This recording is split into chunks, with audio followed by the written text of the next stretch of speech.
التعامل مع الإغريقيين فخذ معك Hello and welcome to another stream of AC Mirage. Continuing my second playthrough, first stream of the game.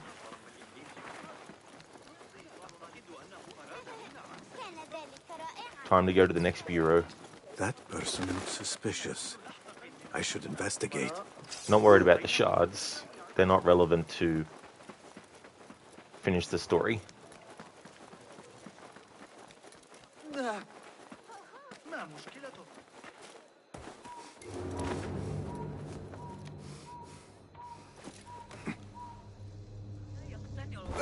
بتلك النظرية على الإطلاق من الصعب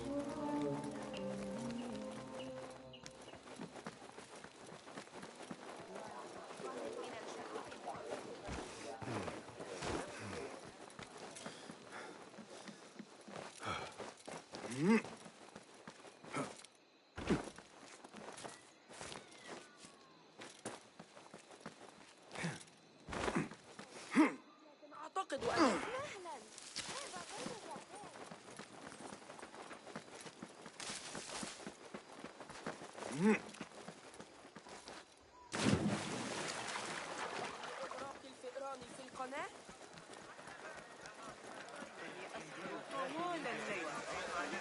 Don't quote me there.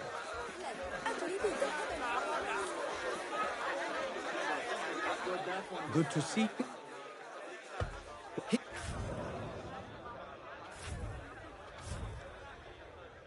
I always try to keep those in stock.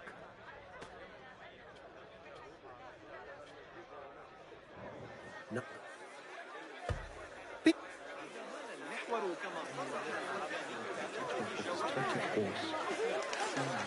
ما مشكلتك؟ أنت ما خطبك؟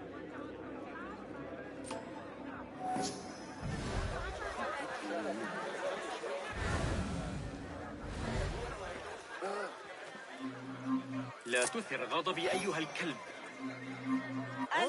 أتظن ذلك؟ الكتاب الذي أعرتني إياه الشتاء الماضي أكثر من اللازم. ذهبت وأحضرت الحناء للوصف.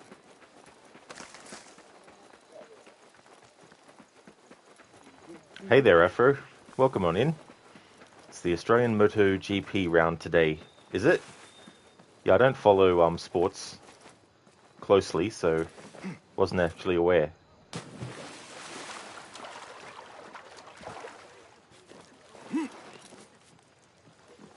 يسبق أن كانت الأمور هادئة على حدودنا قط. They always fall for it. Save my backside. It's so funny. There's only a certain set amount of NPC conversations that you can hear, but it reminds me of the Chronicles games because in those there's only a certain set of NPC dialogue that you hear from enemies and stuff, and it doesn't matter what part of the game you're in, it'll be the same. So like you can be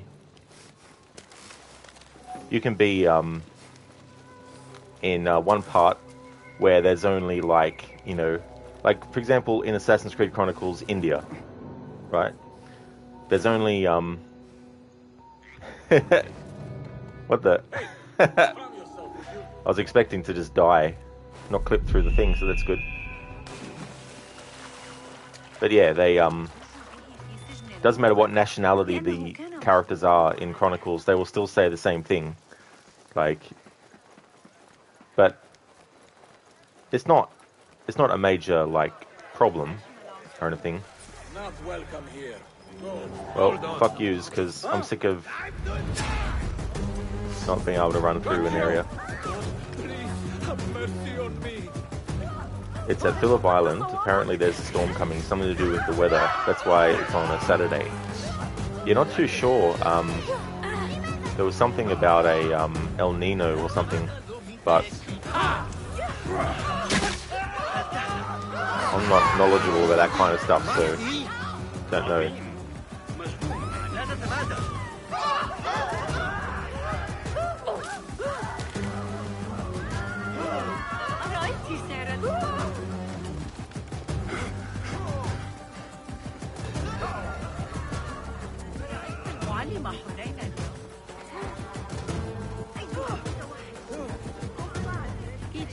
اللعب شوي. انتشرت الشائعات حول تلك النظرية الفلكية. أوه، بخصوص التجربة. وليدا راح يقرأ من كتاب الشارع.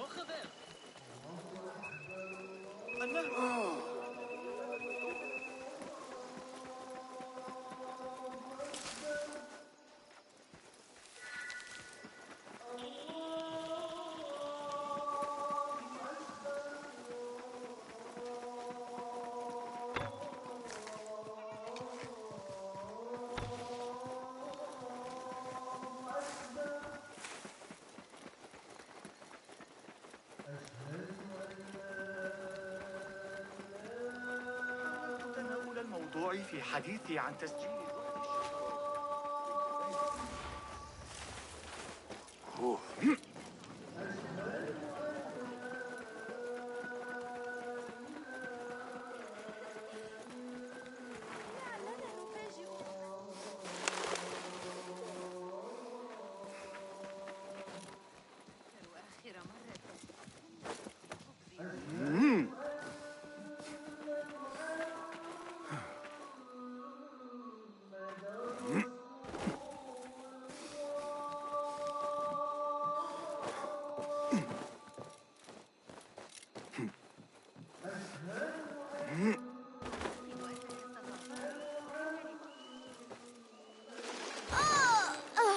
ويحك أتريد إيذاء أحد؟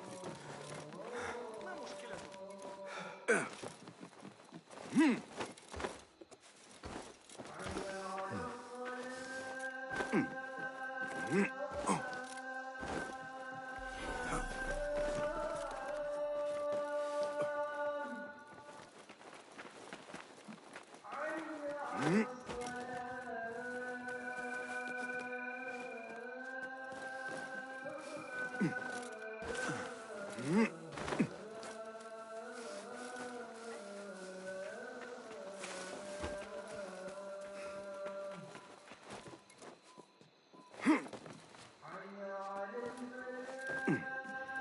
After I don't know much about Aussie history, AC game in Australia.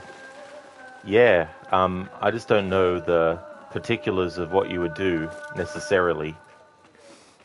But like any sort of like country, there's definitely moments in the past where things were at a certain level technologically and stuff.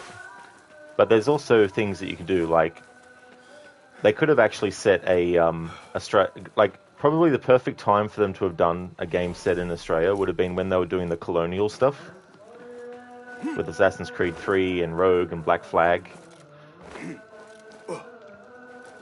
Because we had like a colonial era as well.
هذا ليس صحيحا ببساطة. Citizens, do you dread the Mirage stand? Travelers, what if you should sicken on the road? Travelers, what if you should sicken on the road?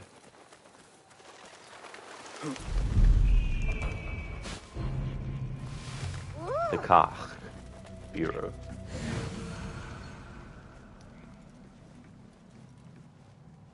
I think the order in which I've done the main target so far is probably the order I would probably settle on for future playthroughs, because my first playthrough off stream, when I actually chose the mission order, I went and did this mission first, the Coins and Daggers storyline.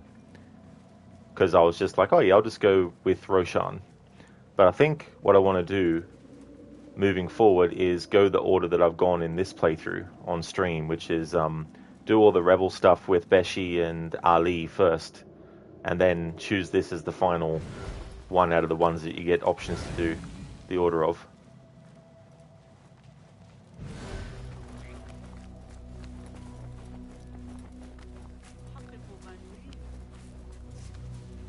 Mysterious note. Hidden one. If you have the time, there is a commodity on the streets you should know of. It is called secret spice, and rumor has it that people are almost out to kill just for a sample. No one really knows its origin, but I have a feeling you'll be able to find out. Perhaps the spice stall at the Great Bazaar can provide some answers.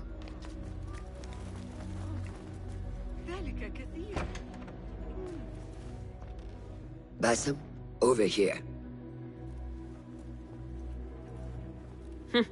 You seem shorter than I remembered, Basim. And you still have not grown a single digit, Rebecca. No, we're not here as enemies. No, but we never held back on the training ground. Roshan tells me you are local here. In a manner of speaking, I lived here a time before I left for Anbar. This place is no different from the places I'm used to. The rich wipe their shit with the clothes of the poor. That is the Karch I remember. It is your Karch no longer. Rebecca has uncovered a district tainted by corruption. Stronger than usual.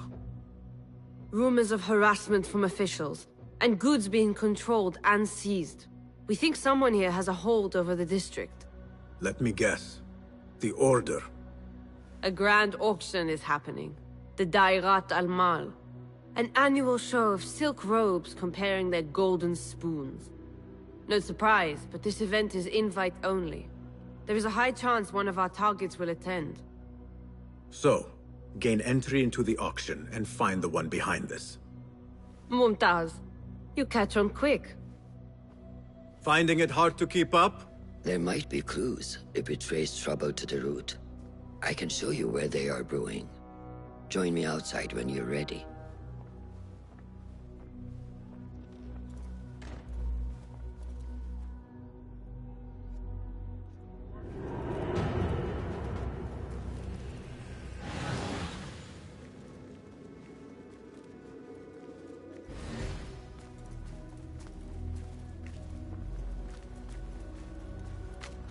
Dual-wielding. Rebecca, my dear sister in Smithy, a comrade in Constantinople, had the novel idea of using 2 hidden blades, one for each arm. He was so excited by the prospect he didn't seem to mind losing a second finger. He says the dual blades have worked wonders for him, perhaps something to consider at the Alamut branch. May your forge forever sing, your Byzantine brothers in arms. So this is one of those notes that I've already seen online actually cause a lot of complaints and issues and stuff. And I just want to have a look at something. If I can find a video of it, because sometimes finding a specific video you want is definitely difficult on YouTube. Especially when there's something that I want to show, which is Altair's Codex pages. From Assassin's Creed 1. I'll see if I can find a video that actually pauses on the screen, because I can't remember all of them.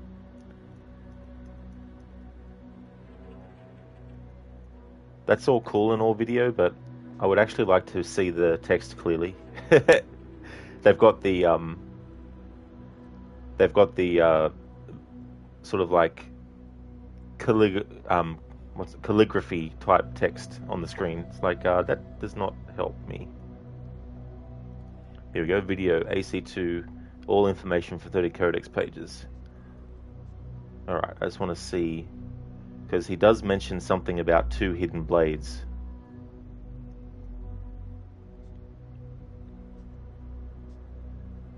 Page 3, no text data.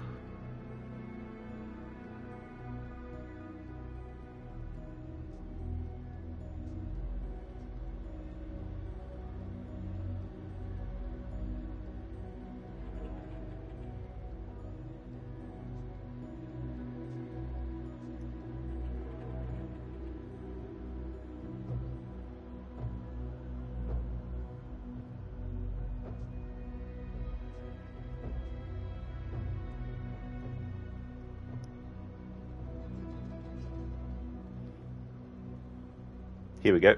I found it. Alright. So, in Assassin's Creed 2, sorry, I said Assassin's Creed 1.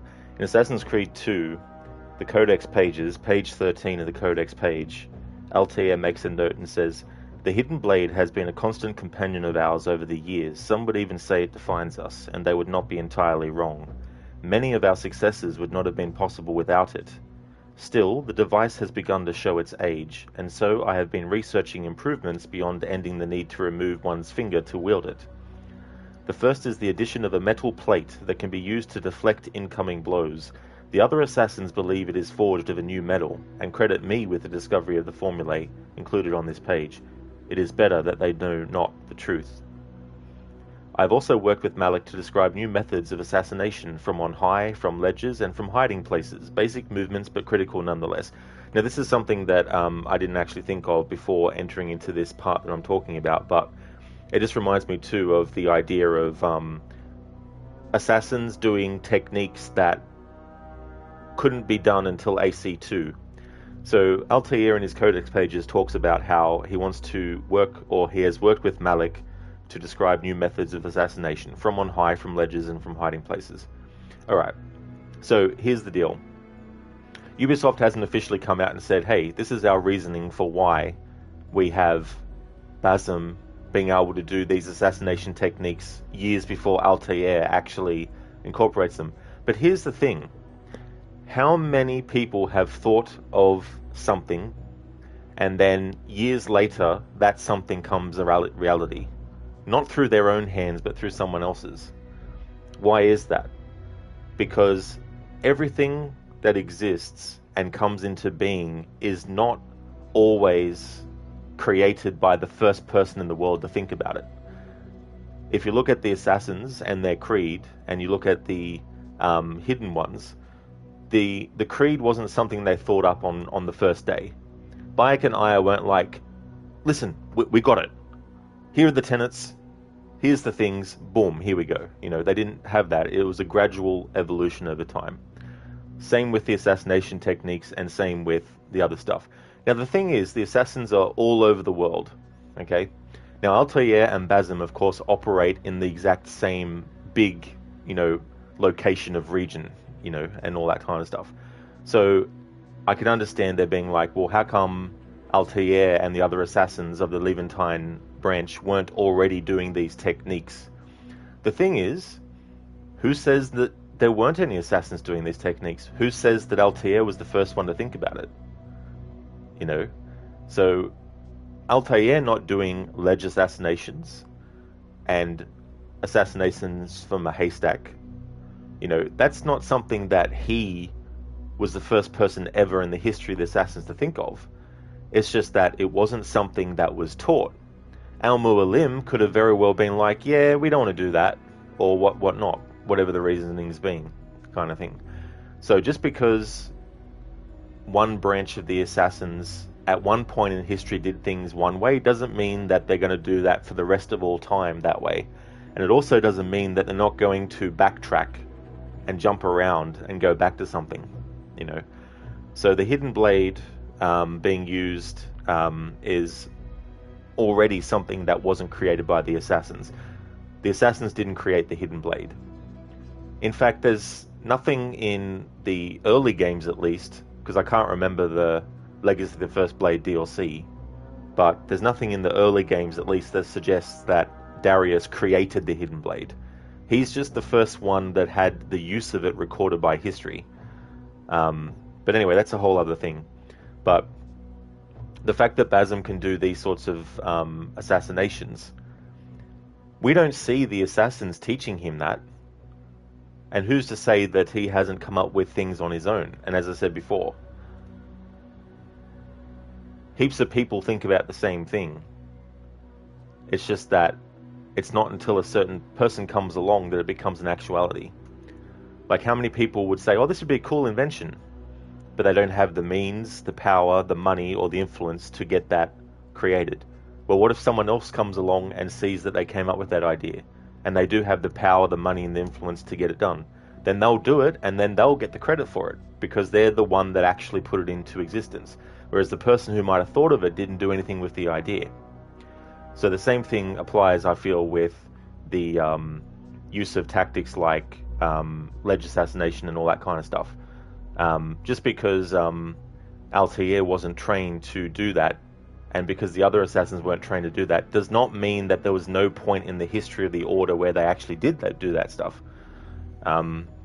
Talking about the second hidden blade as well, in page 13 of Altair's codexes in Assassin's Creed 2, the document continues to say, the third and final improvement is the most simple, the provision of a second blade, identical in every way to the first.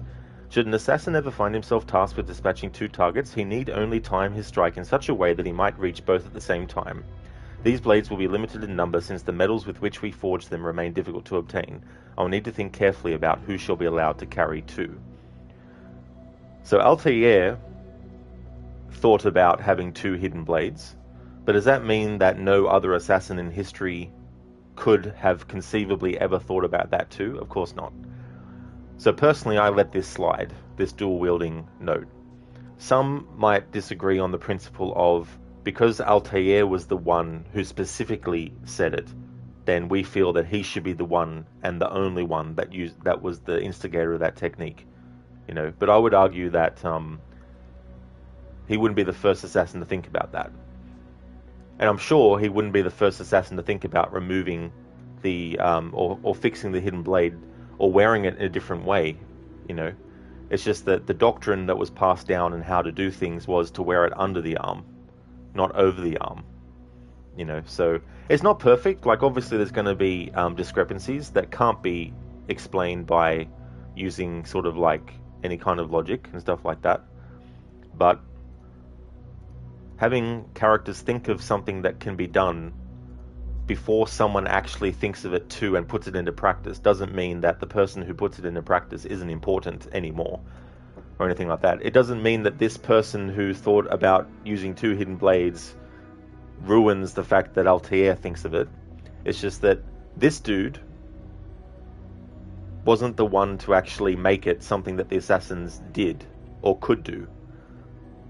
It wasn't until Altair, when he decided to make it a thing, when he became the head of the assassins, to do that.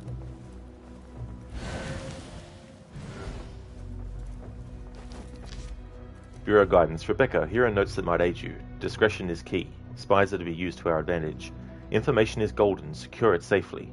Always be prepared to leave in the case of infiltration. Always be on your guard. Please read the list of texts I suggested to you when we last met. They will help in sharpening the mind and keeping boredom at bay. Foulard.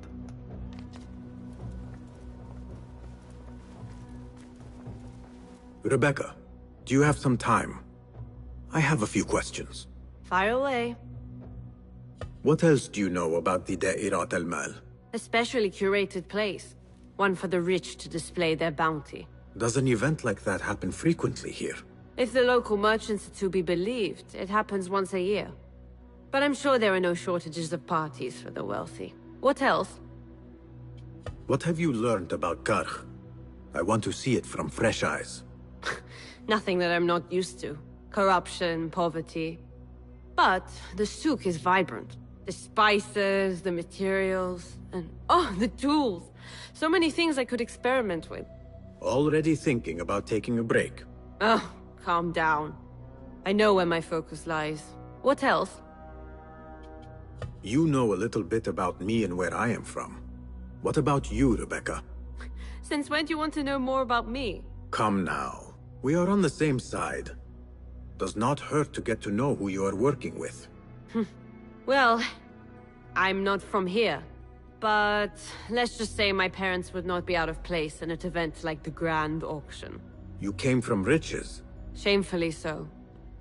As a child, I never enjoyed the glamour, the dress-up, and the manners. It was also suffocating.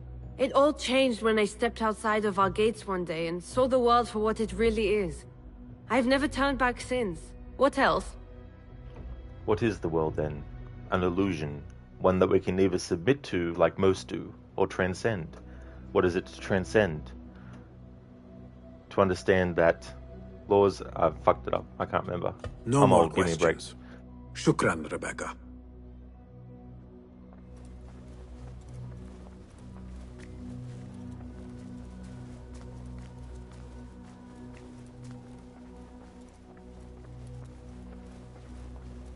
to realize that nothing is true and everything is permitted. I understand now that our laws arise not from divinity but reason. No, I fucked it up still.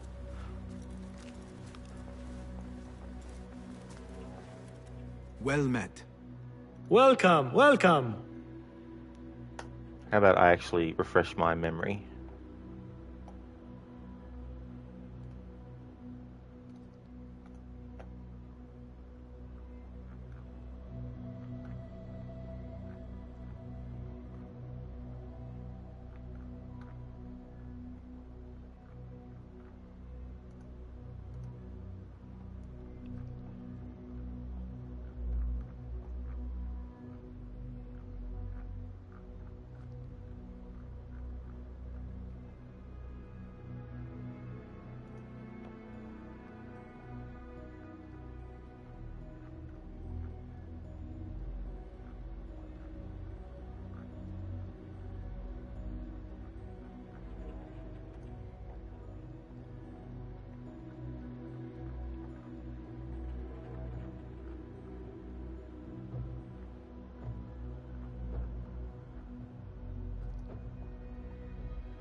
Here we go.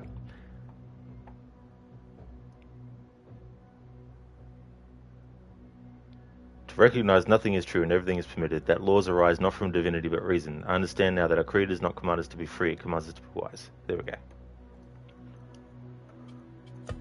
Have you devised any new tools? Here's what I have. Seen enough?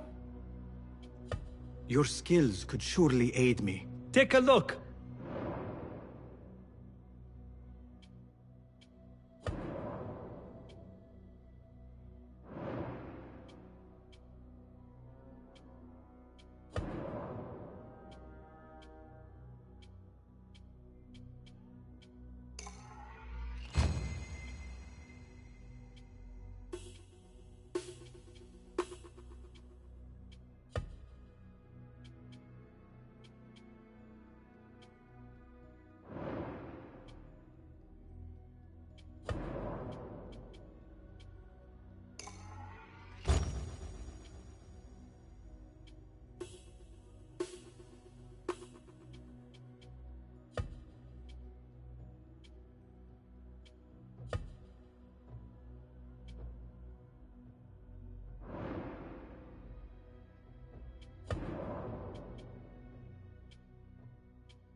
Nothing. Thank you for...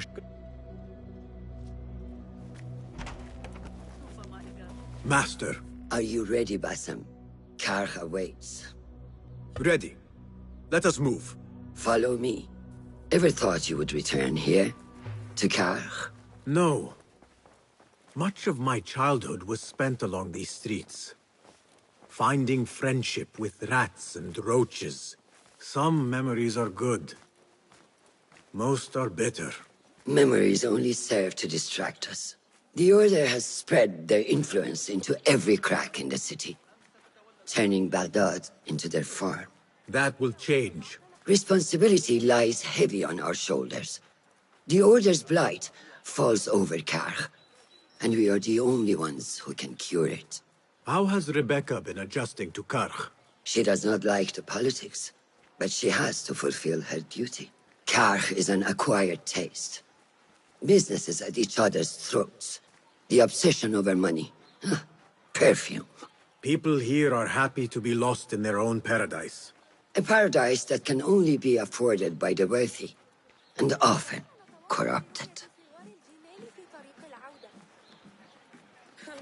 Nothing's changed since this time period.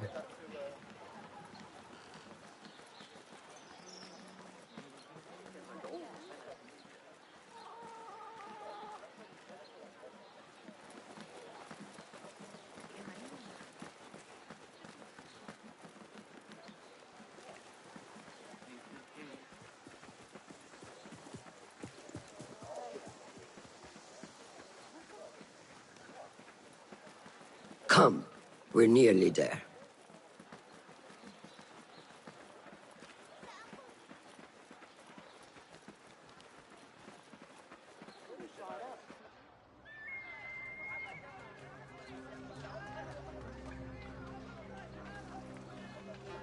Welcome back to Karch.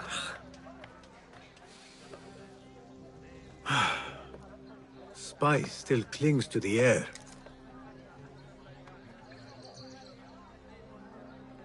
What was it like? The first time you took a life?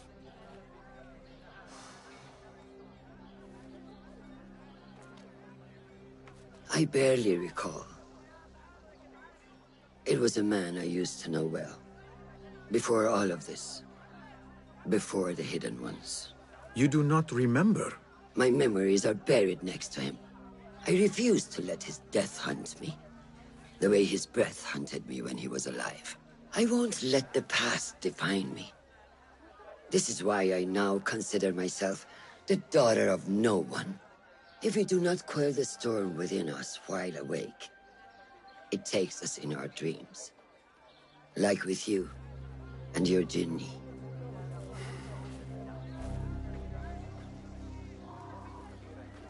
Now, the souk.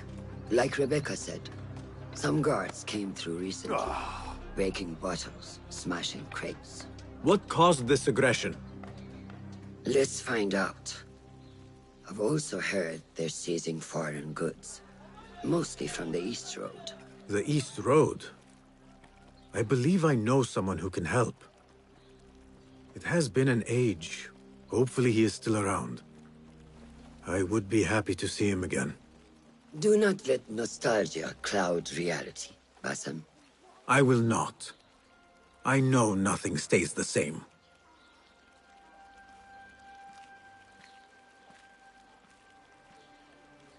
It has been some time. I wonder what has changed around here. Maybe I could first pay an old friend a visit. Hey there, Ronnie. Welcome in, dude. Things are going good. Having a good Saturday. How's things going with you?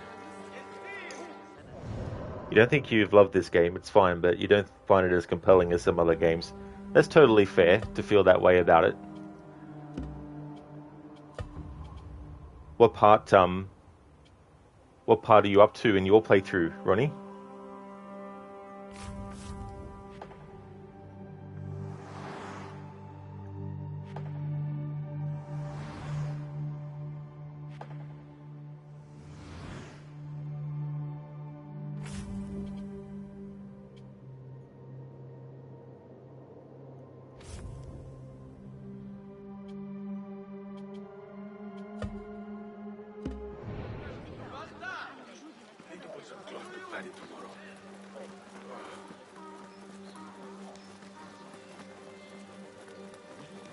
You have no business here.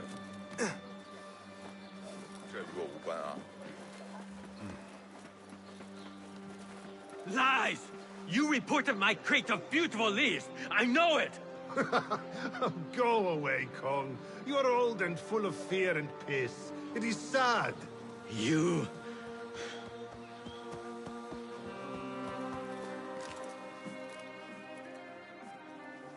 What fresh brew do you have for me today, Kong? No brew until Luca returns my crate.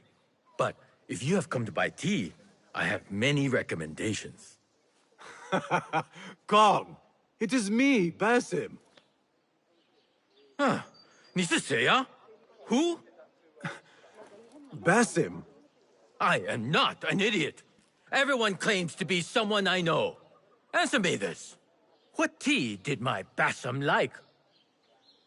Ginger with some turmeric. Wrong! Basim does not like tea.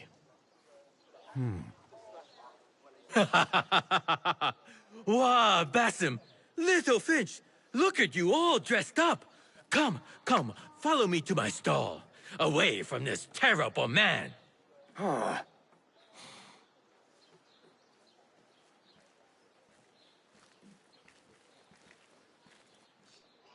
So, Little Finch, what have you been up to, huh? So many years. Just here and there. I had to leave Baghdad for a while. Ah, youth. What about yourself, Kong? What have you been doing these years? Doing what I do best, making coin. Although with some difficulty of late. The guards are on high alert, and that Greek merchant has taken it in his stride to report me at every chance.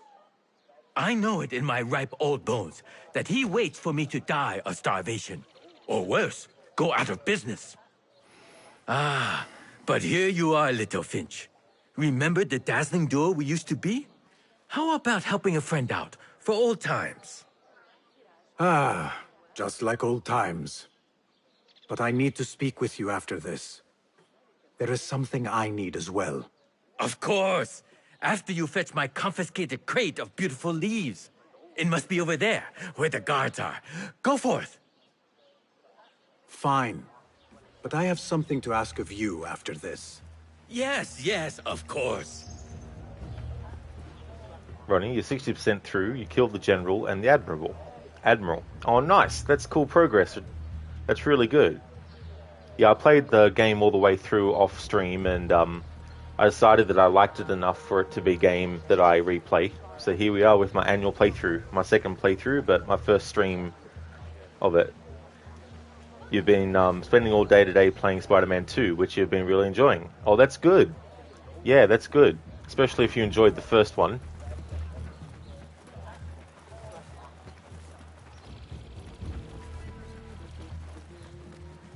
Not welcome here. Go. Ai, תפסיק את זה! בהמה!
God have mercy.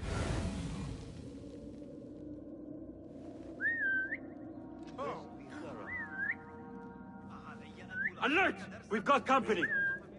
But keep your blade close to hand.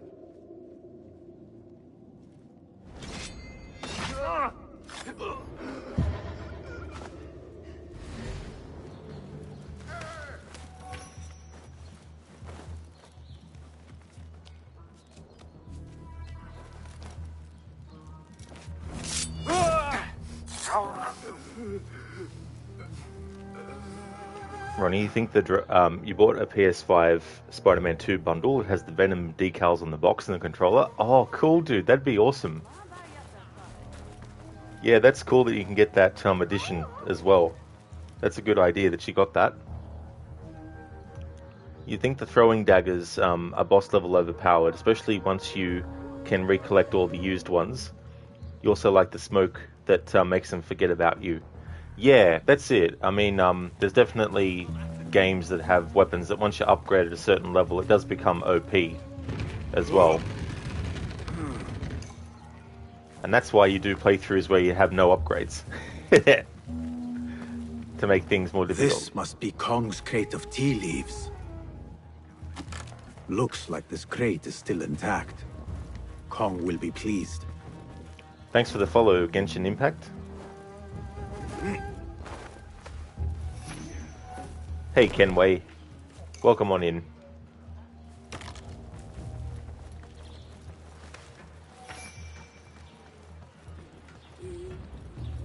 此地不宜久留。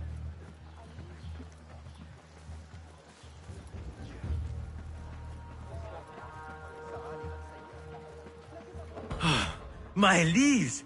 Praise be to you, little Finch. Where shall I put it? Come, come, put it here.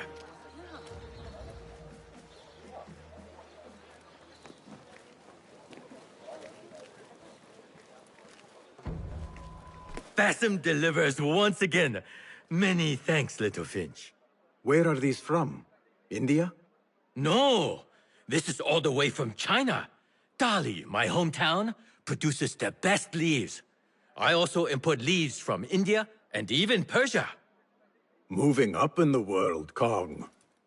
Kah first, then the world. I am now selling my goods at the grand auction. Have you heard of it? The Da'irat al-Mal. Yes, I am trying to get in. Why? What kind of business are you doing, little Finch? Why not share it with me?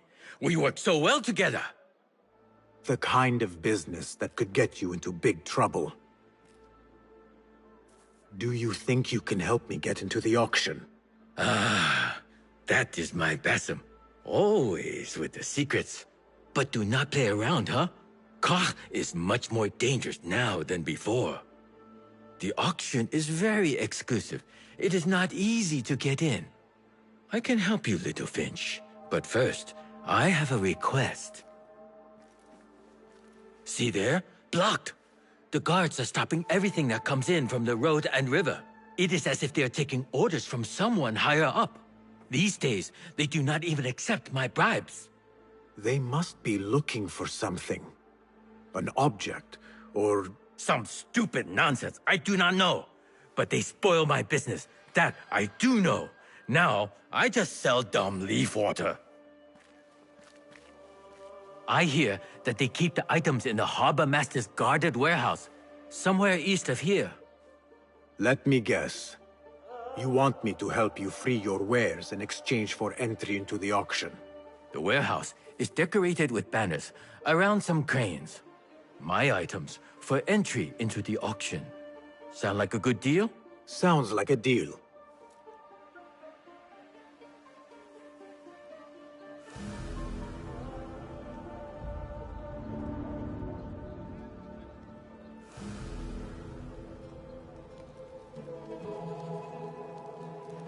Ronnie, your PS5 did not connect well with your streaming setup. You will have to try again so you can do Spider-Man 2 on stream.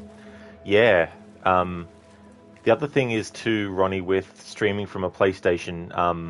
I mean, it's personal preference, but what I did when I went in to the settings was I made sure that I took away any overlays, because PlayStation has internal overlays on stream which you can have active or not. Which will, you know, sort of like, I felt that it was interfering a bit, so I took all that stuff off.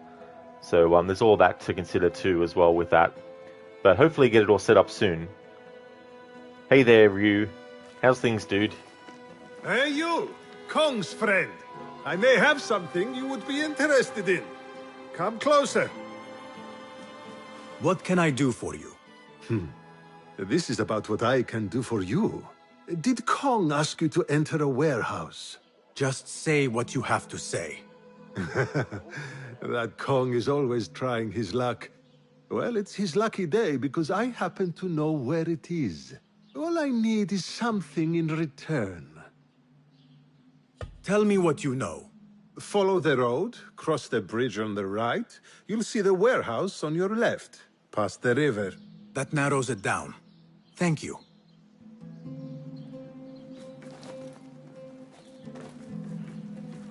Ronnie, you'll have to look into that. Yeah.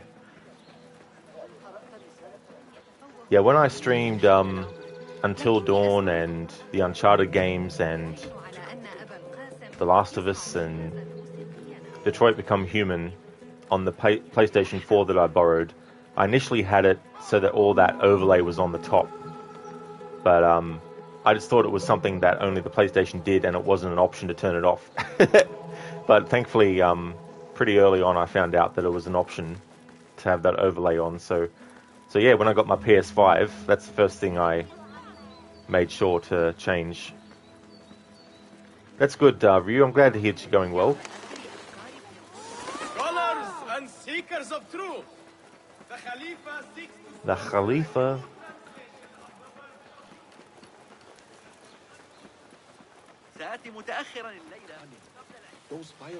Hey, Anglo. Welcome on in. You were thinking of getting Spider-Man 2, however, £70 for 15 hours gameplay, decided not to. You wait for the sales. Oh yeah, I don't blame you, Anglo. It's definitely good to take advantage of the sales when you can. There's no point, risking money, big money on a game if there's some things about it that you might be a bit cautious about, or you want to sort of like, because there's been games where I thought, nah, it doesn't seem worth that price, I'll wait till it comes on sale. Spider-Man 1 was great. It looks really cool. I do have plans to play those in the future because I am a fan of Spider-Man. It'll have to be next year now, but I also want to do a marathon of Spider-Man games that I grew up playing, and ones that are important, well, not important to me, but ones that are the most, ones that I connected with, or something like that, a mixture of the two, before I do play those newer ones. I want to turn it into like a marathon type thing. The warehouse Kong mentioned. I need to find out more about this harbor master.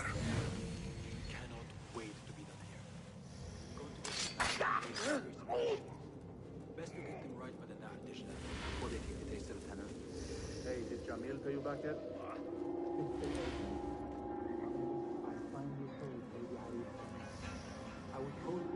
Hey! What?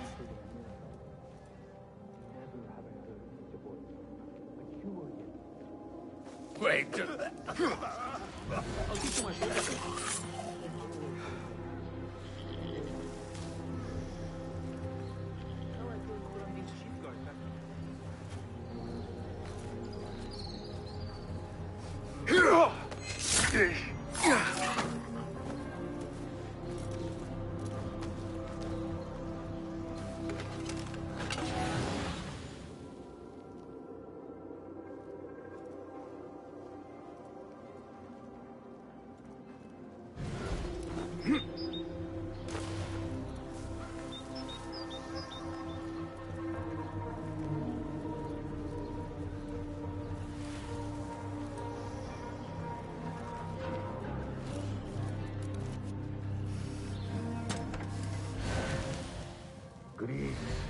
India. Anything out of Baghdad. If I want to keep my head, I better be sure to check them all.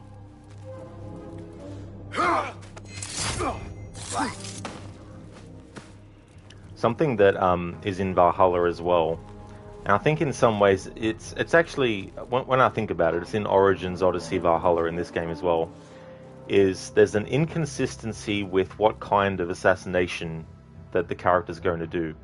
For example, you might want the character to do the assassination from a hiding spot like grass, where the character will actually grab the enemy, pull them into the hiding spot, and then assassinate them. But sometimes the character will just do the strike, assassinate. When you're behind a character and you just want to do a quick assassination in the neck, sometimes that happens, other times it doesn't. I wish they would bring back the consistency, and part of that is because they took out the high-profile and low-profile assassinations. So, like, that dude that we just killed there, the way that we did it was very flashy and showy, which in the old games you would do that, you would activate that by doing a high-profile action. High-profile assassinations are more flamboyant, more epic, more sort of like, and they're louder kind of thing. Whereas a lower profile assassination would be just stab them in the back of the, around the back, or stab them in the face quietly but quickly as well. So I think that's something that's missing from the newer games that they need to bring back.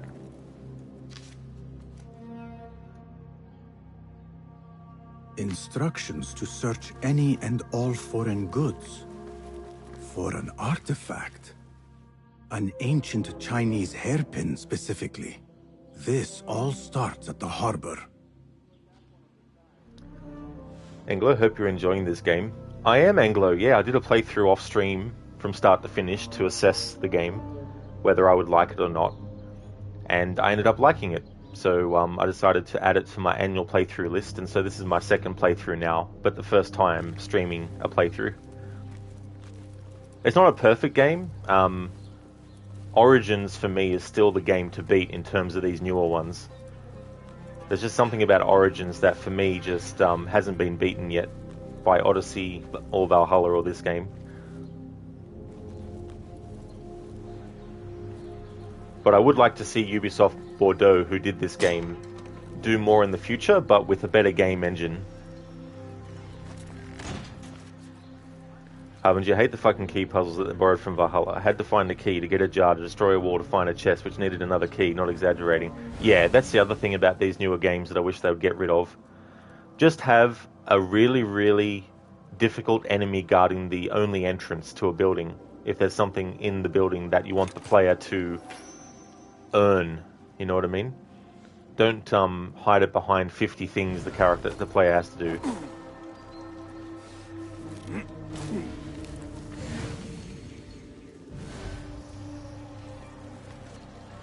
A strongly worded letter to the harbor master.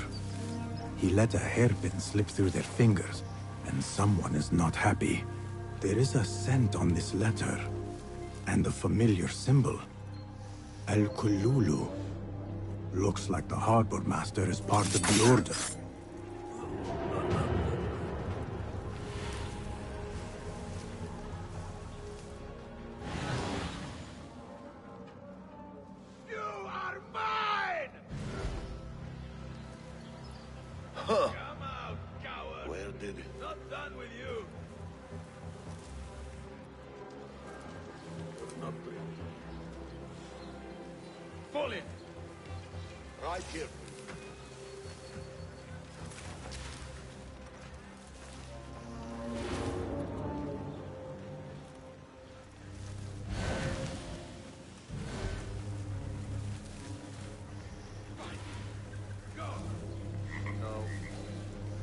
Hold on!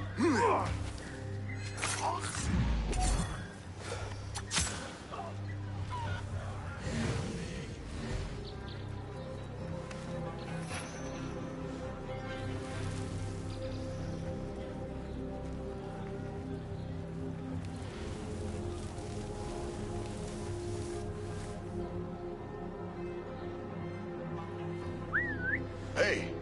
I What was trust that? your instincts. Stay awake. What?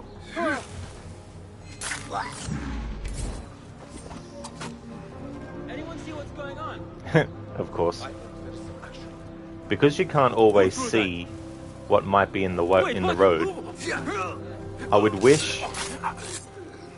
I wish the games would stop indicating to the player that something's possible when it actually literally isn't. You know what I mean? Like, if there's something that's going to be in the way of the chain assassination knife throw to take care of the other opponent, the game should not give you the option to even throw it if it's not going to actually hit them.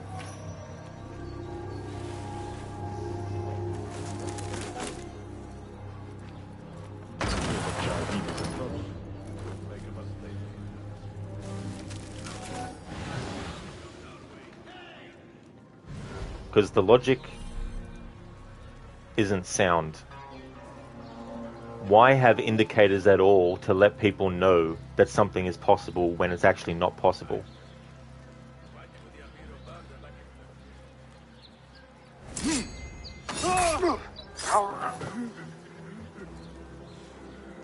That's like saying, hey, I've given you a map of this location, and then you look at the map and there's just a square box that says you are here, but doesn't give you any other indicators. Like, well, what the fuck am I supposed to do with that? Marha, these tea leaves from the east are worth more coin than my night of work.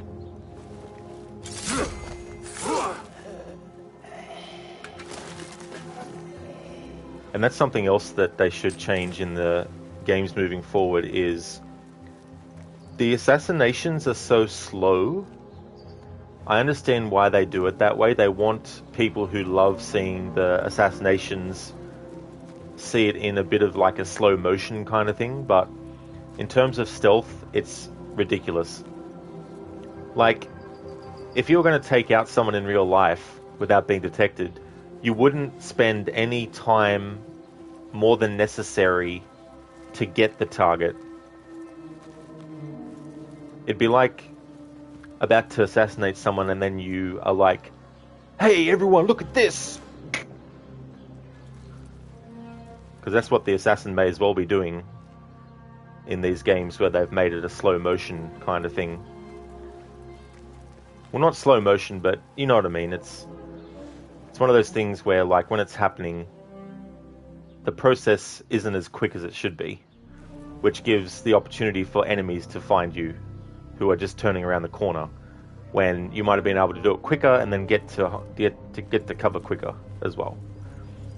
I don't know. These are things that maybe are only issues that I have. Maybe everyone else in the world doesn't have these problems, but it is annoying when you're trying to be stealthy and quick and your character is like, grab, spin around, stab. It's like, just grab, stab, drop, and then run. You know, quick, speed, efficiency, agility. A list of exotic foreign goods seized. Most from out of Baghdad. There are Kong's things. Vases and some expensive tea leaves. It should be... The harbor master has set up this blockade for foreign wares, especially for ancient artifacts from the east. There is nothing more here. The harbor master is waiting.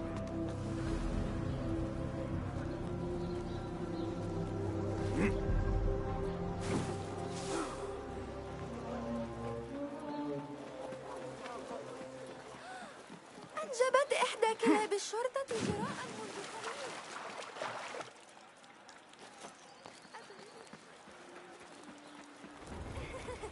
يمكننا جمع عشب الدرك يمكن لشقيقتي القدوم غدا.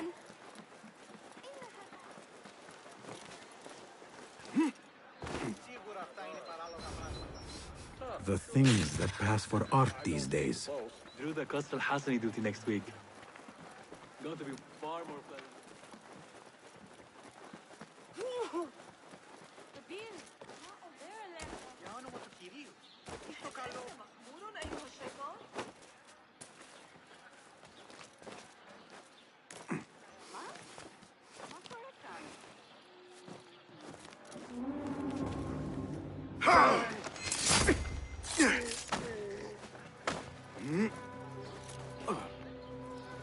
There's an example.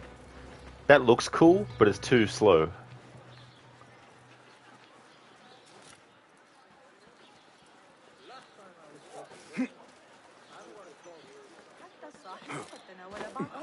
سأضطر إلى تركك سريعا.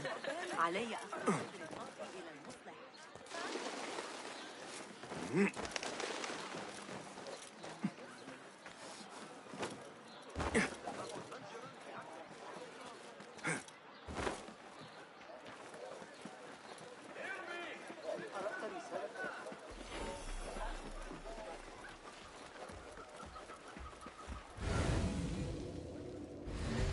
Another wall between the people and power at play. I hope the harbor master is not expecting me. Hey, hold on, you!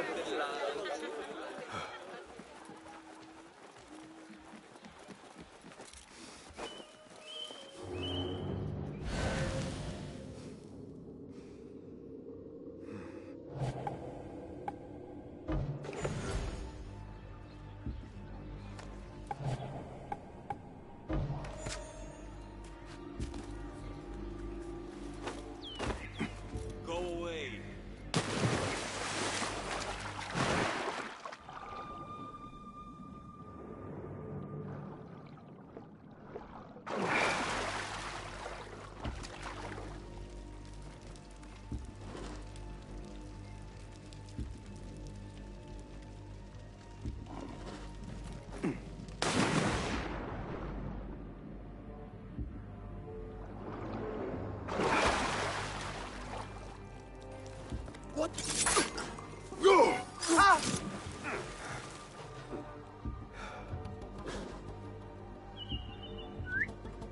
Hey, what's going on? What?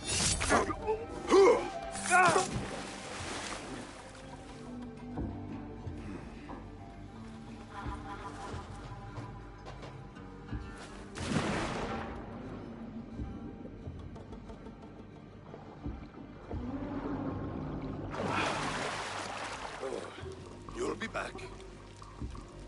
Don't worry, we won't let our guard down. Hey!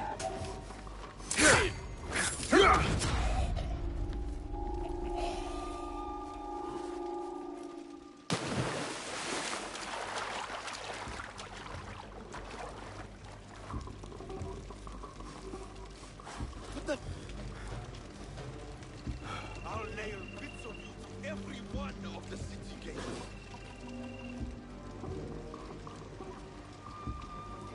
Hold on! Something else too. I've said this before, but that looks cool, but it should be the other way around. Basim should grab the enemy, pull them behind cover, and then kill them. Not come out from behind cover, flashy kill, grab, then bring behind cover as well. That's another thing that they need to fix in future games.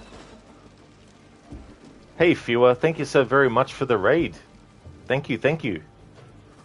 How's things going?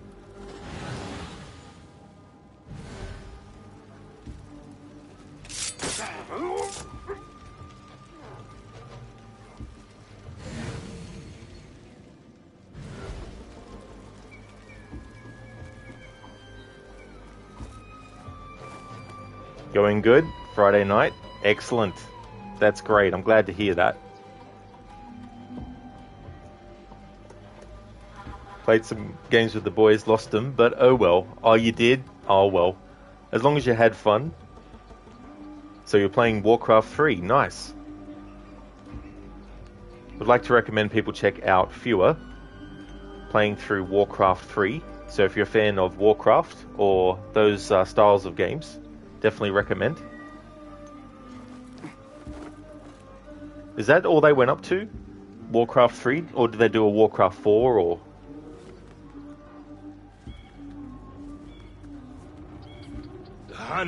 Hey, what? One artifact and who's? You're a No. threat! That's bullshit.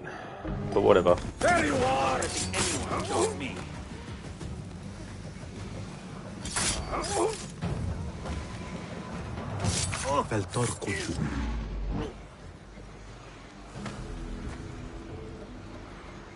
I call bullshit on that detection. If I was doing a challenge with a stealth challenge, I wouldn't accept that one, and I'd keep on going.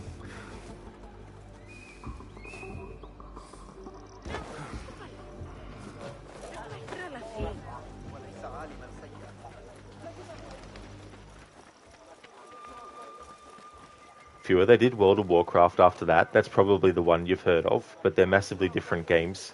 One is a competitive real-time strategy, the other is an MMORPG. Ah, I gotcha, yeah. Yeah, that's right, yeah, because it's, you get your units and you build defenses and all that, yeah. I actually forgotten about that, because, I guess World of Warcraft has been around for so long now, and is the one that gets mostly talked about, that I just completely forgot that, the games before that in that franchise were actually, real-time strategy, as opposed to being RPG games, or being in that genre.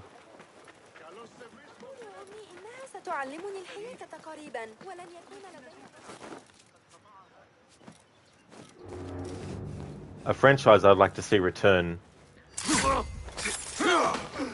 There's actually two. One is Blackthorn, and the other is Lost Vikings.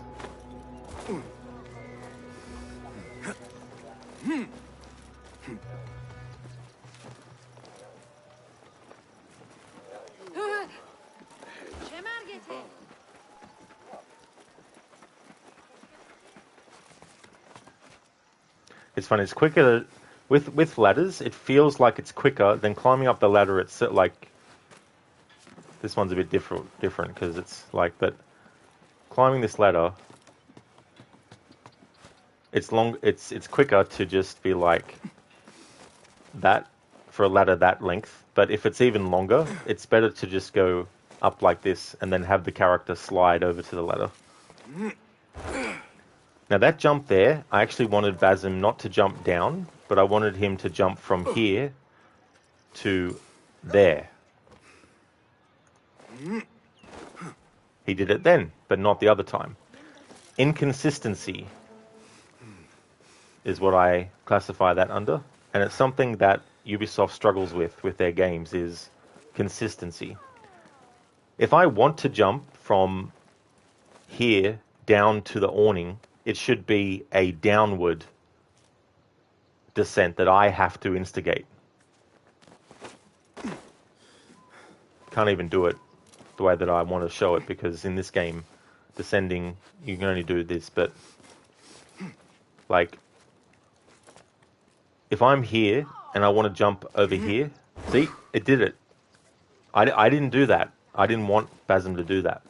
I wanted him to jump from this position over to the other thing, but he keeps on just dropping down. In Assassin's Creed Unity, to do that, I would have to hold the parkour down button, which isn't the thing. See? Inconsistency. But again, I'm probably the only person who worries about this stuff, so it's probably not that important.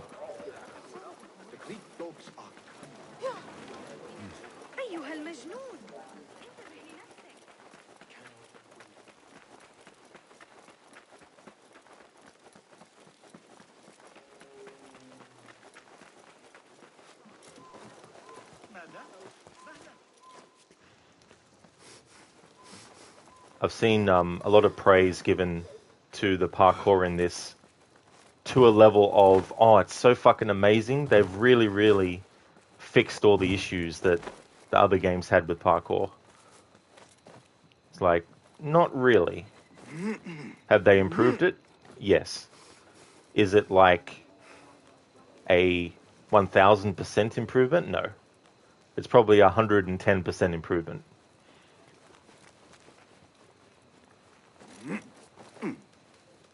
But there's still issues with it that need to be ironed out with the next game engine. Hey DC, welcome, how's things going?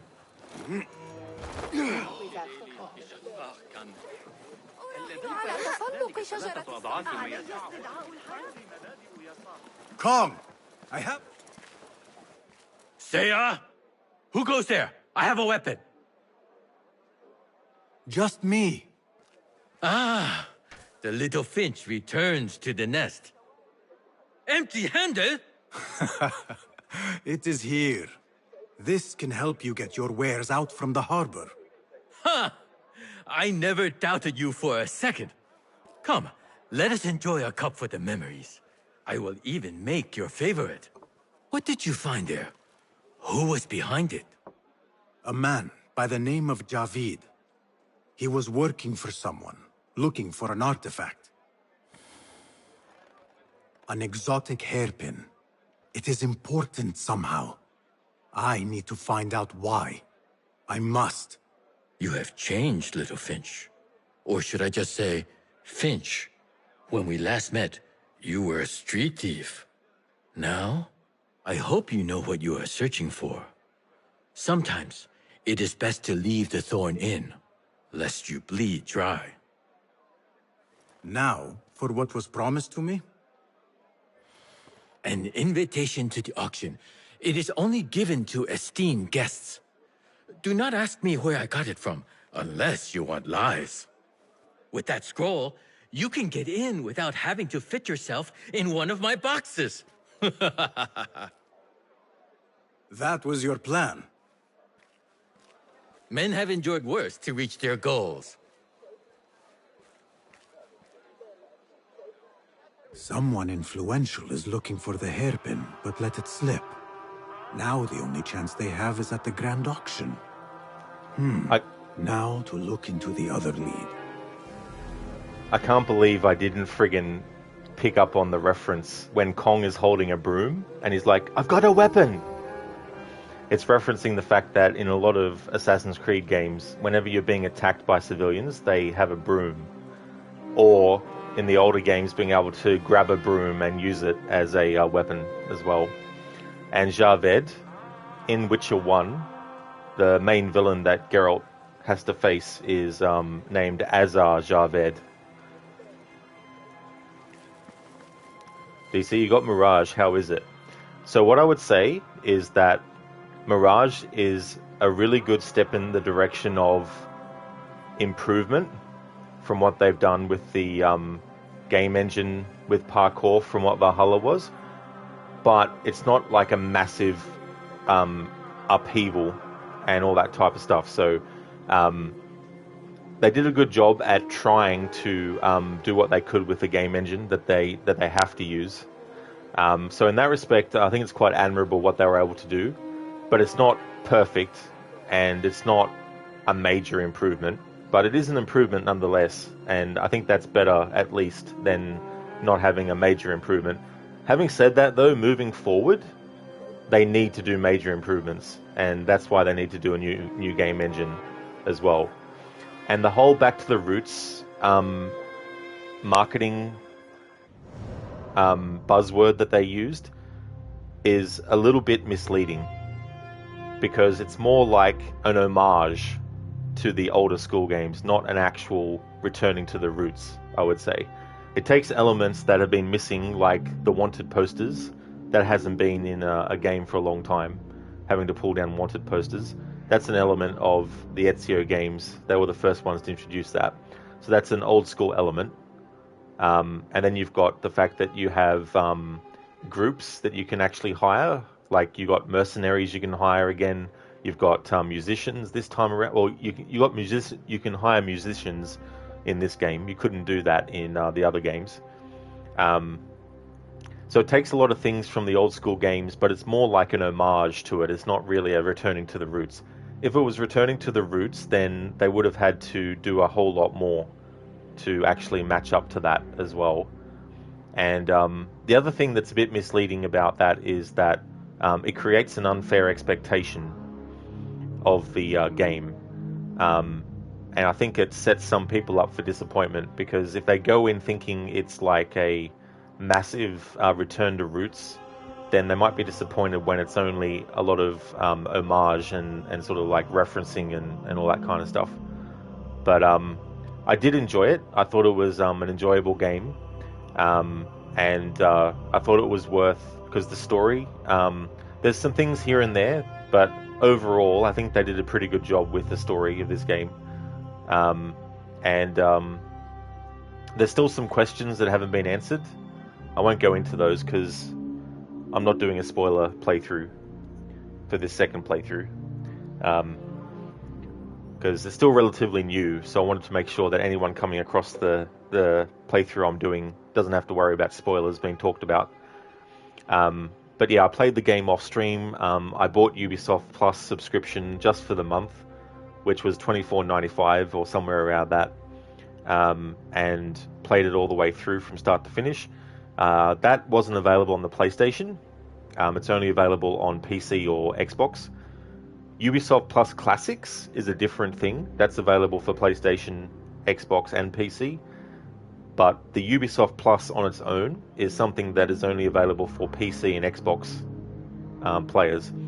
So having played it all the way through, I decided that it was a game that was good enough and on a level that I felt was good enough to add it to my schedule of games that I play annually. So that's why I decided to do a stream of it and actually do my second playthrough from start to finish, but on stream this time as well. Harbinger Broom AC2 run when? That would be funny to do actually, but I don't know when I would do that though. If I would do that at all. Some challenges would be funny, but I don't know if they're lasting, as in maybe the game won't be that enjoyable doing a challenge like that. DC, you thought Kong was a lot bigger, lol. Oh yeah, should be the size of the cities.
لكن أعتقد Khazars. Keep it moving, please.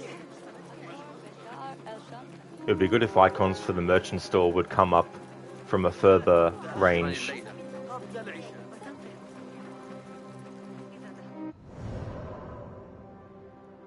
Like there's one there and one there, so either of these should already pop up on the screen. If you look up the top of the screen. It only appears since I tagged it, but it should have actually appeared automatically. The radius should be like 300 from where you are when it shows up on that, up the top.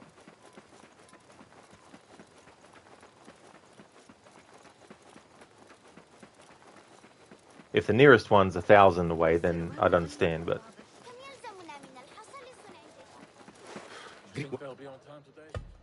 Look. Very handy.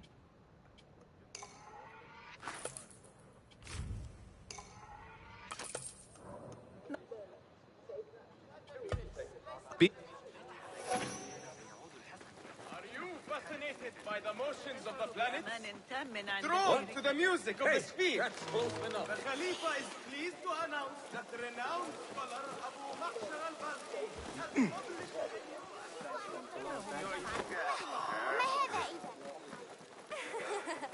هذا المهر الأسود ظريف للغاية. Hey Conspiracy, you 100%ed it the other day. Oh, that's good that you did.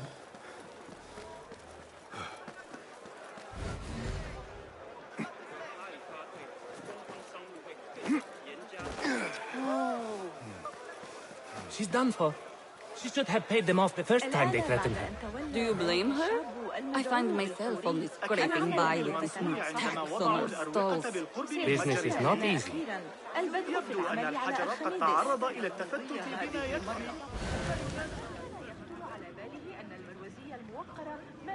Conspiracy, the only thing you found annoying was the distances of the viewpoints. Yeah, in the other games they've got more viewpoints and closer together, whereas this one has less viewpoints and further apart. Oh, never mind.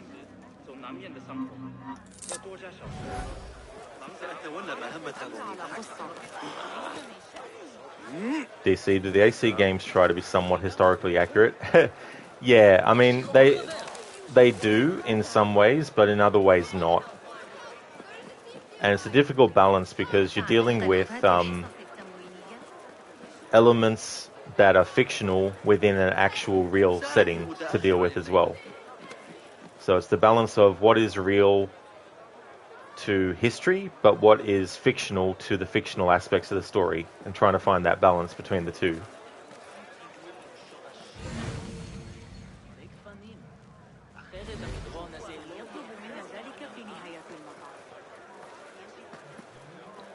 This is taking too long. I have somewhere to be. Be worth the coin they pay me. Stay sharp. This is not from side. I see you.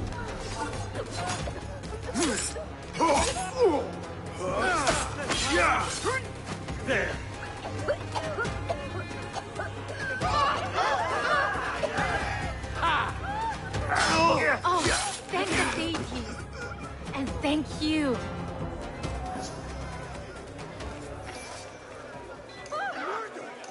You saved me. What did you do to incur such aggression from the guards? I did nothing. I'm only short of coin. Business is business, but I do not have the means to pay their tax. Are your wares moving slow? No, but in recent times, they have increased the coin requested. Therein lies the trouble. Not just for you, but for others as well. Mostly for people like us who are not from here, or not of the same faith. We find it's hard to feel safe in Kaf. I have a shipment that's late. I fear my goods and camels might have been seized by the guards.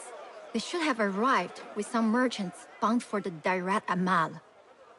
If I could ask a favor, my friend, please look for them. Very well. They should be along the road that leads to the south gate of Baghdad.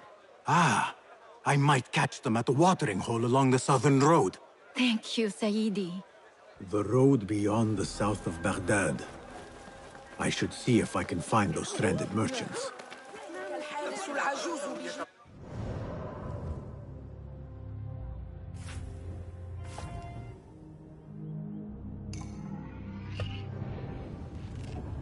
Conspiracy while also trying not to offend anyone. Yeah, that's the other thing too as well. Because there's definitely a lot of subjects that are very sensitive.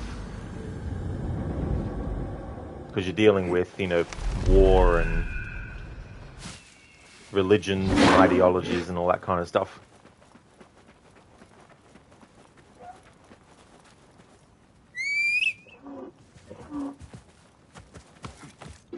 Yeah!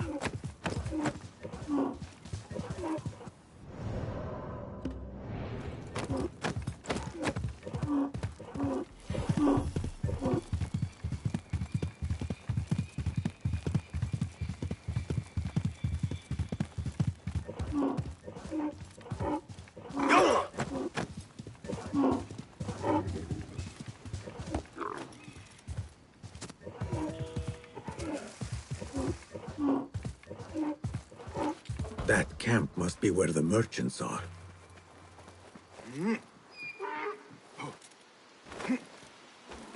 The merchants should be down this road. Perhaps near a ridge for shelter. Halt! Who goes? Assalamu alaikum. I was sent by a friend of yours who was worried for your safety. As you can tell from the horse's head, she was right to be. We do not know what to make of this. Let me help. Perhaps I can find out what happened.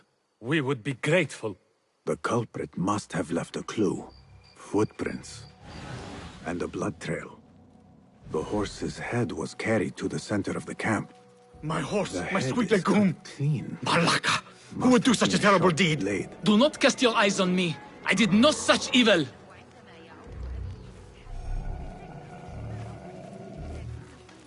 What happened here? It happened in the dark of night. I could not see well, but I saw someone. I think. I cannot be sure.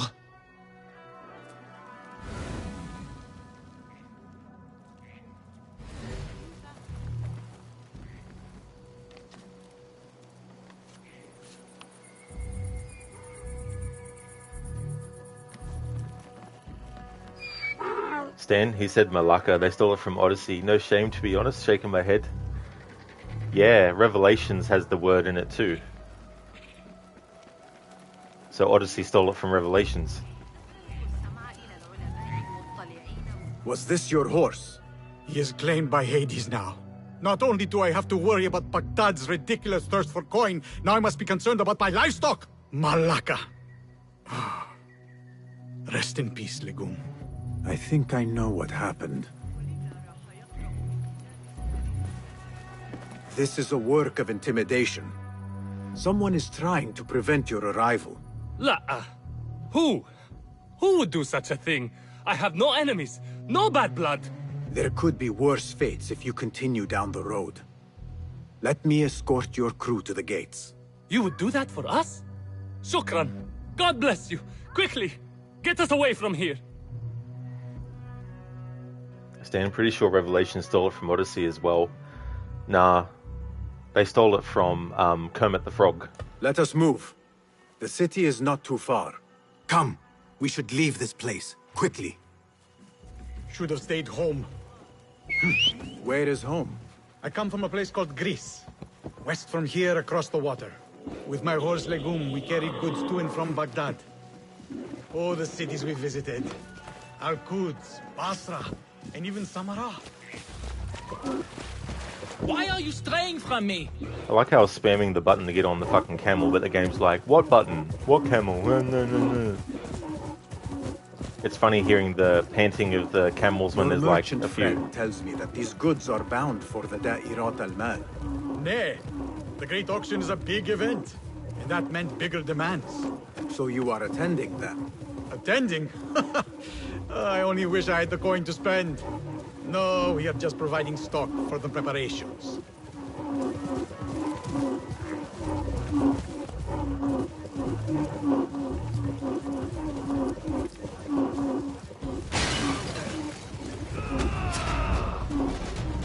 Who sent you?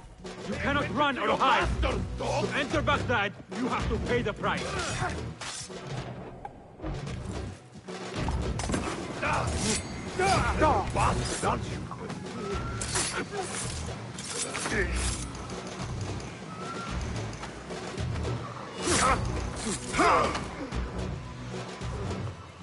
The guards report to someone called Al-Anqa. This confirms my suspicions. Yeah, I can't imagine that either, Stan.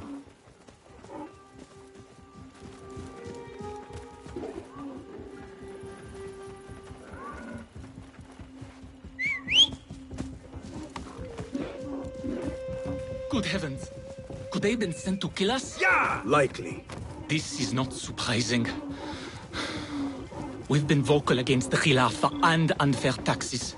It can cost us our heads. But the silent sheep is an ally to corruption. They do not like this opposition. I would not be surprised if they made an example out of us to others who might try the same.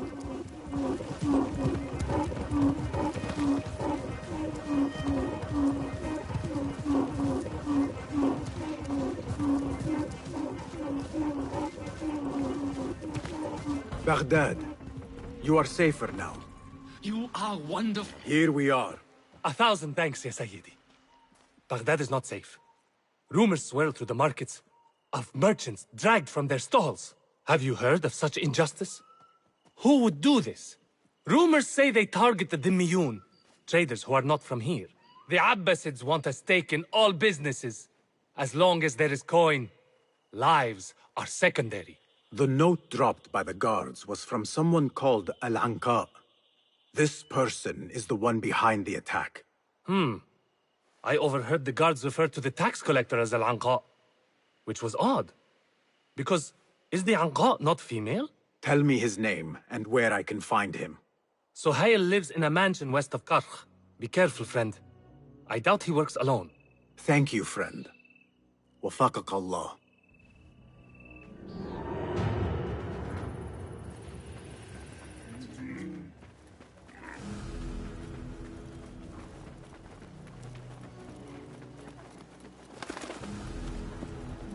Huh?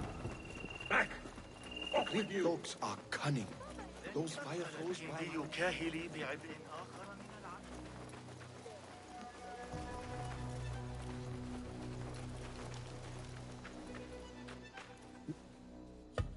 What?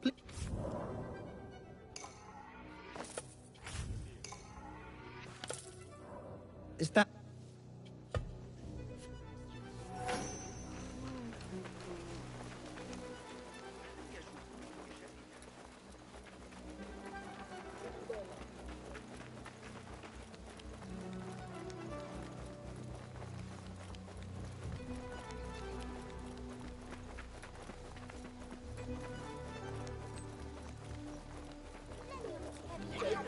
استمر في رؤيتها أن يبدو أحمد زجوا بذلك الولد.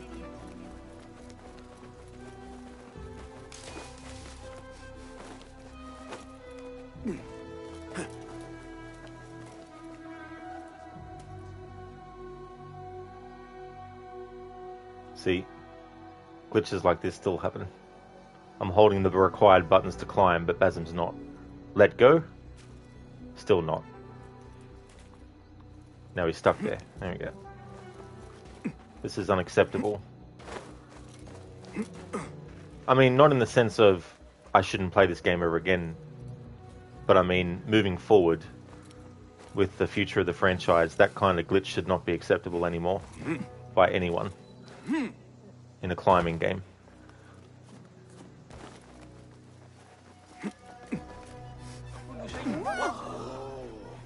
Surely there's a way for them to program against that kind of stuff happening.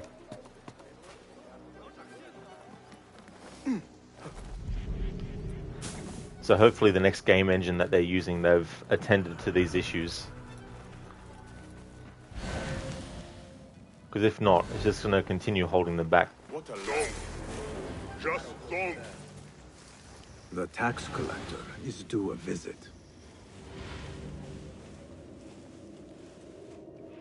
That was okay because I wasn't in like a stealth situation, but when a glitch like that happens, when you're trying to get away from an enemy quickly, that's really when those types of glitches annoy.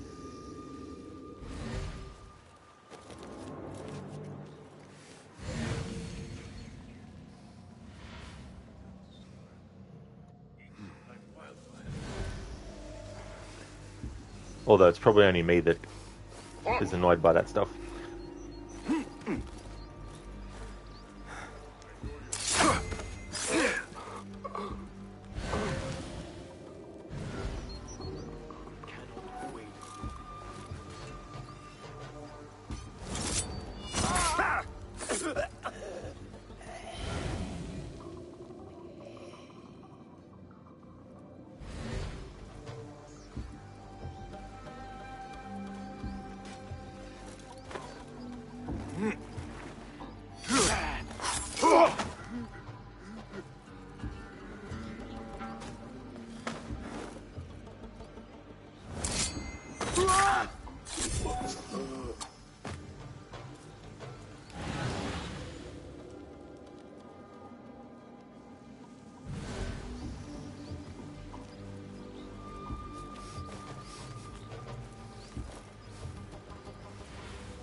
Saved my backside too many times to count.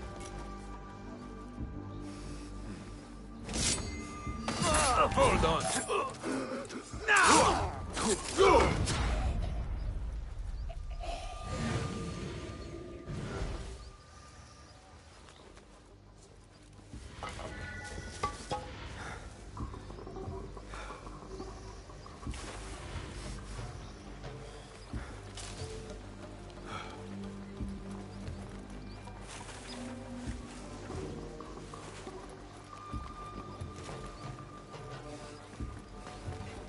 You there? Who's... There you are. Hey, there! I see you. Where are they?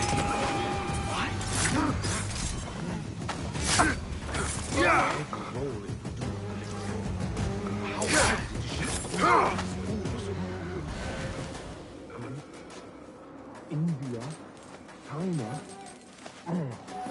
No partiality. Orders to increase taxes. More coin trickling into their hands. There might be more information I can find around here. Come on. Just count on me. The taxes have been paid.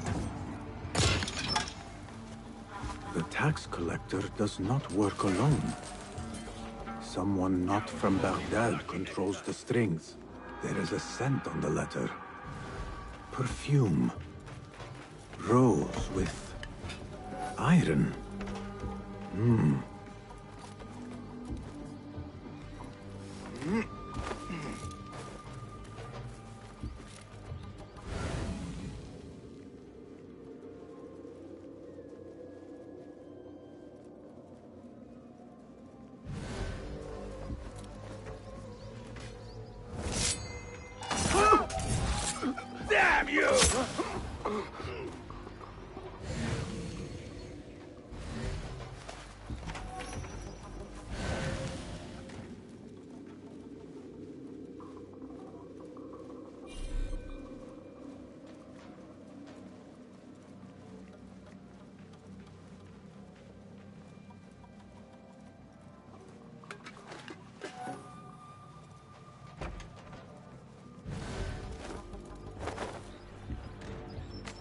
The blockade at the harbor is funded by the coin of the people.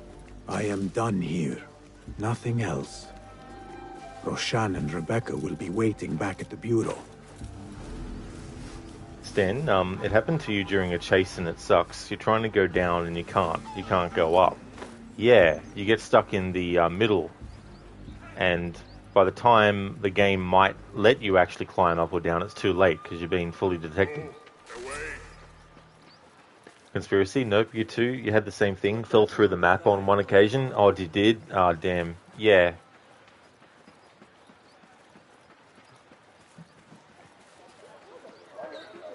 But the thing is, like, I just want to know why, like, that stuff still happens. I don't know. It's like with technology, I guess. Just because something's more advanced than years ago doesn't mean that there's still going to be things that go wrong with it. So I guess no matter how many advancements they make in video games related to how they program things they make, there's probably still always going to be glitches and stuff, but I don't know, it just seems like something simple as making a character climb up. I mean, if it's a game where the climbing mechanic was brand new, and the developer had never done a climbing game before, then I could understand. But we're talking about a company who have been doing climbing games since even before 2007 with Assassin's Creed 1. You know, like, you've got Prince of Persia, Sands of Time in 2003, you know, climbing, jumping, and running. You know, so they've had decades to perfect that kind of stuff in their games, but they just still refuse to. Like, is it just, oh, that's good enough, we'll just leave it in? Or is it just, we don't care enough kind of thing?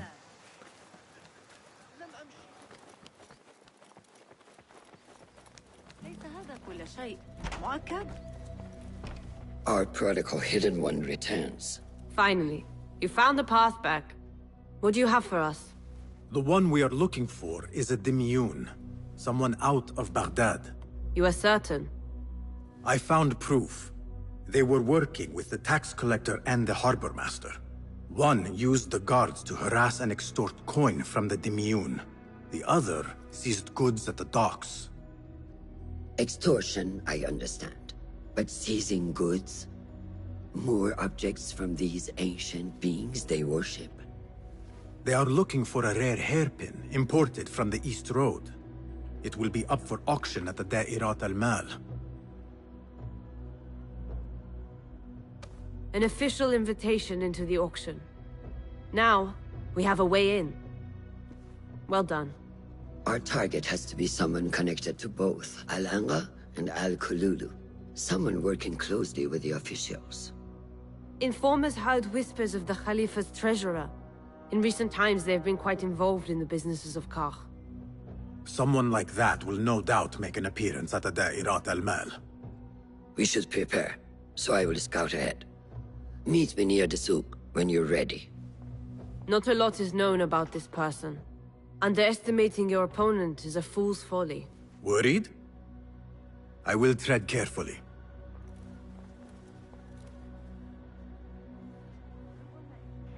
Another thing is to understand that, you know, when it comes to any sort of like creative thing, whether it's video games or movies or whatever, there's always the person in control of everything who decides certain stuff. And because you have this desire for games to be released as soon as possible,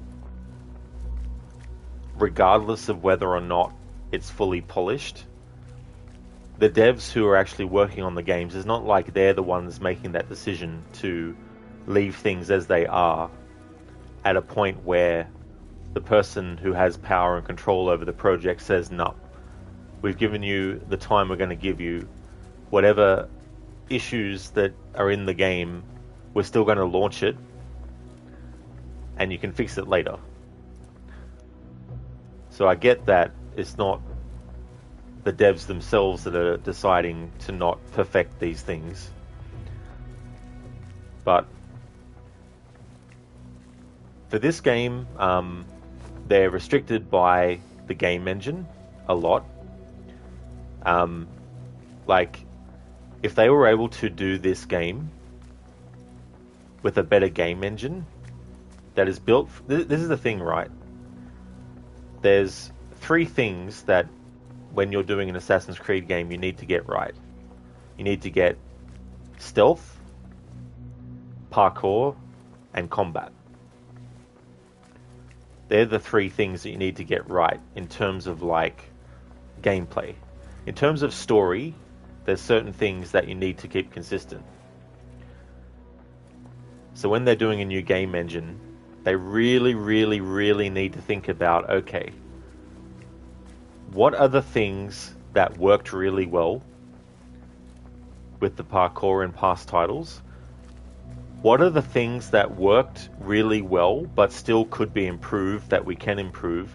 And what are things that have never been good that we can get rid of? And the thing about this is, if they're going to be doing a new game engine for Assassin's Creed that has better parkour, better stealth, and better combat, actually listen to the people who are complaining about those things, the ones who are actually complaining about it from a perspective of improvement, not a perspective of just take it out of the game completely. For example, with stealth, right? What's the idea behind being stealthy? Is it to be loud? Is it to be flashy? No, it's not. To be stealthy is to be quiet, but also quick. Right? Not make it look so flashy that you're doing it slowly. Like I was saying before, the animations that they do for the assassination where it's very flashy kind of stuff. And they want to show off the actual kill. But in the meantime, an enemy is just around the corner, and the time it takes for them to reach you, if you have the character doing a flashy thing, takes away the time that the character could have been able to hide. It's a level of realism that you need to realize. It's like if someone's going to take cover behind a corner that's closest to them, you're not going to make the character slide over to the cover that's way beyond where they currently are in open view of the enemy. You know, that's not realistic. So for example, if I wanted to hide behind this corner, but the game made me hide behind this corner, and there's actually an enemy who can see the character slide across there, then that's ruining my stealth experience. Whereas if I'm on the corner here, and the enemy is there, I have more time to decide, do I stay there and get detected, or do I move somewhere else? But if you're trying to get to this corner and the game automatically puts you there, and you make a noise, that's going to fuck things up. You know, so they need to be mindful of that kind of stuff. And I'd like to see them bring in a situation where it's true stealth. Where, I mean, you gotta actually move quietly through an area, otherwise you get detected.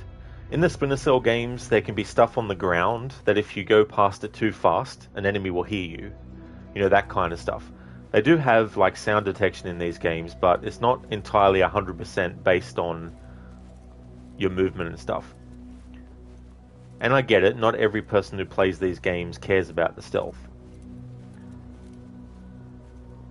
But the thing is, right,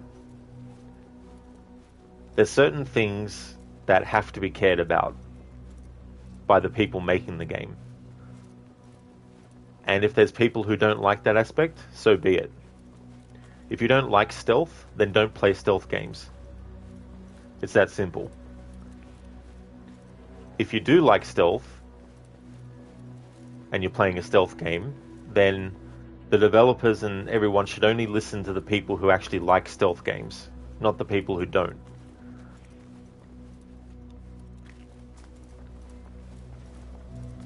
If it's a game that's not known for stealth, and there's one section where there's stealth, then it's understandable for people who don't like stealth in games to be upset. But if it's a stealth game, and you don't like stealth, then it's just as silly as someone who doesn't like RPGs playing RPGs and then complaining it's an RPG. If it's a series that's been known for being an RPG, that is. If Doom became an RPG, then it'd be like, what the fuck are you doing, making Doom an RPG? Doom should never be an RPG. It should never be a real-time strategy game. It should always be a first-person shooter game. You know, inevitably you're going to lose people who don't like the genre of the game that... Sorry, don't like the genre that your game is. It's a fact of life. You know, you're not going to please everyone. So why companies try to please the people who don't like the aspects that are in a game that makes the game what it is beyond me. Only listen to the people who actually like the genre of the game in which that action is actually in it. So if you hate stealth games, that's fair enough. But the people who make stealth games should not listen to those criticisms.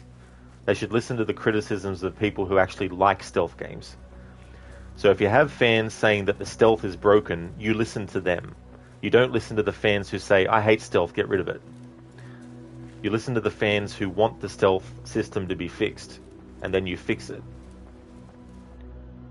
You know, everyone's always going to find the things that they like. You don't need to change what your thing is to suit. So if you're making a first-person shooter game, and people who don't like those games complain about your game being a first-person shooter, ignore them, because you're not making the game for them. You're making the game for first-person shooter fans. You know, I'm not a fan of Final Fantasy, but you don't see me expecting them to make Final Fantasy games first-person shooters or third-person, you know, parkour games or anything like that. You know, why? Because I know that's not what type of game they are. So I'd rather not even worry about that. But yeah, I think devs need to start listening to the fans of the games who have criticisms about the elements that are part of their game that make the game series what they are, instead of the people who aren't. And all that kind of stuff. So yeah, I think they need to ignore the people who don't like stealth games when they do Assassin's Creed games, Splinter Cell games, you know, whatever the case may be. Because you're not going to get everyone. Not everyone's going to be like, hey, this looks like my type of game. Oh, it's a first-person shooter? I don't like first-person shooters. But I'm still going to play it anyway and complain about it. Dev. Oh, this person who doesn't like first-person shooter games complained about it being a first-person shooter game. Well, we need to listen to them instead of the people who love first-person shooter games who might have some issues that we can fix. You know, it's not the way to do things. Stan, and then 3 years after that person is fired from Ubisoft, he gets arrested by French police. Odyssey's assassination animations were so ridiculous. Flipping the enemy in the air and running the blade through their body from butt to head. Yeah, I mean, I wouldn't mind that stuff if it's something that the player wants to initiate. Again, like the games in the series having high-profile assassination and low-profile. High-profile would be doing something that is loud, whereas low-profile would be doing something that is quiet. And so a lot of those flashy moves that you can do in like Odyssey and that, if it was something that was completely up to you as the player, that'd be one thing, but sometimes those things automatically happen whether you want them to or not as well. Conspiracy stealth is one of the only reasons you still play this game. The creativity of killing, hiding, and moving around without being caught. The anxiety of almost being caught. The one thing you did like that they added in this one is if you try to do a second assassination on an enemy with a helmet, the knife just pings off his head. So you have to be careful when stealth. Exactly, Conspiracy, yeah. Now that very thing, like that's an example of, if I'm in the moment and that happens to me, I'm going to be upset. But not to the point where I want them to not have that thing be a thing. I would just be upset because I didn't think about that, you know. So that's a different kind of complaining. But there's certain things where it's like, if you're being quiet and the enemy doesn't know that you're there, then they shouldn't be able to detect you if you're going quietly. You know what I mean? It's only if there's something that gets their attention that you've done where they should be. So when something happens that you don't intend because it's out of your control and it's just bullshit, that kind of stuff should be complained about, you know. But there's also some complaining about shit like, oh man, I didn't know that that enemy was there. I killed this enemy quietly. They didn't detect me, but I didn't know that there was another enemy there. Damn, you know. That's understandable. You know, that's the kind of complaint where it's like, yeah, it's the player's fault. But when there's things that aren't the player's fault, then it's like, yeah, that sort of complaint should be listened to and looked at as well.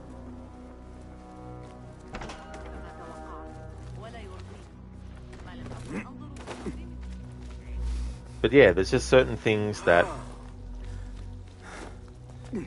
are part of a genre of a game, and if you don't like that genre of a game, then it's fair. And this is the thing, I'm not saying people should not be critical of that, but the people who are making the game should not consider that criticism as something that they need to address.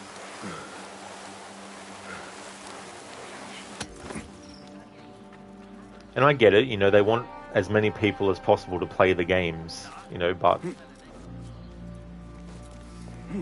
in trying to please everyone, you end up pleasing no one. And that goes for a lot of stuff.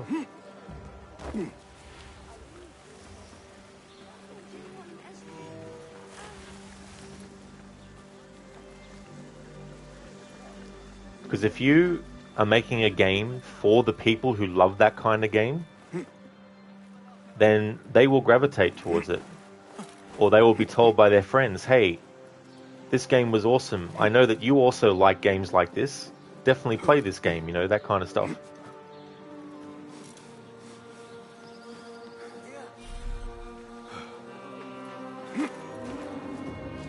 It's like if you design something to be a certain color, not everyone is going to like that color. So that does not mean that you should stop making it in that color.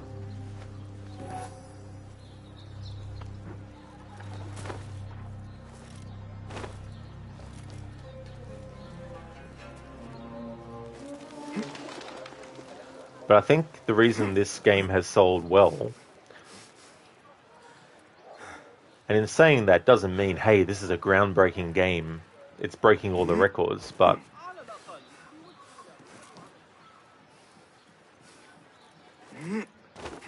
if you're building your game to be appealing to people who like that genre of game that your franchise is part of, then you're going to have a better time at potentially making something that is going to be considered to be, you know, good. If not amazing, at least good enough to play and enjoy.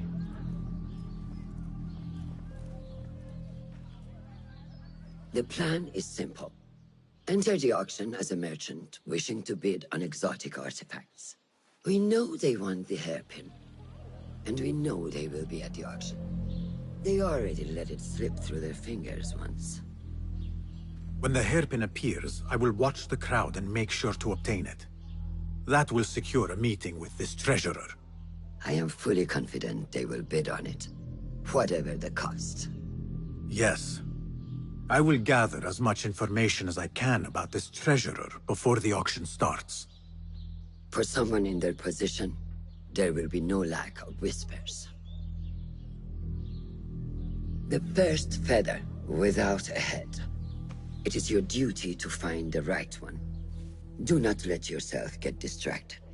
Focus on the mission at hand. It does no one good to linger on things that do not exist. This is real. I understand.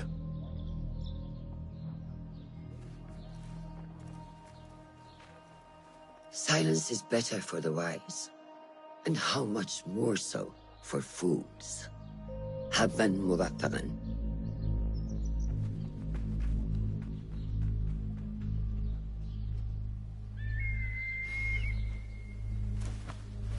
Do you think we need luck?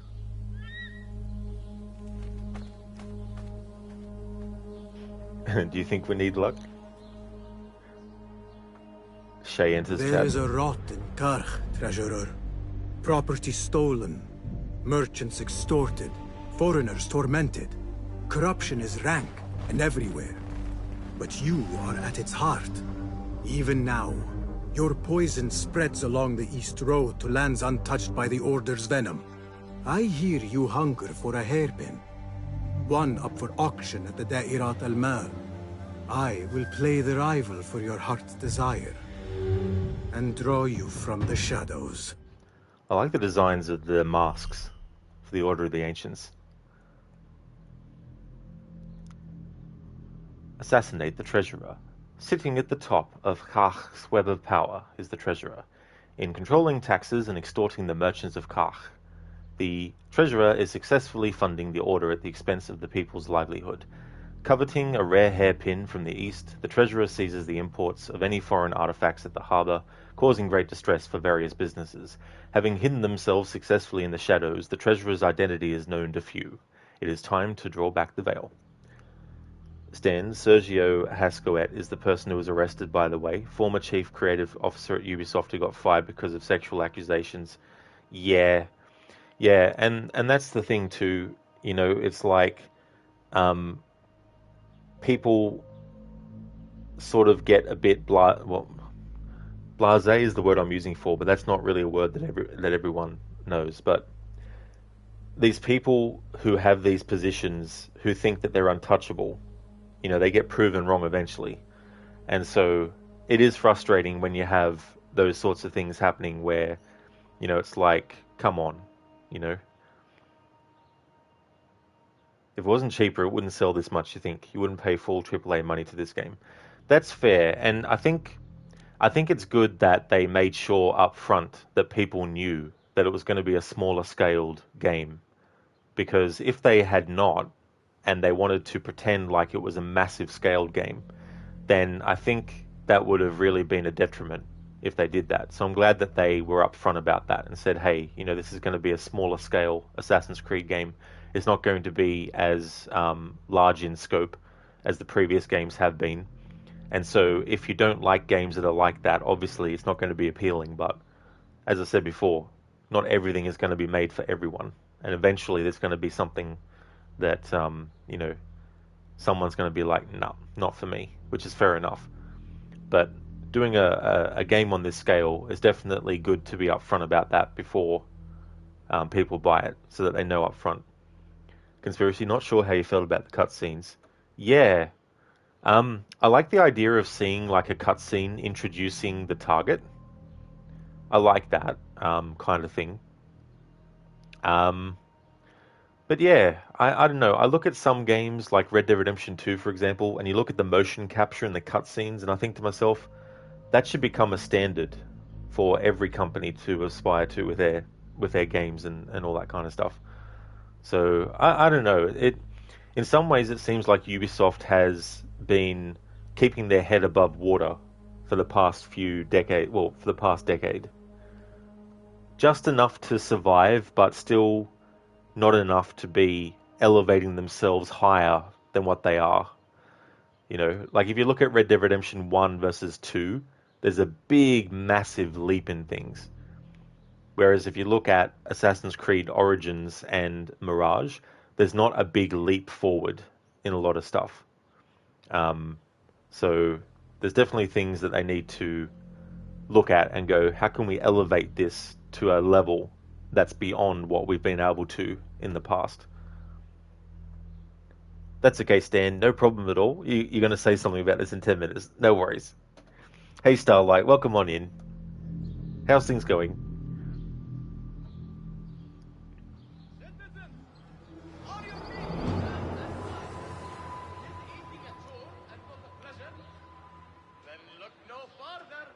Is eating a chore and not a pleasure?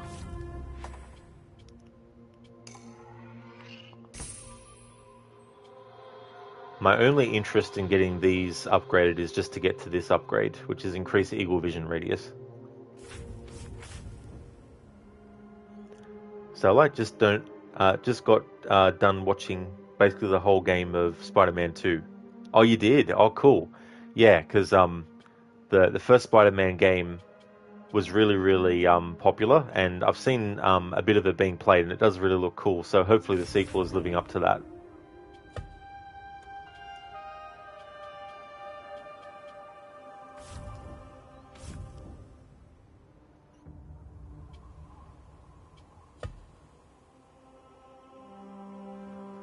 Okay, I just want to check something.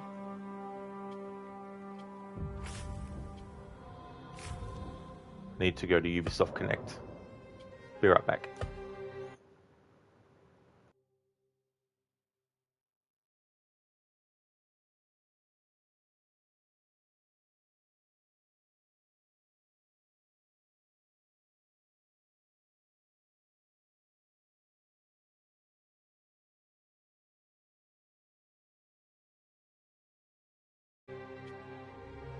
Alright, I'm back. I was just seeing if I could afford, with my Ubisoft points, to actually get Altair's outfit, but I need 40 more.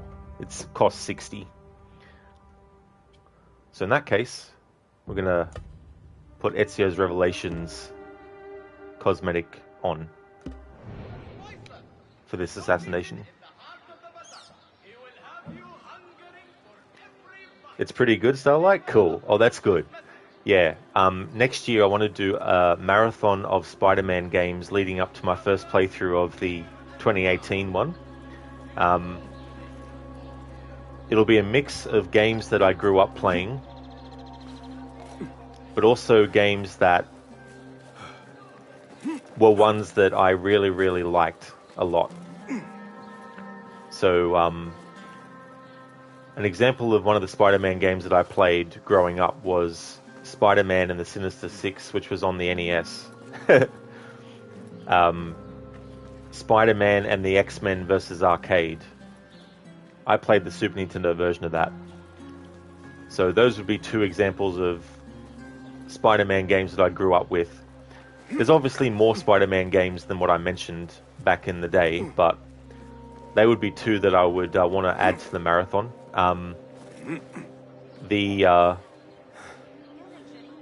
The Spider-Man game based on Spider-Man 2, the Spider-Man 2 movie with Tobey Maguire, that would also be included in the marathon I would want to do. And the two PlayStation 1 Spider-Man games, Spider-Man and Spider-Man Enter Electro. I would also add them as part of the marathon, as well as Spider-Man Web of Shadows, and then Spider-Man 2018, Spider-Man Miles Morales, and then Spider-Man 2.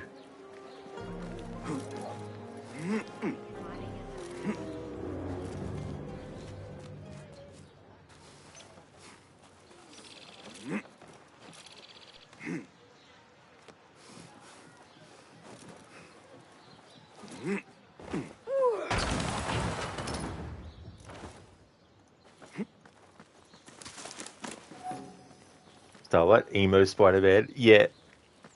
Yeah, it's so funny how that became a meme.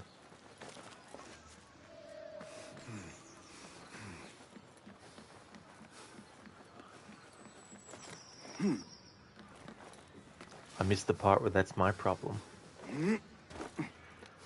My friend Crocodiles has a Bully Maguire emote.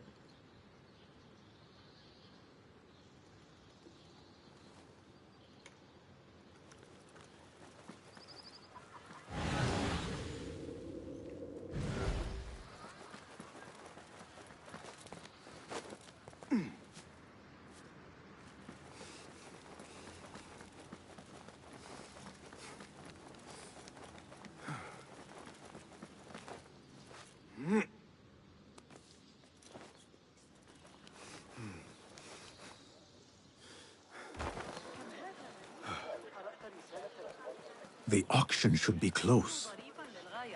The Dairat al-Mal is not open yet. Return later. Maybe I can look around the bazaar before it starts. Might learn something useful.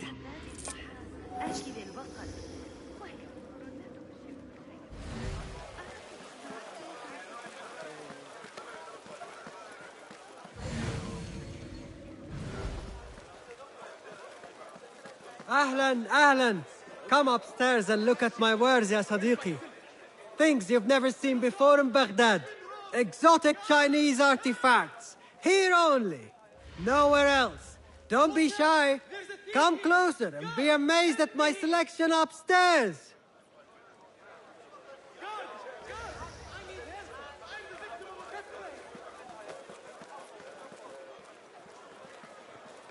Assalamu alaikum. You mentioned Chinese artifacts. Yes, friend. Welcome, welcome. You will surely find something of interest here. Longing for the exquisite, ya Sadiqi? I have ornaments that hail from the Far East on auction. Rare vases, delicate teacups. But the hairpin is my prize. One of a kind. A beauty even the treasurer asked about. Wait, the hairpin? Where is it? It's going to be up for auction. If you wish to purchase it, make sure to bring a good bag of coin. A hairpin from the East. This must be the item El Kululu was after for the treasurer. I must look out for it at the auction.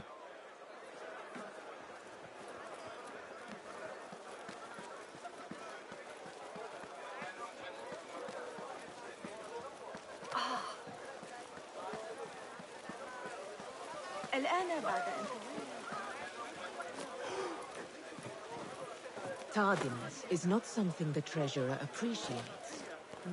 I repeat, the treasurer...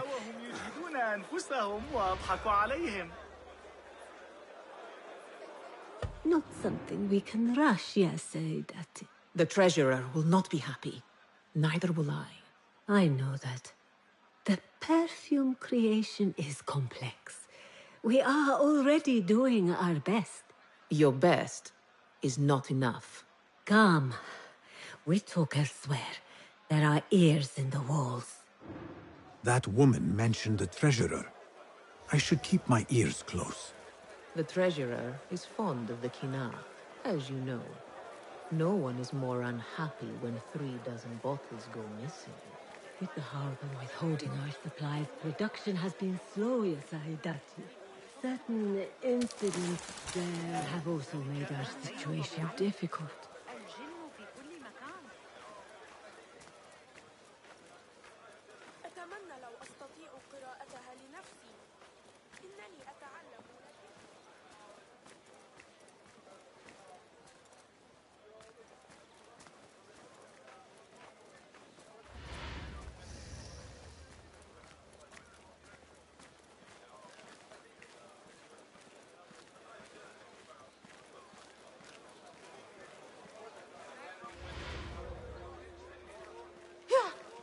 You are not telling me exactly what it is we are missing.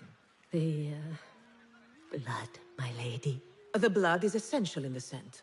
It is what makes the Kina perfume special. We must have it. I will talk to the Khalifa. See what we can do. The treasurer will have to wait for her supply. This perfume? On the tax collector's letters? I thought it smelt like iron. Was it blood? This woman could be from the Khalifa's inner circle. She knows the treasurer. I must speak to her. Welcome back, Stan. Assalamu alaikum, ya Sayyidati. Wa alaykum assalam. I could not help but overhear, Sayyidati, about the perfume. It is not courteous to eavesdrop. Seeing as you are an admirer, you are pardoned. My name is Kabiha, the woman behind the Kina. It has a unique scent. Rose, honey, sandalwood. And if you heard, a sliver of blood. Blood. I should have guessed. I had thought it might be iron. Blood is born from iron, is it not? But, because of that detail, it proves difficult to bring in large quantities. If it is so exclusive, it must be popular amongst officials. I think I caught a scent of it near the treasurer. Ning uses the Kina. She is quite taken with its rich mystique, as are many. Curious. You do not look like one who is interested in the art of perfumery. It is unwise to judge someone by how they look. Indeed. Did I not catch your name? Basim. Basim. I must not waste any more of your time. I wish you a wonderful time at the Da'irat al-Mal, ya Sayyidati.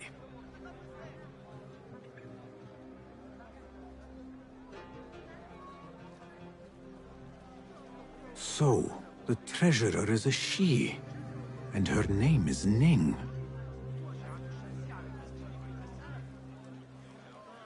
Yep, I was right. Angela Christophilou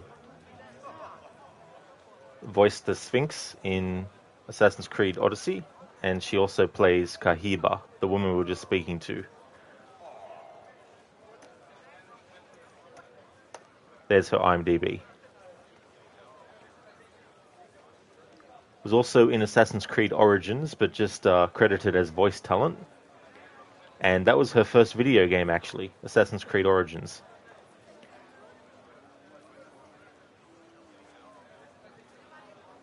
Hey there, Arthuri. Stan, if they were still producing games at this length, maybe it would be considered to pay full money. Yeah, maybe so.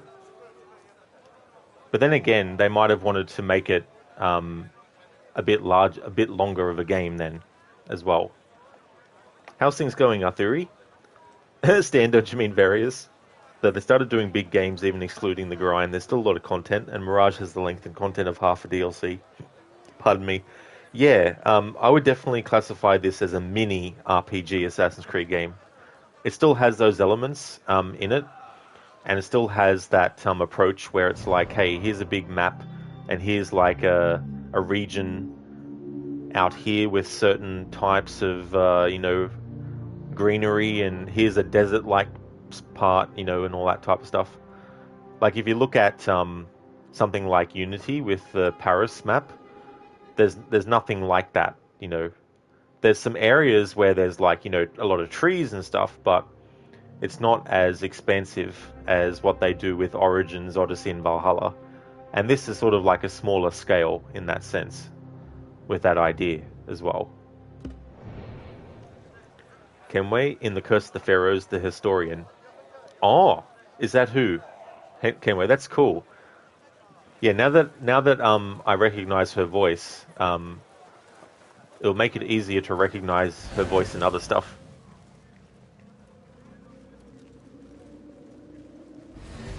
Arthur, you're well. Waking up a couple of minutes ago, a little bit tired this time, but take your time. You started a good day. Weather was well, but cold. Here, Finland is going very cold, so early to the October.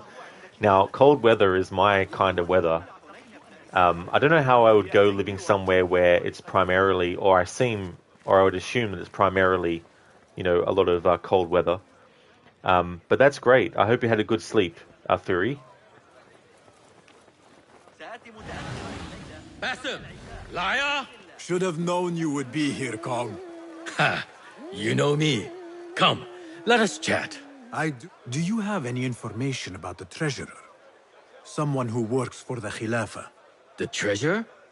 I do have something, but, it hurts to give precious information for free. What job do you need doing now? Already know what is on my mind, eh? You see, Little Finch, the Da'irat al-Mal is not only an important event for the upper class of Kach, but also for thieves. Did someone take something of yours again? A precious ceramic saucer. Luca has it. He has always been jealous of me. Where do you think it is? I knew I could rely on you, Little Finch. You should be able to find it in the crates near his stall. Be right back. Stan, yeah, weather is finally getting cooler, which makes tea and coffee drinking easier. Oh yeah.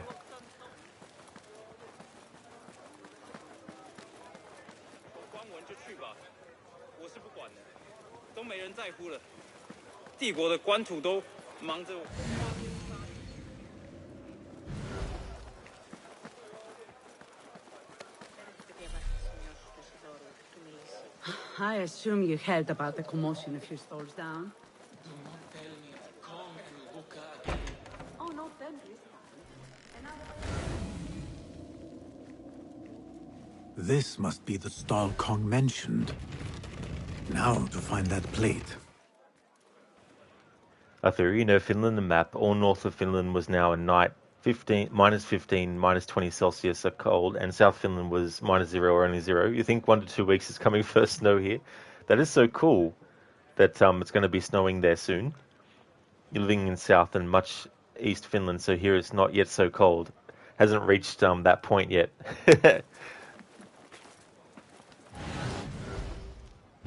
Yeah.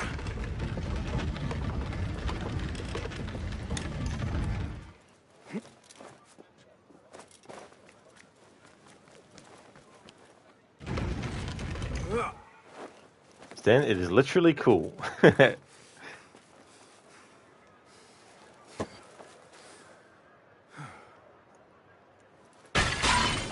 Stop. Jesus Christ. Had a feeling that would happen.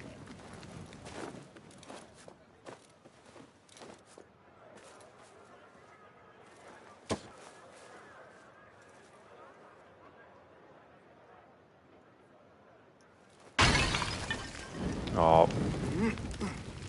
Fuck off. This bullshit is fucking bullshit.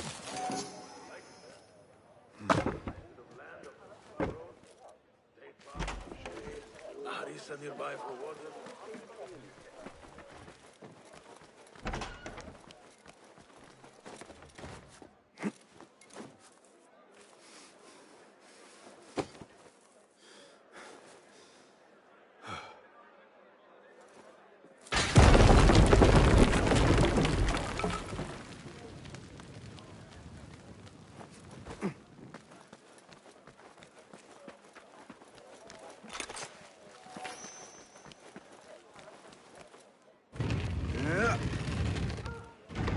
Star, you missed Resident Evil 2. Yeah, so that playthrough is all done. I played Claire and Leon Scenario A parallel to each other. So I'd load up 2 different emulator windows and have Leon progress a little bit, and then switch over to Claire, have her progress a little bit, and then keep on doing that throughout the whole game. So I did that with both of their scenarios. So that's all done. So the next horror stream will be Alan Wake Remastered, doing my in-depth playthrough of that. Trust Kong to own a plate like this. Now maybe he will tell me what he knows about the treasurer.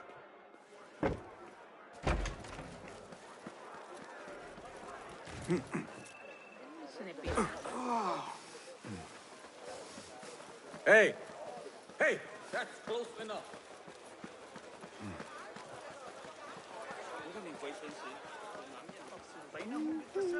Star, you watched Brock play that? Oh yeah. Yeah, he's definitely a big fan of Alan Wake. Same here. I absolutely love that game. I've lost count now how many times I've played it overall.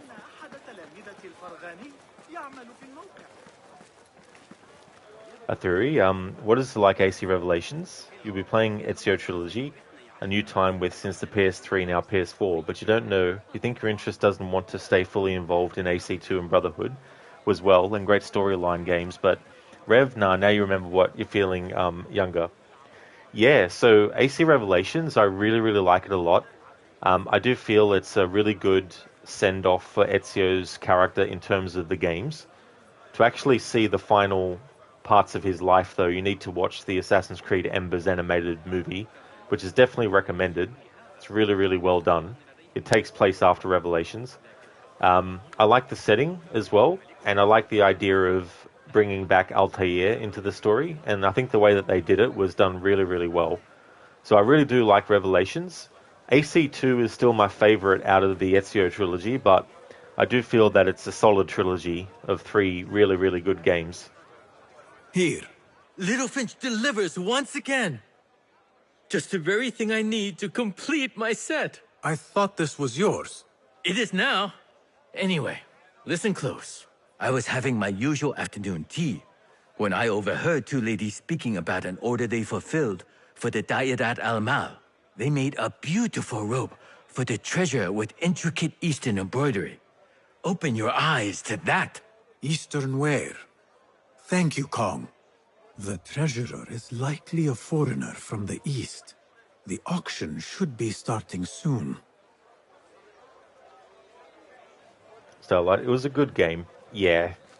Very much looking forward to the sequel. I've already got it pre-ordered, so I'll be able to just get it pretty much straight away. A theory, we're the same. Ezio Trilogy's AC2 is a favorite of the trilogy games. Yeah, there's just something about it that is so cemented in my memory of that game. Revelations is a good game, but you don't know if there's something about it that doesn't hold you at least as much as Second or Brotherhood. That's fair too, as well. You know, it's sometimes hard to live up to a game that had come before which did so well and was so well done.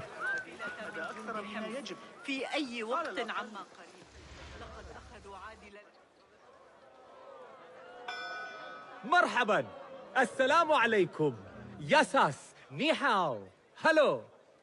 It is the time of year again to fulfill your deepest yearning, to listen to your heart's desire and purchase what God has shown us. It brings me great joy to welcome all of you esteemed individuals to our annual Dairat al-Mal. First on our exclusive, captivating list of exotic odds and ends, we have a stunning statue from India. Made of ivory and crafted by the finest artisans, it will be a perfect addition to any home. Oh, what do we have? One bidder already? No, two. Calling once, twice, a third. Would anyone like to best that price? No? So, this piece goes to the lovely lady. Next, we have a one-of-a-kind ethereal beauty. This hairpin hails from the east. And look at the detail on the dragon. Perfect as a collectible, and even better as a gift for a certain lady friend you might have. So what is this piece worth to you, Ya Asdiqai? One, for the treasurer who graced us with her presence. Ning, the treasurer. Two. Any others?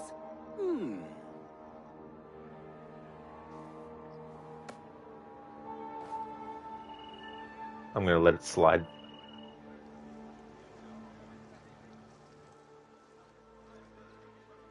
Sold to the man over there. Kindly collect your item from my associate after the auction. Now, moving on.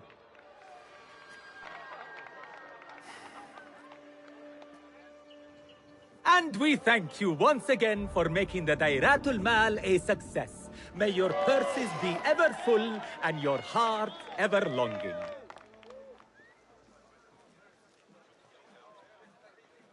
I have to get the hairpin from that man.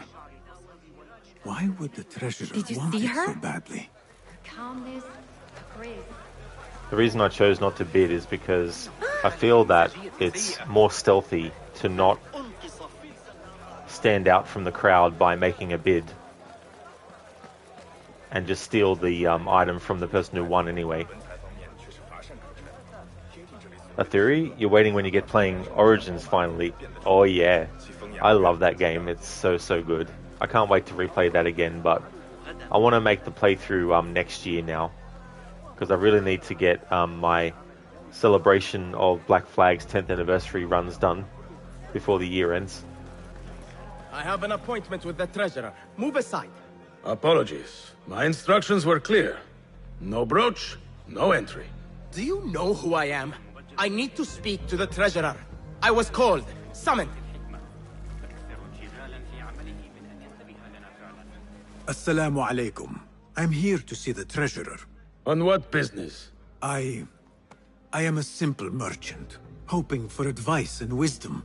If you do not have exotic offerings and are not part of the ivory coin, be gone. There will be no audience for riffraff.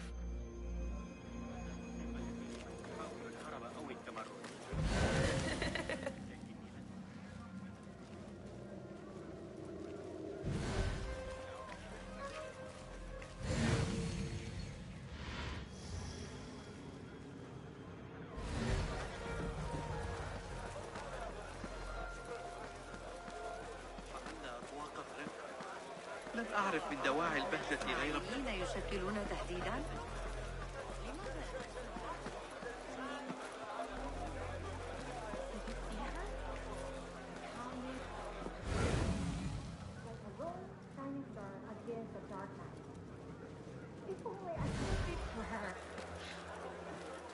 Not a chance.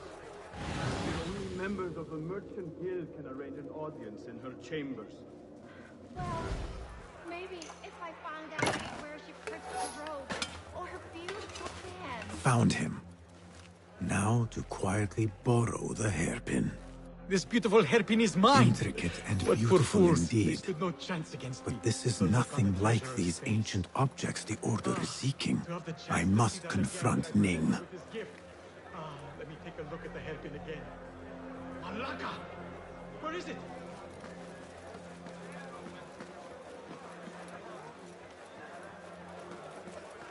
A theory and origin storyline, you're feeling that was even surprisingly raw. You might have said this before, but you think it's pretty raw and deals with things in a raw way.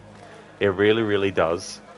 If you look at AC2 and you see the hanging of Ezio's brothers and father, the fact that they showed a child also being hung by the neck was definitely a bold move.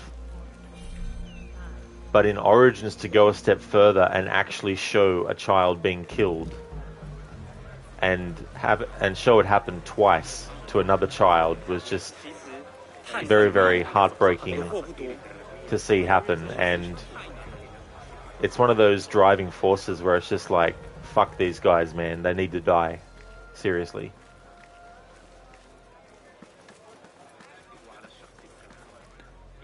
Having said that, though, one of the members is a bit sympathetic because she's a mother and she also has lost her child. And it's kind of like a bit of a reflection about Bayek and Aya and the fact that they've lost their child. And the fact that wanting to do what you can to bring them back to life. So there's a little bit of an understanding that Bayek has about what she wants to do, bringing her child back to life. But you know, he knows it's something that can't be done, and that. So there's a little bit of sympathy to be had for the hyena, Khalaset. A theory, that's true. AC2 and Origins have a big theme of revenge. Absolutely. I've been a fan of a revenge plot for a while. I think it stems from the movie Death Wish 3 that I watched when I was younger, because it's a series that deals with someone getting revenge against the people that did terrible things to their family. And that's one of the things that, you know, I like in stories is if you give me a reason to get behind someone wanting to get revenge, then I'll be all for it in the in the story. Like, I'm not someone in real life who seeks violence or anything like that. But in terms of fictional movies and games where that's actually a theme, I'm all for it. It's like, yep, let's go. Let's get revenge against these assholes who did this to you and your family. Assalamu alaikum. You again? What is it now? I have a gift for the treasurer, if she will see me. Only members of the Ivory Coin are allowed to enter. No brooch, no entry.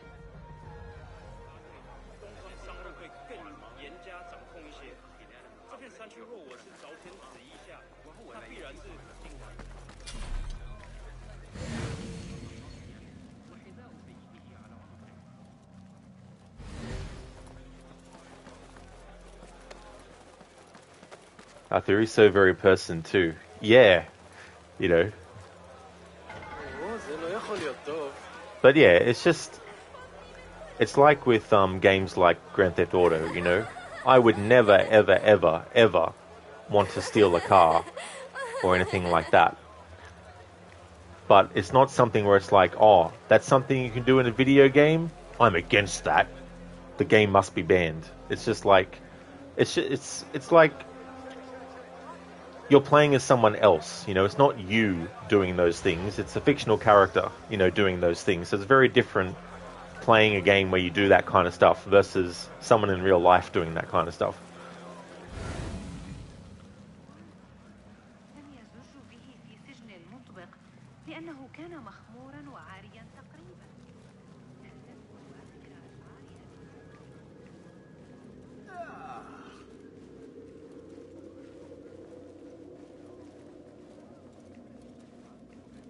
This is proof that I am of the Merchants Guild. Look, see? With respect, that does not entitle you to 3 bags of saffron, 2 of vanilla, and a bottle of honey without a single coin. Impossible! Bah! This is a waste of my time. Hello? Trouble with customers. No more than usual. These people from the Ivory Coin think themselves touched by God himself. The ivory coin. I should not speak about it. I do not know much, really. Whatever you know can help me. Well, it will not hurt to tell you what I know. The Ivory Coin is an exclusive merchants guild. They have a brooch that grants access to certain places. How do you obtain this brooch? I hear only respected merchants are part of the Ivory Coin, and that you can only be invited by another member. They think their status gives them permission to take goods without coin. Have you ever seen such vanity? This is expected in Karch. Thank you. Hello, spices for you?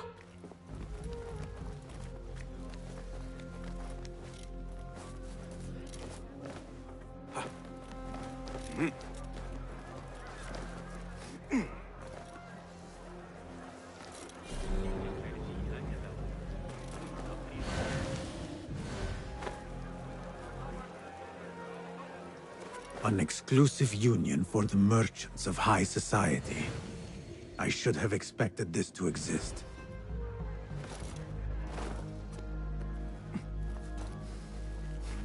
The Chamber of Antiquities is the treasurer's haven. I need to find a way in.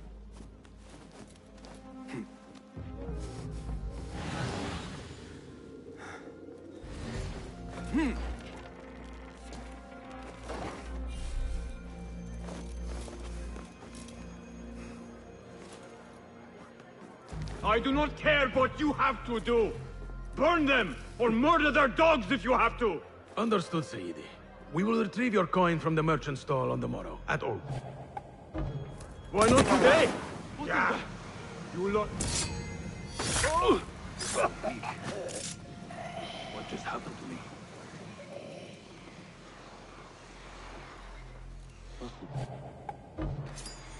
Die! There! Stand and fight, you worm! This must be the Ivory Coin's brooch. Shiny. I have both trinkets. The guard will have to let me in now. I like that glitch. The dude went looking, and he went up on something to look. No brooch, no entry. You know how this works. Yes, but I left my brooch in there. Do you not see the problem here? No brooch, no entry. No brooch, no entry. You got that? So turn around and go back home. Bother somebody else, okay? I have no time for you.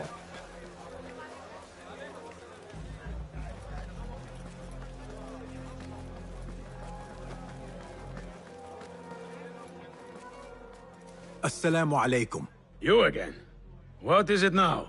I have something that she wants. A Chinese hairpin from the auction. I also have my brooch with me here. Very well. You may enter.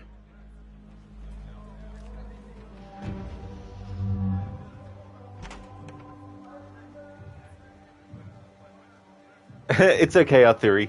Master Kenway was referencing Assassin's Creed Unity. The villain will say a line where he goes, "Revenge, is it? Your vision is as narrow as your father's," to Elise and Arno. So yeah, Kenway was just referencing Assassin's Creed Unity with that. Arthuri, a new voice line actor. Yeah, I don't think I'll do that too often because after doing that, my throat was a bit sore. So there's just some voices that I can do, but it really messes with my vocal cords. I have been looking forward to meeting the treasurer. It is an honor. Indeed, Sayyidi. She is busy, and her time only allows for a few rare appearances.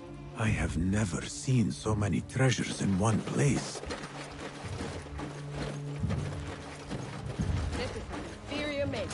going to drop you. What? Yes! You see? Isn't What? this nice? What? What? What? What? What? What the fuck? No. We're not doing that game. We're not doing that at all. When was the last auto save? 553, 534, 532.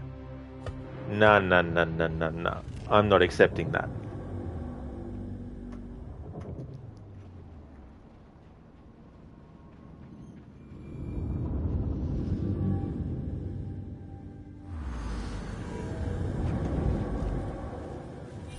This way, Sayyidi. I have been looking forward to meeting the treasurer. It is an honor. Indeed, Sayyidi. She is busy, and her time only allows for a few rare appearances. I have never seen so many treasures in one place. This is some inferior make. I wonder if you really are the expert you claim to be. This plate is priceless, I swear it. Treasurer, Ning, if only you... Go. Lead the boss. But get the plague out of my sight. Perhaps the dogs in the soup can use it for their meals. Their standards are too high. One has to be careful not to get bitten in there. Please refrain from speaking about the treasurer inappropriately. You may enter. Kenway, you like the delivery of that line a lot. Revenge, is it? Your vision is as narrow as your father's. Revenge, is it? That's okay, our theory. That's no worries. I just thought I'd clear that up because I knew that Kenway was referring to that, and I wanted to just make sure that you were aware. Conspiracy did the same thing. Didn't realize you had to stop outside the room. Yeah, I mean, I didn't actually notice the distance between where I was and when I stopped. I thought I was safe to stop where I stopped, but apparently not. It felt like it was like slightly just a toe of Basim's was in the wrong spot. You are a new face. My name is Basim. New to Baghdad, but not to trade. I deal mostly in fine antiques and collectibles. You must have a good eye for detail, then. What have you brought me, Basim? You know what I brought. A man not to be toyed with. Come, show it to me.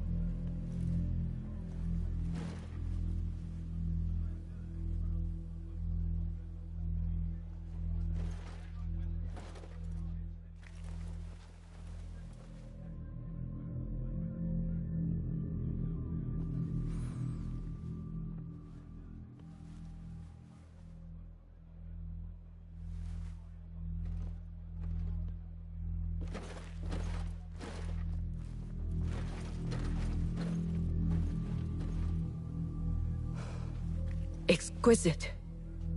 Ever seen something like this? So perfect. So delicate.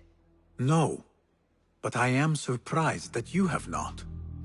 I do have a penchant for them. When I was but a child, my sisters and I would tie our hair with sticks, adorn them with stone. I pretended they were the rarest gems. We had nothing, but we felt that we had it all. There are many reasons why people see me. For advice, a taste of power, and most often, to win favor. Why have you come, Basim? As a fellow collector, I have heard much about you from others. Your extravagance, your taste. I wish to learn. Did they say I was lucky? I loathe the word. When I first arrived in Baghdad, I was one of many seeking my fortune. Now, I have even the East wrapped around my fingers. I clawed my way here where many gave up, preferring to spare their nails. But me? I don't mind a few scratches, a bit of blood. Surely there have been connections. The people you met that helped you get to where you are. No matter what others say, You only have yourself. No one else.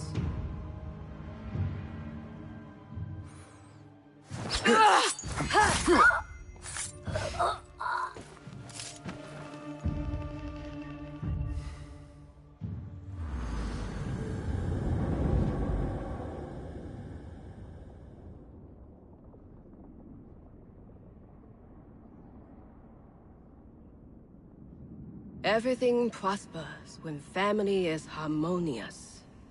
Family? The word has no meaning. The notions, even more so. Only the self hears the deepest whispers of your soul and accepts you whole. No one lives alone. But we die lonely. In the end, we are absolutely, simply, truly alone.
Jinni.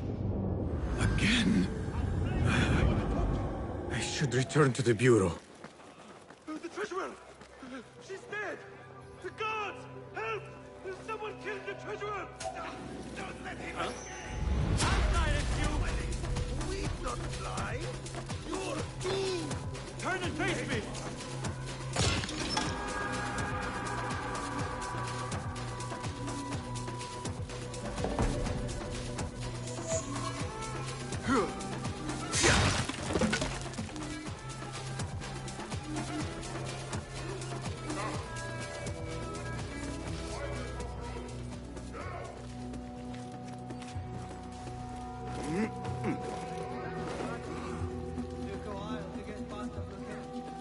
Refreshing to see the bazaar so lively.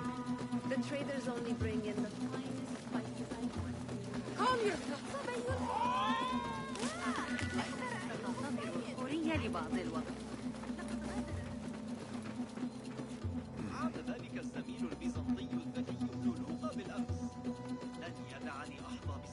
Kenway, Jermaine had some good deliveries just before he was killed off in the game. He really did.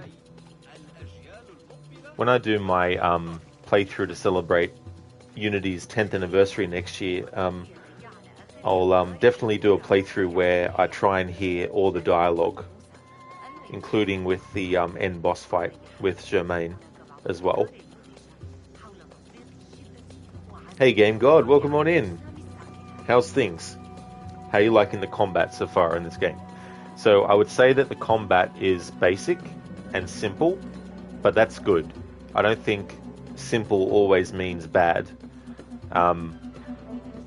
It can be difficult at first because enemies don't have a pattern as to when they'll do a blockable strike versus an unblockable strike until they actually go to do it, and then you know, kind of thing. So getting used to that and the timing, because with the timing for your parry, you have to be exact. You can't be slightly off. You can't be slightly early, and you can't be slightly late. You have to be pinpoint on the actual thing. So yeah, I think the combat in this is good, but for people who prefer something more complex with more options, then it's not going to be for them though. But they do try to make it a bit like strategic in a way, where you don't just run in there and spam buttons. You have to get your timing right and all that type of stuff. And also in this game too, with combat, you can be striking at an enemy, but they'll still be able to get an attack in on you. And if you don't actually parry the attack before you either kill them, or before, well, whatever, but they can still attack you in the middle of you attacking them. Have you put on weight? Peace, friend. Welcome. Stan, you're here for the extended warranty of your caravan, Mum. Starlight, what the fuck? Stan pulls up in the confession room with his rear-wheel drive American muscle car. Yeah. Did someone say family? Game God, cue Don Toretto voice, yeah. Starlight, strange. Yeah, that's the thing that I like about the games in the series that have the after assassination sequences. Some of them can be very, very trippy. Theory, so carelessly speaking after a hit from a hidden blade on the ground that it hits directly in the neck. That's it, exactly too, Game God, so Rod, San Andreas anniversary stream next Thursday. No.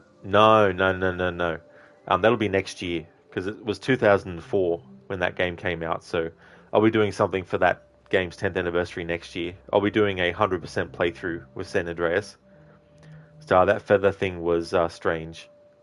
Oh yeah, that's a traditional kind of like way for the assassins to mark the fact that they've killed their target, is to take the heron feather and wipe the blood of their target on it. Afro Rod, where is your hook blade? I don't know. Where is yours? Where's your heart, Afro?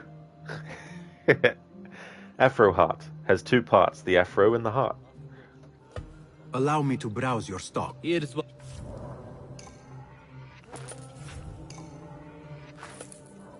Can I... Oops, didn't mean to do that. Will oh, that hang on. be all? Your gear needs some work? Oops. Not wise to be short of these. Wise choice. Alright, now that's enough.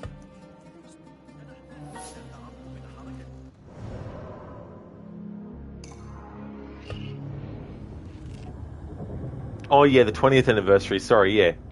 Yeah. Next year will be the 20th anniversary. I've got so many anniversary playthroughs I've been doing over the past few months. Some of them are bleeding in together with like what number it was. Had the 20th of Prince of Persia Sands of Time, the 20th of Tomb Raider Angel of Darkness, the 25th of Tomb Raider 3, the 25th of Resident Evil 2, the 10th of Assassin's Creed Black Flag, the 10th of Outlast.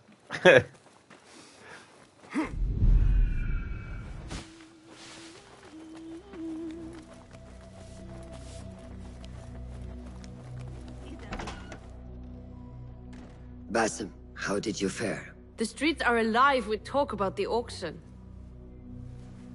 Rumors spread quickly. It was this woman, Ning. A woman holding the reins. She must have angered many. Angered and enthralled, in equal parts. It is no wonder she kept her identity hushed. Now the upper echelons of affluent louts are soiling their silk robes, wondering if they are next. The Order will not stop here. If they have reached the east, then there is no telling how far they will spread.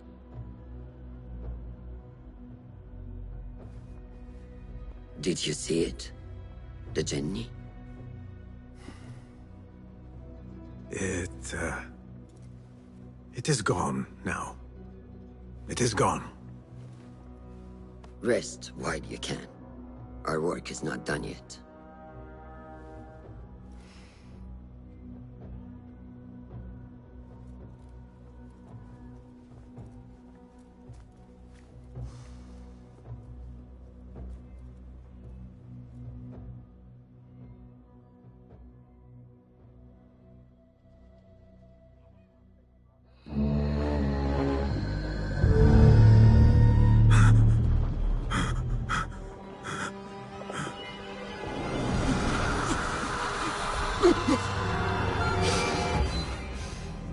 Easy, Basim. I am here.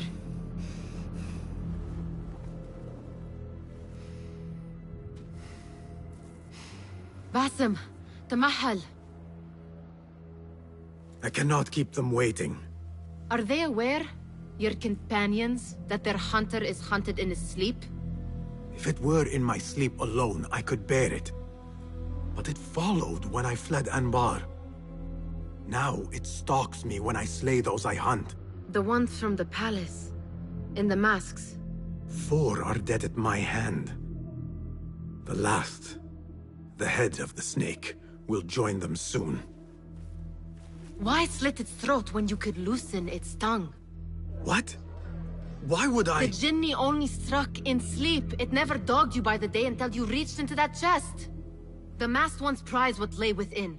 The ancient object that woke at your touch. They may hold more answers living than dead. I hunt my enemies. I do not break bread with them. I took an oath, Nihal. How can you hunt when you are hounded? If you could walk the dark unburdened, you could better serve the light.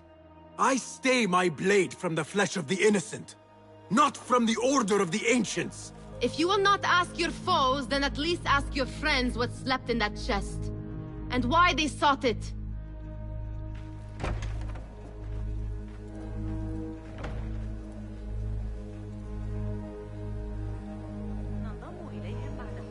My companions wait for me at the Harbiya Bureau. Clear your mind, Basim. Focus on the task before you. Arthur, you want to say to your Rod, you were playing God games. It was great following and watching. You say that you don't like all the games, but isn't that the case that you don't have to like all of them? Oh, absolutely. Yeah, that's the thing, right? Like, I feel that, especially if you're a fan of a series, you don't have to love every single thing to be a fan of it. You know, you still can not like certain entries and all that kind of stuff. You know, and that's something that with Assassin's Creed, like Rogue, I hate that game. I don't like the story. I hate the character, so I've only played it once, and I'll never play it again. You know, but that doesn't mean I'm not a fan of Assassin's Creed series anymore. You know, Resident Evil. I don't really like Resident Evil Revelations 1 that much, but I'm still a fan of Resident Evil. You know, you don't have to love every single game of a franchise to be a fan of it. You know, you can still dislike certain entries in it while still enjoying other ones and all that type of stuff. I want to say honestly, you mainly play really good games and it's a pleasure to watch. Well, thank you, Arthuri. I really appreciate that. There's some games that you know, you see being played and you think to yourself, oh yeah, this looks like an interesting one. And sometimes you see games being played and you think, there's stuff about this that I'm not really liking, so I won't worry about, you know, getting it and playing myself kind of thing. Afro, and you don't break bread with them, you break their necks. Game God, I get you, Rodlow. Yeah, it's like Red Dead Redemption 2 celebrates its 5th anniversary this year, but the reason I don't do playthroughs to celebrate 5-year anniversaries is, for me, I feel it's not that big of a time between release, you know, like between when it was released and the 5-year mark. 10 years though is a bigger sort of like, it feels more something to celebrate more than a 5-year anniversary, at least on a big scale kind of thing. So that's why I didn't do a 5th anniversary for Red Dead 2. But next year though, I'm going to be doing my annual playthrough, and then I'll be doing my camp dialogue focus playthrough, which I haven't touched for a long time because I had all these technical issues that popped up, but also the fact that I started my annual playthrough, I didn't start my annual playthrough of Red Dead 2. I started the in-depth playthrough, and because that was going to take a long time, it would have meant that I wouldn't have been able to get to my annual playthrough. So I put that playthrough on hold and then did my annual one. But then there were issues with streaming from an Xbox that arose, which meant I couldn't jump back into that camp dialogue focus one, so I had to hold off until I had the PlayStation version of Red Dead 2, so I would know that streaming it wouldn't be an issue. But I'm going to wait now until next year before I do my annual Red Dead 2 playthrough, and then once that's done, Red Dead 2 will be a regular fixture on the channel every weekend throughout the whole year next year when I do my dialogue focus playthrough. So I do have plans to do more playthroughs of Red Dead 2, but yeah, won't be doing a 5th anniversary one for this year. Even if I wanted to, I don't have time to fit it in with all the other playthroughs that have deadlines that I've got and all that kind of stuff. Okay, so until we can't anymore, I'm just going to have Basim's outfit have his Valhalla cosmetic. But I just want to show people what the Master Assassin outfit for Basim looks like.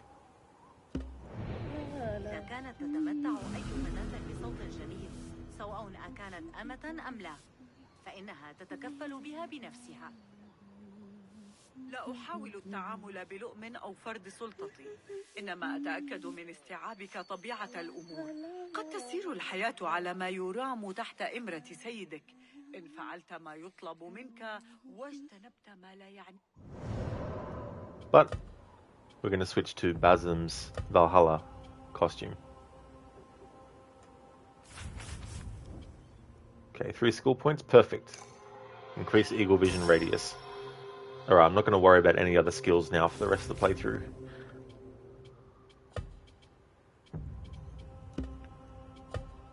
Okay, base outfit, we can upgrade the initiate outfit.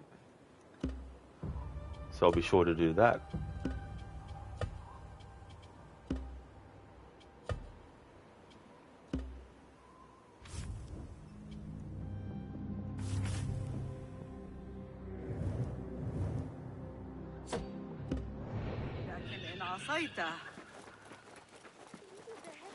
لجلب بعض العرقسوس.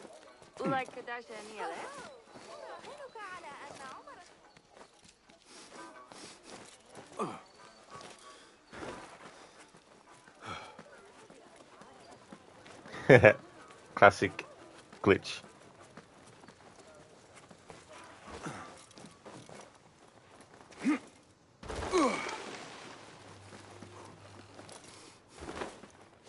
Afro, he looks to... Oh, Game God. Xbox hates Twitch, lol. Yeah, it's so annoying. Having said that, I haven't actually done a test streaming from my Xbox for months now. So, they may have actually solved the issue. So I really do need to do that test. I've just forgotten to do it and had so many other streams to do and stuff. But, I should test it just to see, just in case, because there are some games that if it actually doesn't do it anymore, Good to see you. I'll be able to actually play. Especially when it comes to Splinter Cell games. Without some. Thank you for your preference.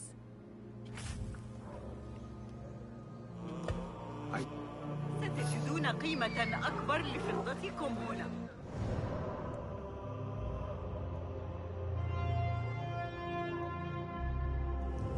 Okay, no sword merchant nearby.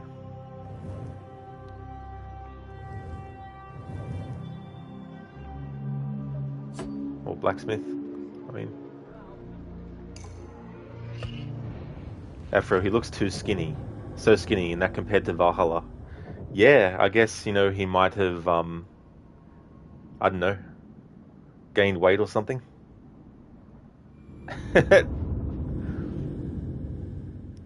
Stan, your boy, parkour. Exactly. Impressive indeed, Afro. That's impressive parkour there.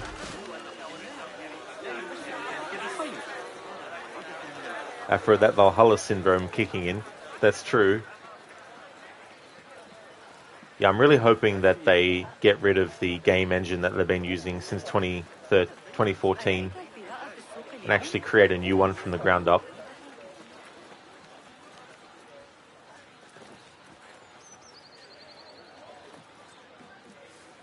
Hey, prompt to interact. You gonna appear? There we go.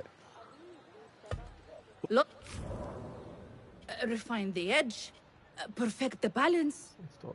Enhanced ventilation technology, yes? Alright, I don't have what's required to upgrade that dagger. Nothing else? Not to worry.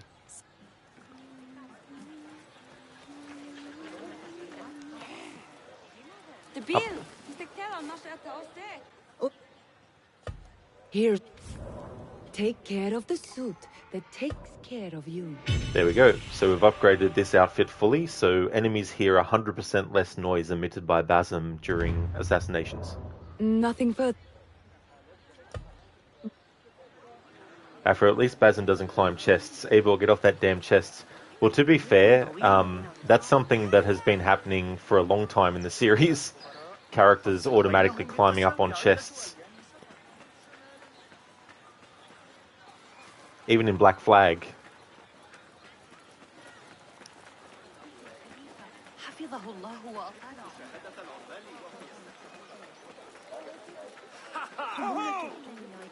I think the eunuchs are up to something. Eunuch. Should have played to your strengths. Been a eunuch. That's something that one of the main targets in Origins says. He's getting older. And have you seen the guy? Do you have much experience being a champion idiot?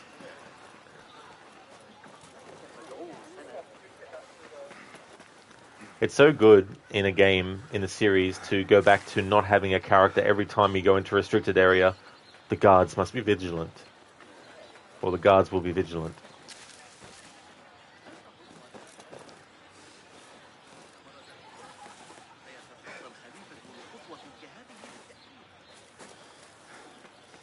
Although, having said that, the same team behind Odyssey is doing the Japan set game, so they might want to keep that tradition going.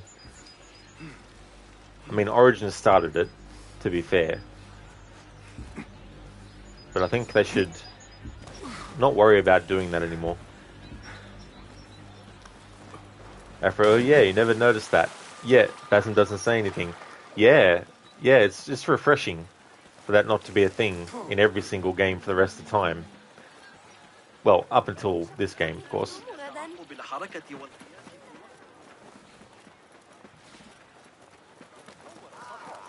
So damn annoying. Definitely can be. Especially when it's like, yeah, we get it. You know, enemy area, restricted. They're going to be vigilant.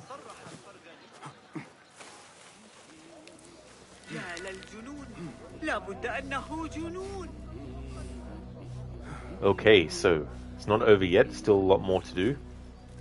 But I still want to get this game done today.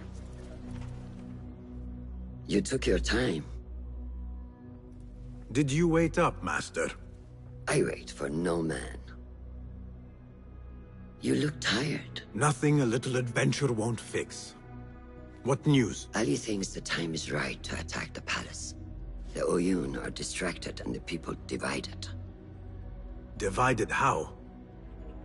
Some are claiming the new Khalifa stole the throne from Abu Abdullah, son of Al-Mutawakkil. What do you know of him? Little. He was there at the palace, the night his father... The night I reached into that chest. Master, have we learned anything more about the object within? Why do you ask? It seems a shame we know so little about something the Order prized so much. Should we not seek to know our enemies better, the better to defeat them?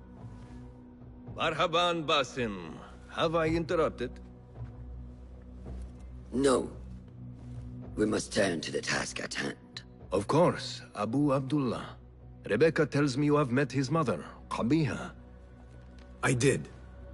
I think she could be first among our foes. She, or Arib the poet, or Muhammad the governor. All three had ties to our enemies. Muhammad ibn Tahir. His cousins govern the land on which Alamut sits. Their protection is all that shields us from our enemies. I cut our enemies' legs beneath them, Master. Let me strike while their stumps are bloody. I will unmask them and learn their intent. Basim is right. We must act swiftly. Go to the Round City. Investigate all three, but take no further action. Report back to me atop the house of the previous hill.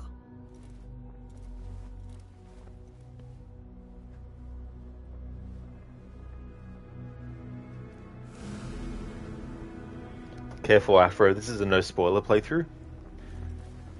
Even though I've already played it all the way through and know what happens, for the benefit of people who still haven't played this game who might be watching, wanted to make this spoiler-free playthrough. Obviously, when we get to points in the story where things happen... Poet, politician, and concubine. I will soon know which one wears the mask. That will be fine, but before those moments is not.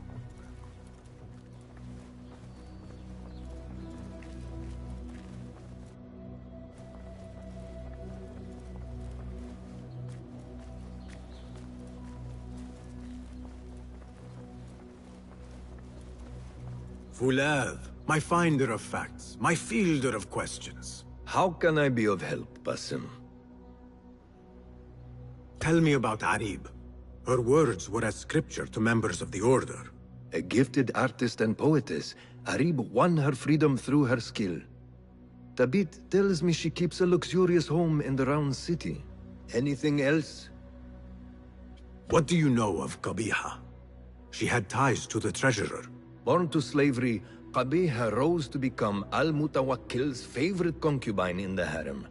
Yet her son was not made Khalifa, leaving her future uncertain. Anything else? Tell me about the governor. I saw him give orders to Wasif at Turkey. Muhammad is one of the Tahirids, powerful viceroys of the Khalifas in Persia. He governs all Baghdad from his seat at the courts. Anything else? Where can I find our suspects? All three live within the glorious Round City, the power center of the Abbasid Khilafah. Anything else? Shukran, Fulav. Shukran, Fulad. Stan, when he says anything else, you get the feeling that he wants to be left alone. That's true. Sometimes people have certain verbal cues that they hope the other person actually picks up on. But sometimes that doesn't happen. It's like when you're having a phone call with someone and you really need to go, and you tell them, but they keep on talking and wanting to continue the conversation further. And it's like, I'm sorry, but I really have to go now. Oh yeah, that's okay. So anyway, blah blah blah blah blah blah blah blah blah.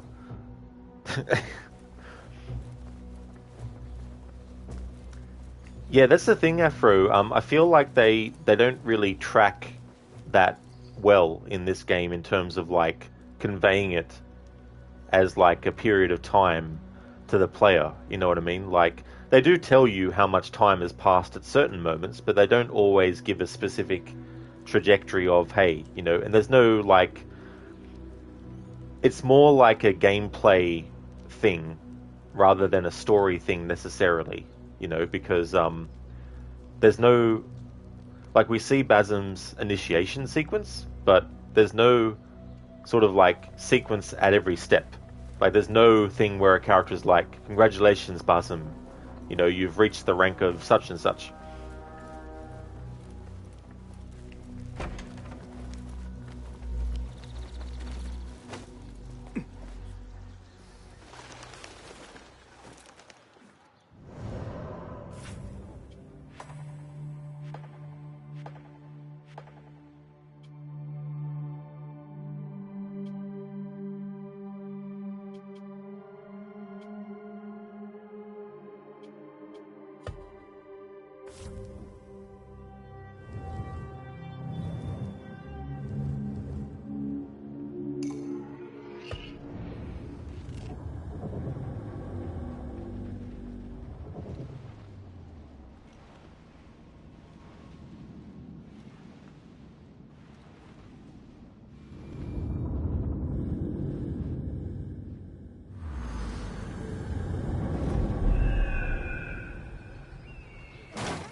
علي إحضار بعض الكوس واللفت للزوجة.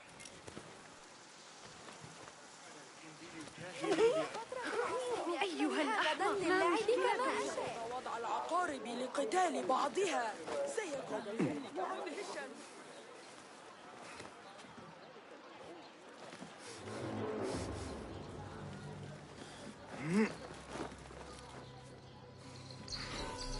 What beautiful homes. Far different from the slums of Anbar.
إنها ما تستحقونه وهي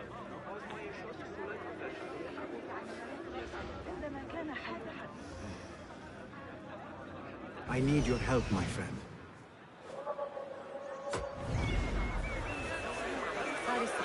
تعديلات ابن علي.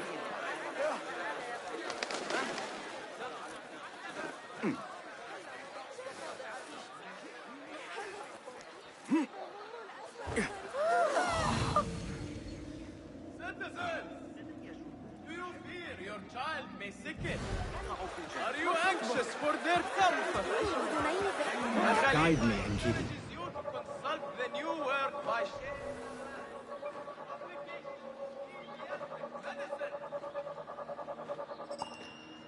That time.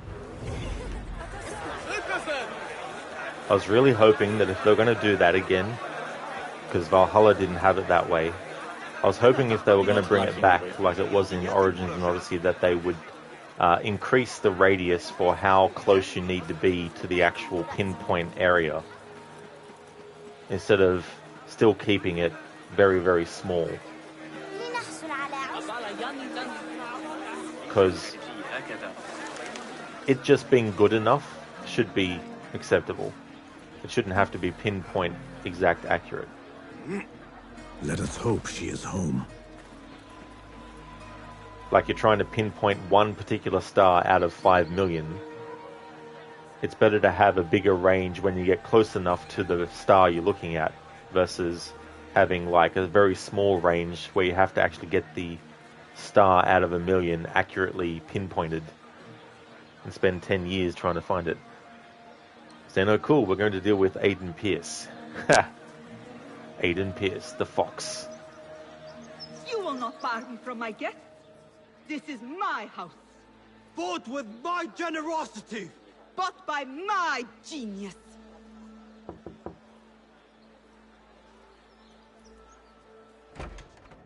For tokens, favors, and personal dedications, you may find Sayyida Arib in the garden after her recital. Good day. You must be her patron. It is an honor, Sayyidi. If I may, I seek a private audience with the poetess. Do you? I have been moved beyond words by her words.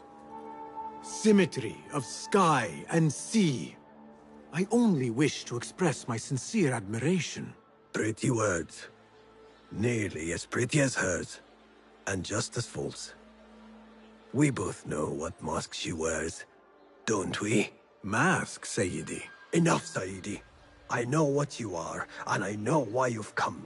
You think I haven't seen you skulking in the shadows. She's no longer party to your plots. Your secret meetings, your foolish nicknames, I have scrubbed her clean of them. For I have set a watch on her door. My men dog her recitals. Every letter she's had of you I have shredded or sent back. Sent back? You will find them piled at the Postal Bureau. Burn them. Bury them. Do what you will. You can choke on them for all I care.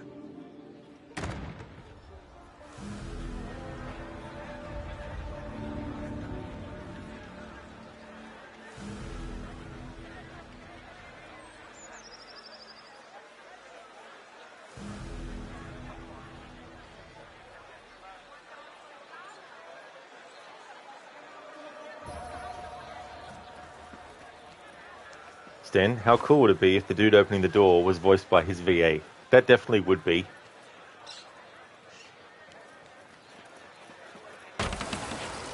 Foolish nicknames, secret meetings. The patron may have thought me a member of the Order of the Ancients. The piles of letters at the Postal Bureau may reveal more. Let us see what mask you wear, poetess.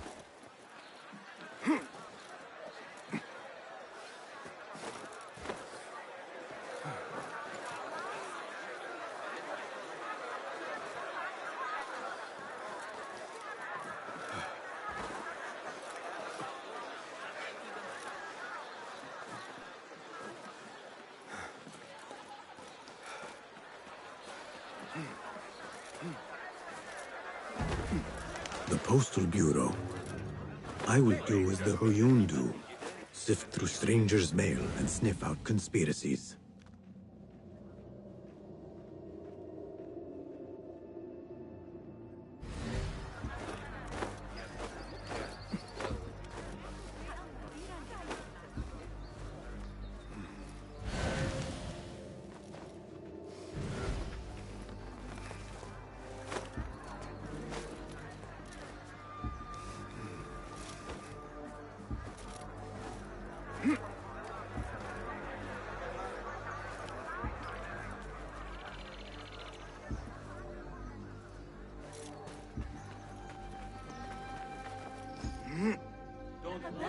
What?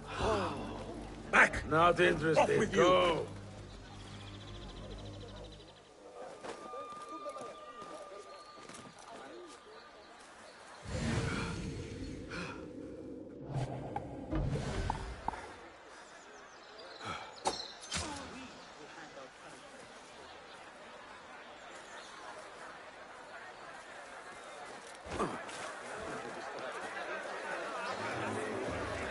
What?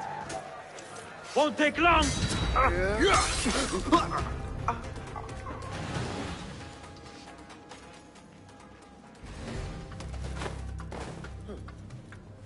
Hold there!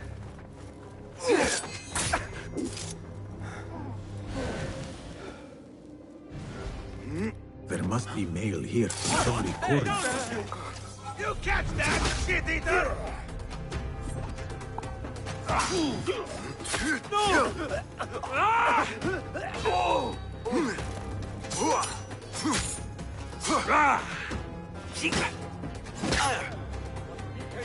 Right!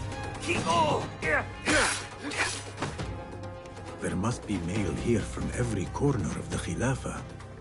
Now to find Arib's. After the honey drips from her lips, a Thalab leaves the garden and follows the mouse. Secret order correspondence? Bad poetry? A bit of both? Harib could be a Thalab. The patron spoke of a recital in the gardens. I could give this letter to Harib and see where the vixen leads me. Hey, hold on! Hey, hold on!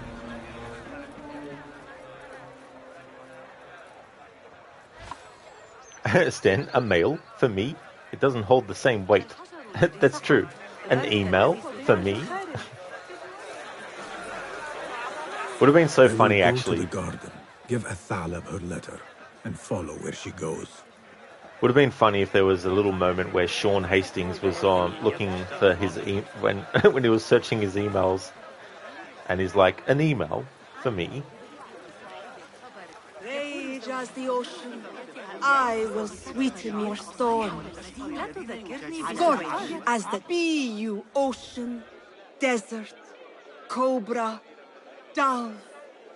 All shapes and humors will I embrace.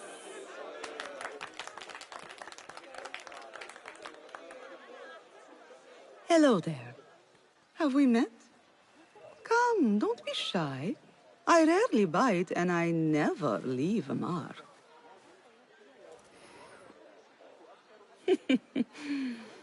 It seems there's no privacy in the public eye.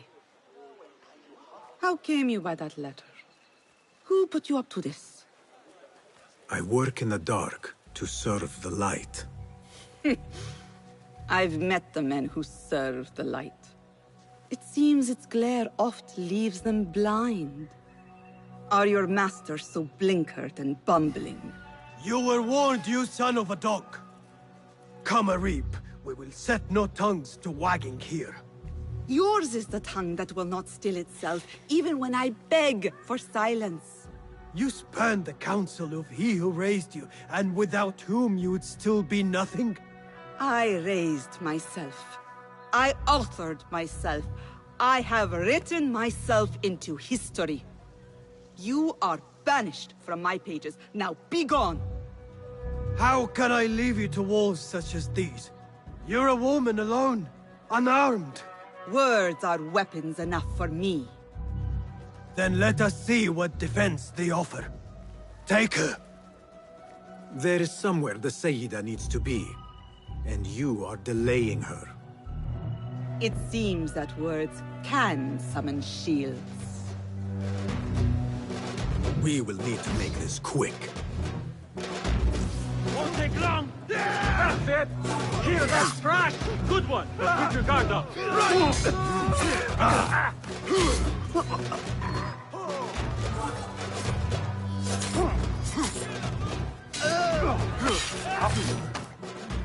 Arib has left for her secret meeting.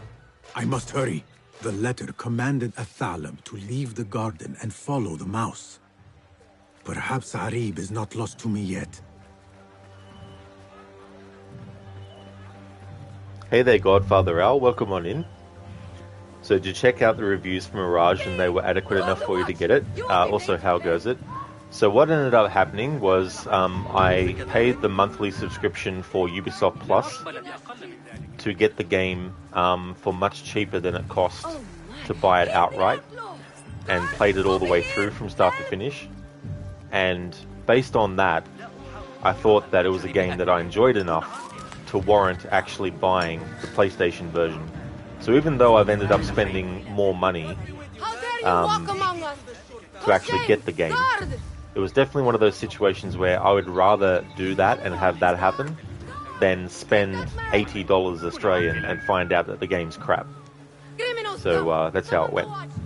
As for how goes it, it's going really good. We're in the last stages of the game. Like, we've got to do these investigations, and then after that, it's the last part of the game. So we're getting closer and closer to the finish line.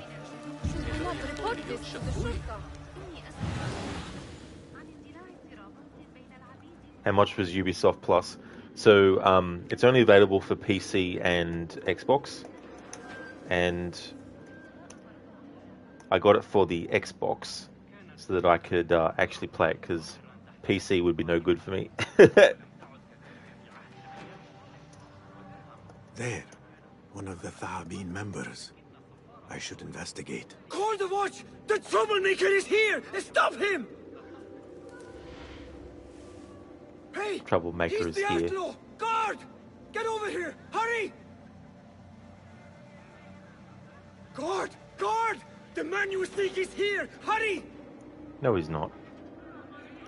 The thing, he's seeing things.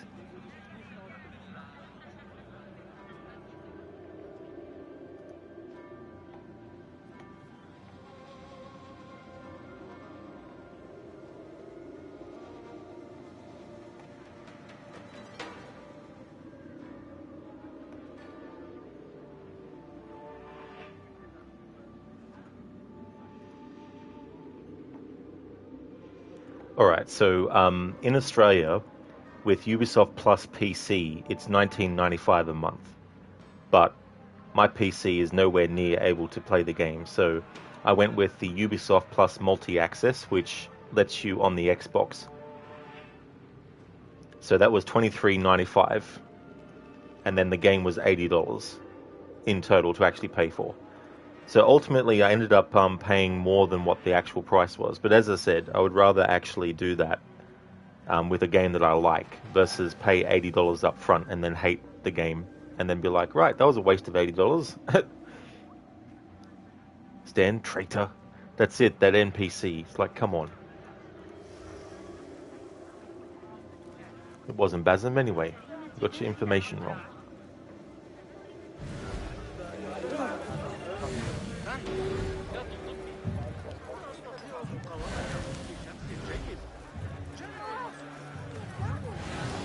أنت أيها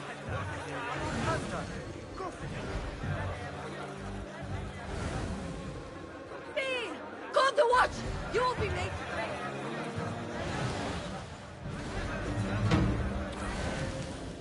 أنت اذبح جماحك.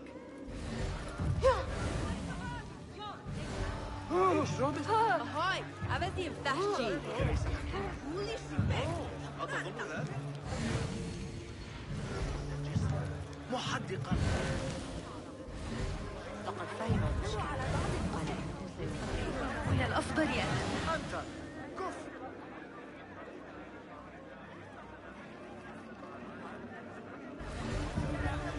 Poor likeness.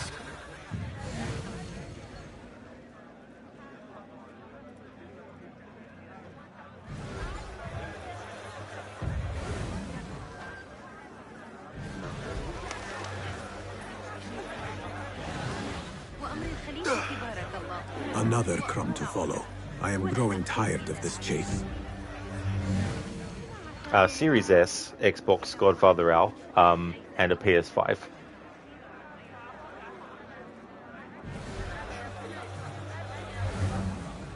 Ubisoft Plus Classics is a separate thing, and that's available through PlayStation and Xbox and PC. But that only gains you access to classic Assassin's Creed titles. Not every single one that exists. You can't get like Splinter Cell 1, for example. But Mirage isn't part of that.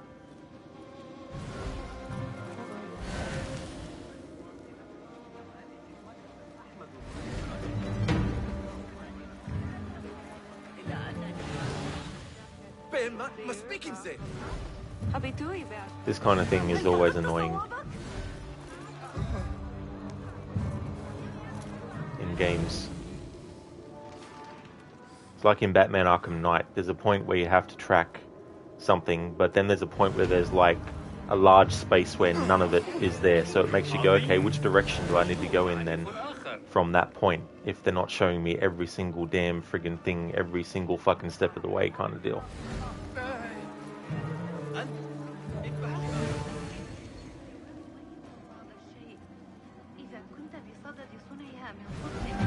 Like the last rabbit is here.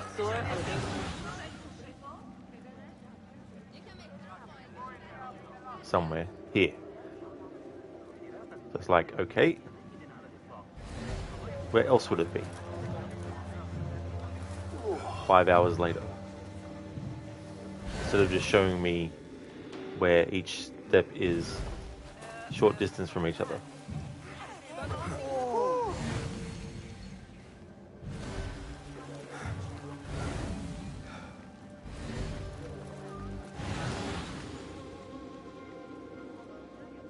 I feel in a way this is just some way to artificially extend how long the game is.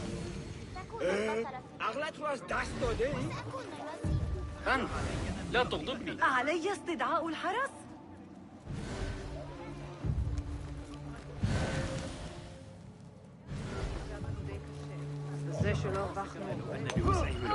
مهلا.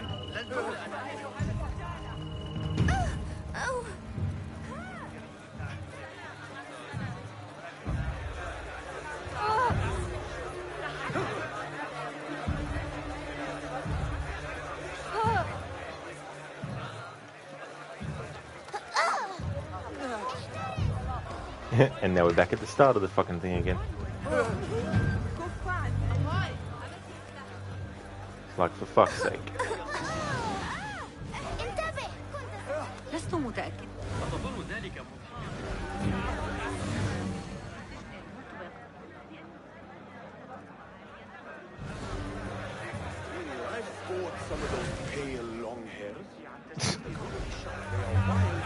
Like, seriously. Stan, you need to interact with the first mouse. Oh, that might be it. It might be one of these bullshit things where even though you're seeing the other markers, unless you actually interact with the very first one, the game doesn't let you recognize it. Yep, that's what it... Thanks, Stan.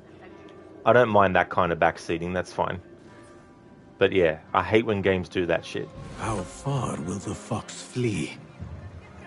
But partly it's because I've played this game before, and usually when that happens, little things like that I don't think of because I don't remember them being... You know what I mean? Like, I know the end goal, so I'm just like, yeah, just follow the rabbits, right? But because I didn't interact with the first thing, painted mouse. the game is like, the mouse, the game is like, oh, you know, we're not accepting you able to do it that way.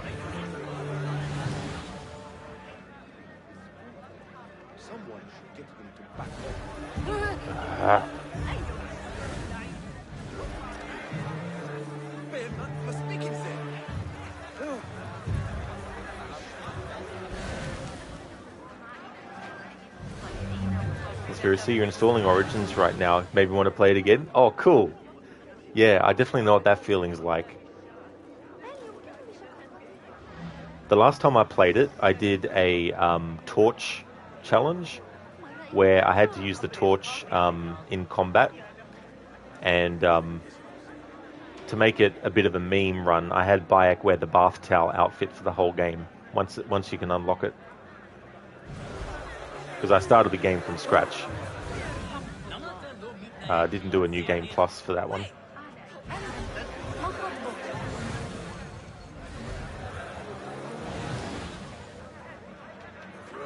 Survey the area in Kidu. Bird's useless here. For fuck's sake, I was finding them before.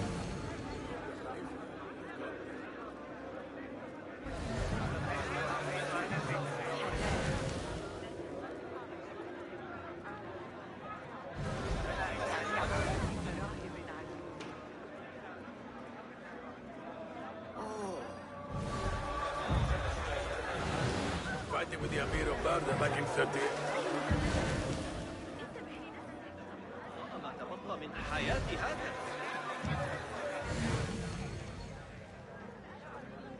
Conspiracy sounds like a good idea. Might make it challenging.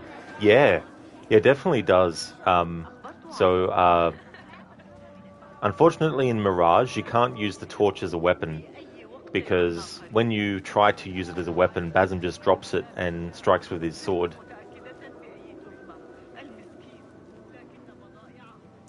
Because I do plan in the future to do the same challenge with Odyssey and Valhalla as well.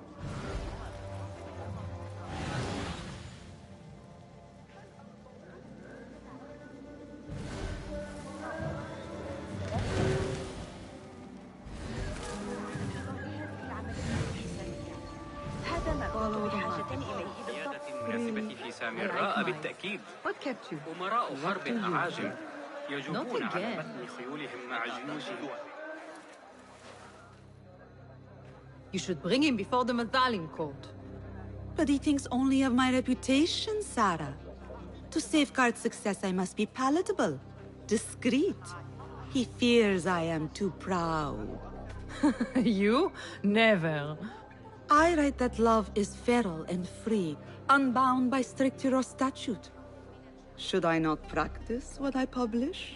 Practice makes perfect. It also makes enemies. So be it. But let me choose them. Courtiers, caliphs, patrons, partners. So many men have tried to decide my enemies. And friends.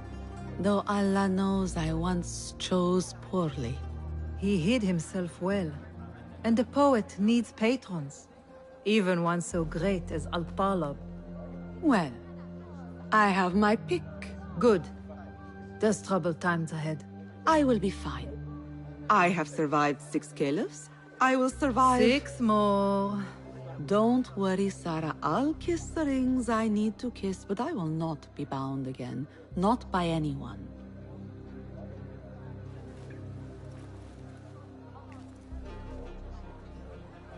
Secret meetings, coded names. There is no trace of the Order here. Still, she has her pick of patrons. Maybe the head of the Order is not Harib herself, but an admirer.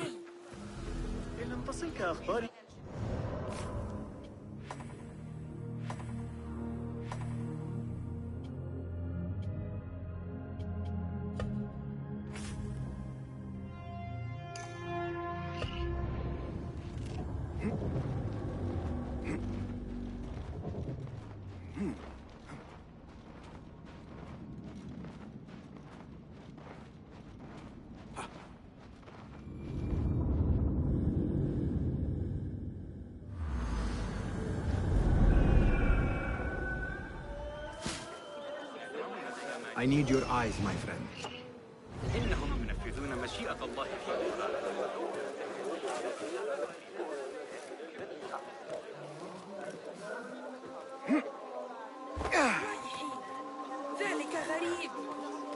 That person looks suspicious. I should investigate.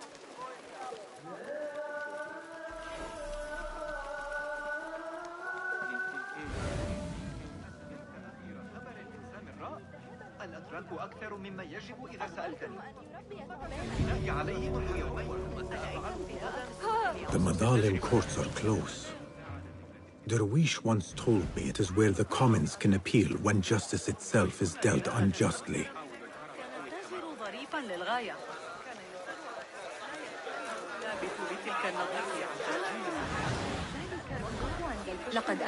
My father once said, to know the measure of a man, ask those who work beneath him. These judges must know the governor better than most.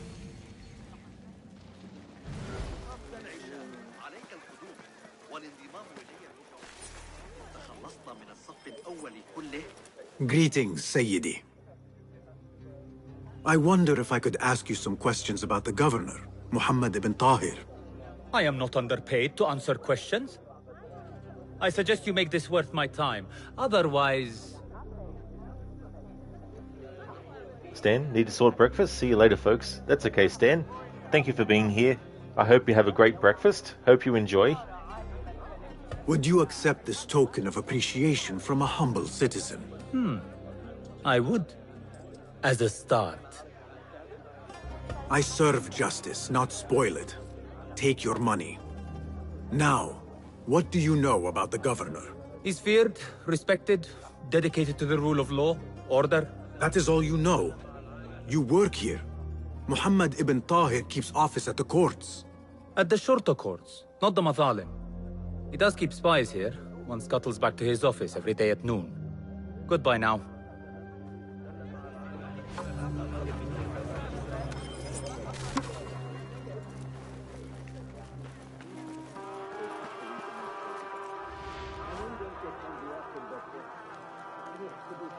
Now this tailing mission is fucking annoying, because if you're detected, you have to basically come back to this spot and make time pass again to reinitiate it.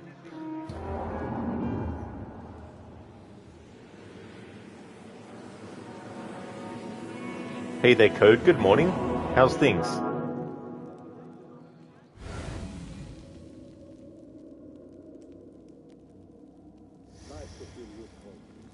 That messenger could lead me to the governor's office, and whatever secrets he buries there.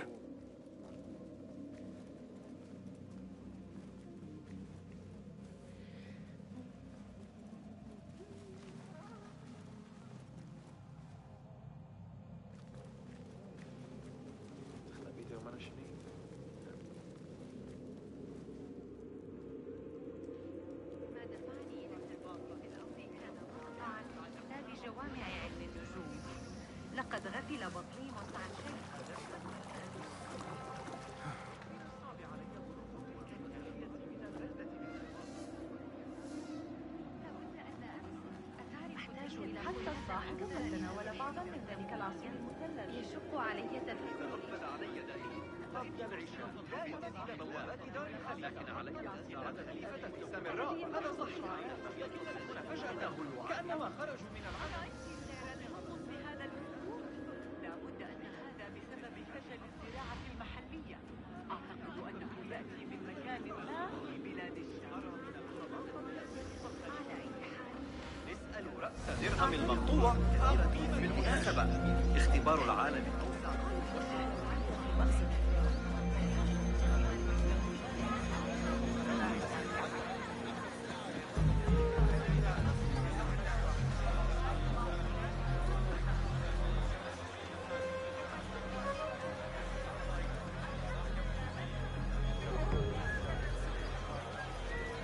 Found you.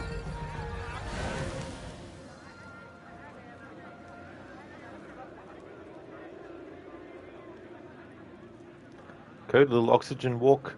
Fetch some reduced price items for yourself and your mother. Oh, that's good, Code. I hope the walk was good as well. Plus, hopefully it was a good day for a walk as well. Plus, also good to get some reduced items, like price. So you managed to save a good 15 to 20 euros. Oh, nice. That's good. To some, that might not seem a big amount to save, but it's definitely good to be able to save. Something is amiss. Yes, Said.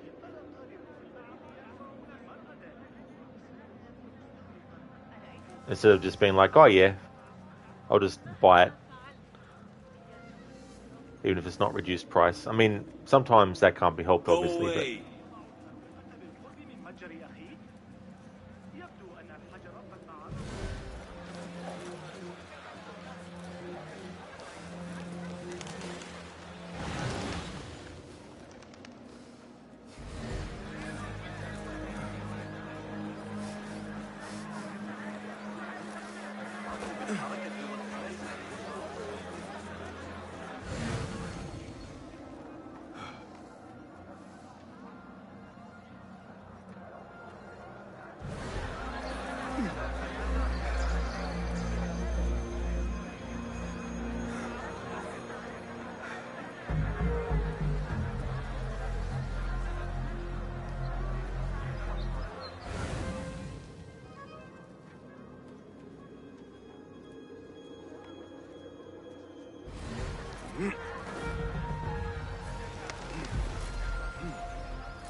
Derwish always warned me I would be dragged to the Shorta.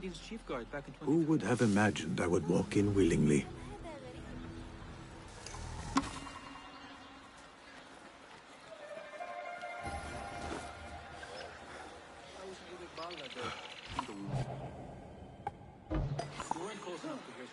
Down!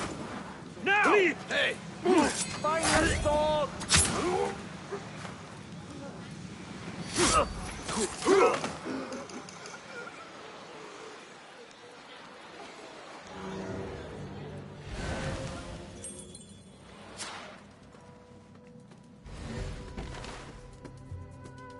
You ever been down to Abdullah's? You'd like it there. Got a nice bit of land off the Kufar Road. Date palms for shade, Naharisa nearby for water. The house needs work, though.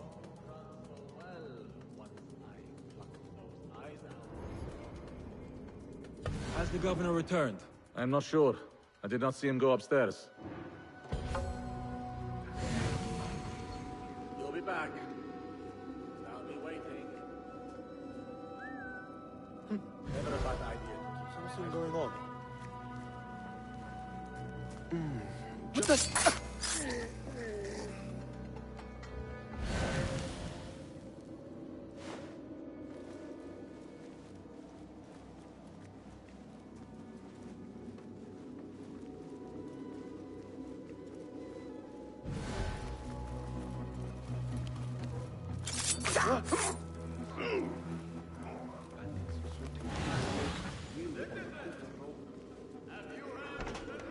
Poverty was my only crime. Free me of these chains, please. Right, but tomorrow I need to be in Korea all day. Very important. Can't say why though. It's been mad in the streets today. Got you! Some of this! trickery is Our this? standard fight!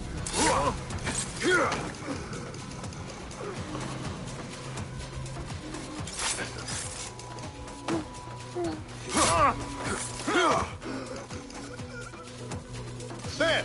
I'll call for help!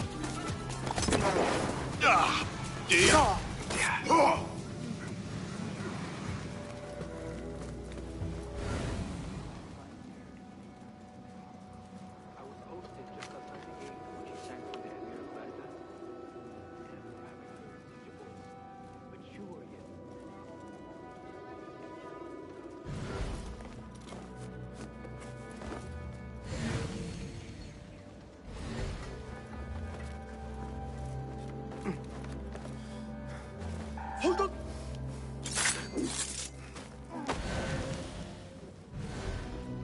Code. Mother is quite passionate tea drinker, so got her a double pack of nice version of the regular one, but with orange and lemon variety. Should be more fruity. Normal price is nearly double of the regular, but now all three out of 4 to 5 was priced the same.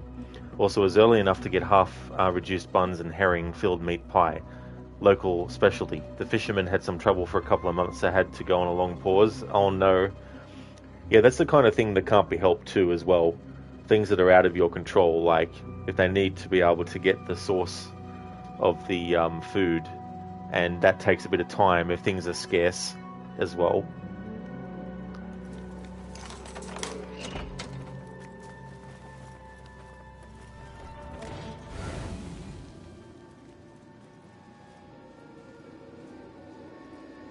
Muhammad ibn Tahir's office at last.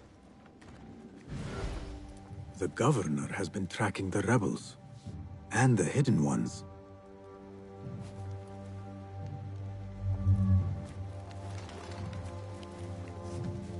Ocean, desert, cobra, dove. It seems he is an admirer of Arib the poet. The Tahirids agreed to withdraw their protection from Alamut at the governor's request. The hidden ones are betrayed.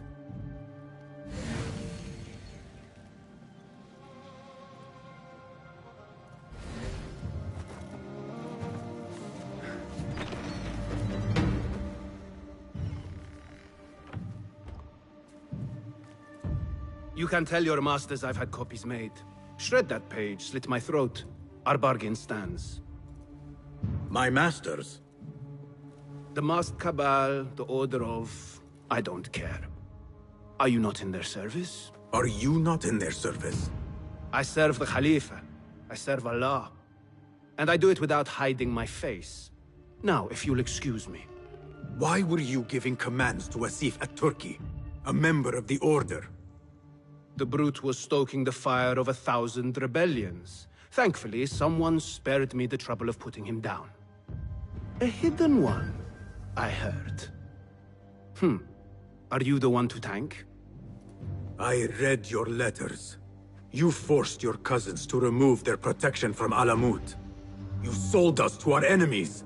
And brought peace to Baghdad. You've already helped yourself to the receipt. Abu Abdullah's oath of allegiance. What does he have to do with anything? His ambition would have torn the Khalifa apart.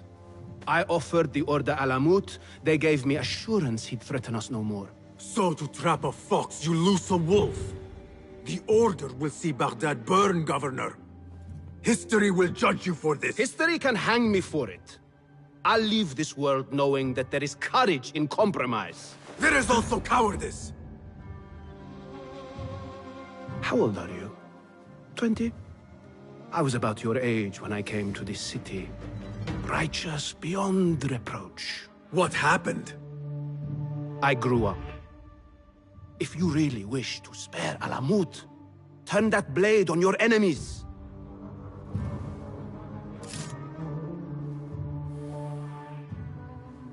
Give me their name.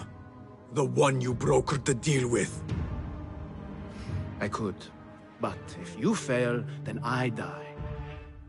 And I'd prefer not to. Now, I have things to do. No hard feelings. Guards!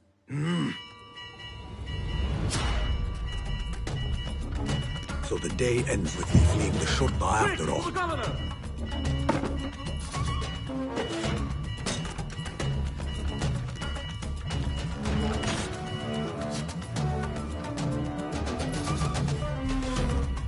What was that? Came from the haystack.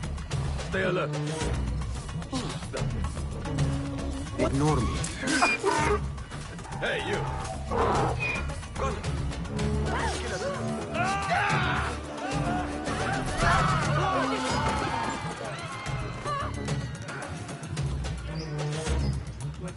أيها الأحمق.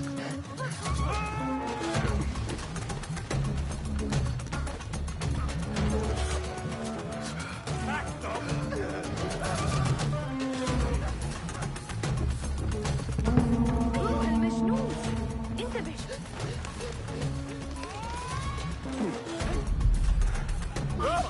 ابتعد عني.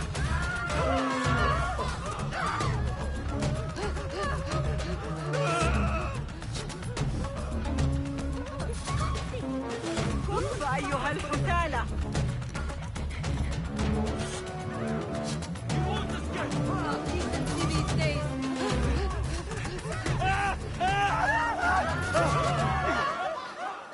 Hey, stop! There you are!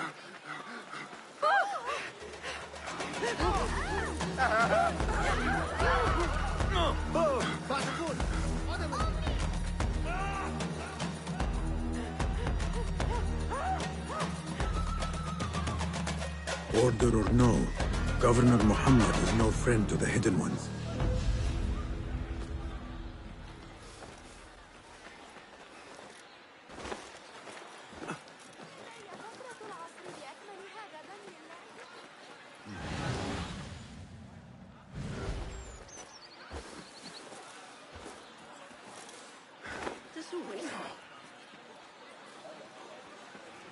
Code, the herrings are quite high priced on the market by itself, and the cleaning takes a good 20% out of the weight.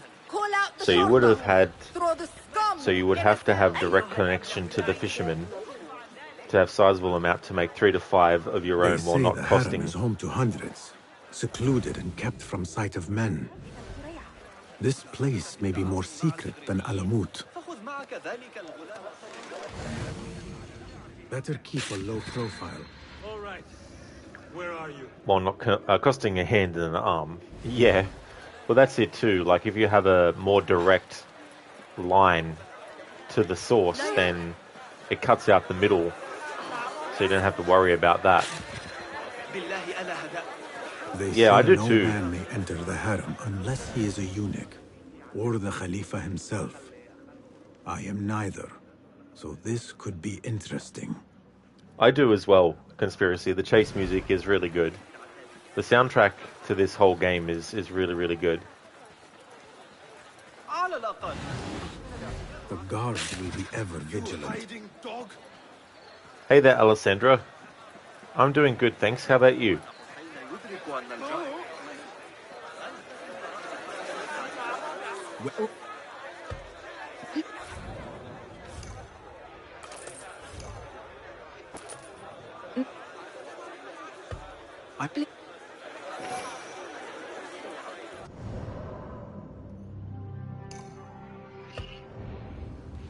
Code, the main market here takes like an easy 45% bonus on top for fish, does it? That's definitely a large amount. 45%.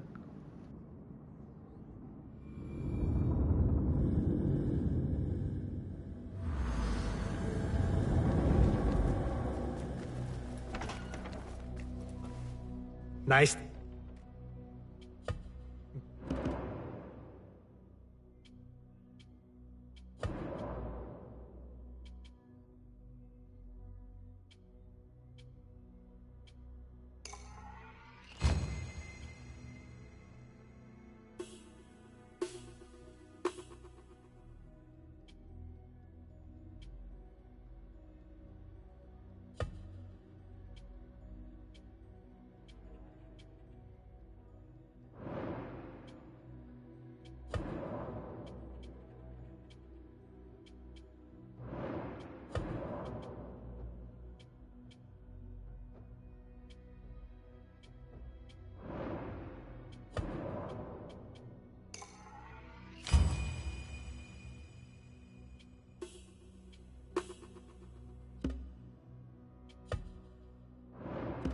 Is that...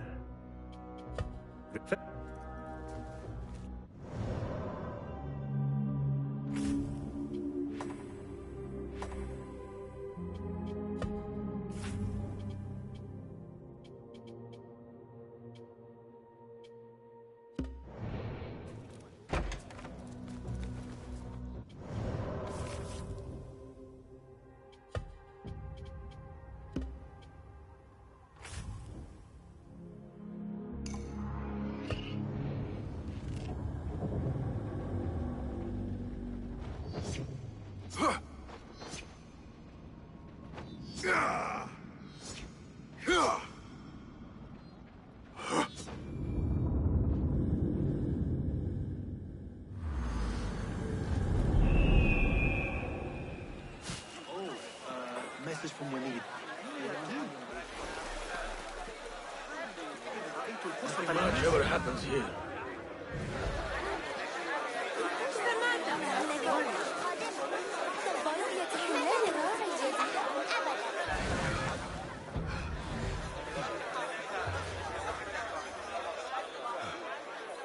Her influence wanes. Her followers dwindle by the day. Kabiha is a great woman, Farah. She was, while Al-Mutawakkil lived, but her son did not succeed him, and her time has come and gone. When the tide ebbs, will you be swept with it to the sea? I do not like to get involved in politics, Nasreen. Please. We know what you are. Enough! The new eunuchs will be arriving any minute. Meet them at the gate, Makira, and try not to make a mess of it. Come, Nasreen. New servants mean new faces in the harem. If I had a eunuch's uniform, I could slip in among them. The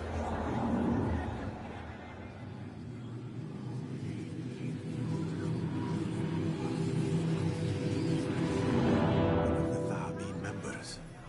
I should investigate.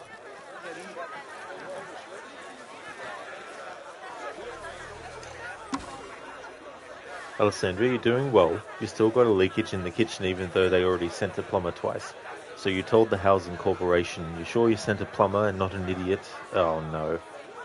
That kind of stuff is really annoying. It's not just how much money it might cost, but it's also how inconvenient it is, and having spent so much time on it already, to have two different people coming through and all that type of stuff. You just have a new bathroom. Yeah. So it's like, yeah, you get a new kitchen in 2 weeks. Really hope that gets sorted for you so you can not have to worry about it.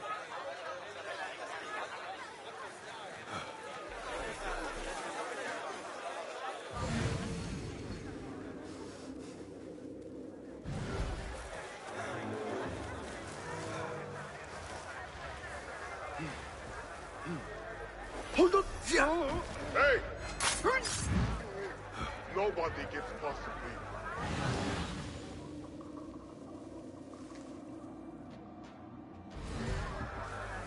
Huh? Who's... When I find you...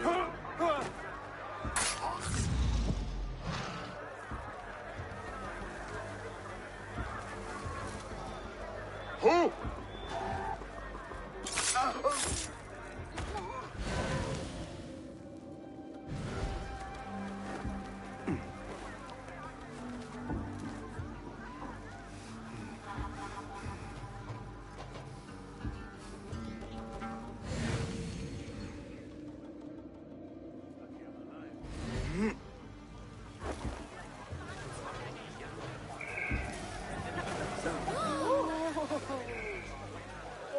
Alessandra, by not fixing it, they risk both, and you're expected to last 25 years with both. Really, 25 years, yeah. But yeah, that's just ridiculous. Hey there, Levy! Good day. How's things going? Hope you're having a good one so far. Hope you and Crooked have been having a good one. في بروبلم معاكي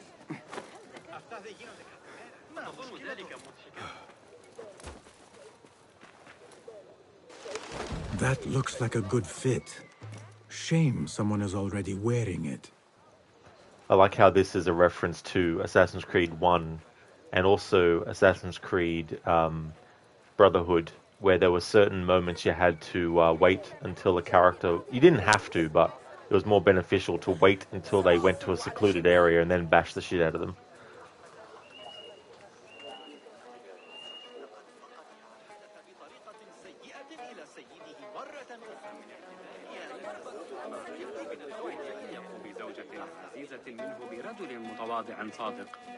لكن لا يصح أن أنتقد أخي.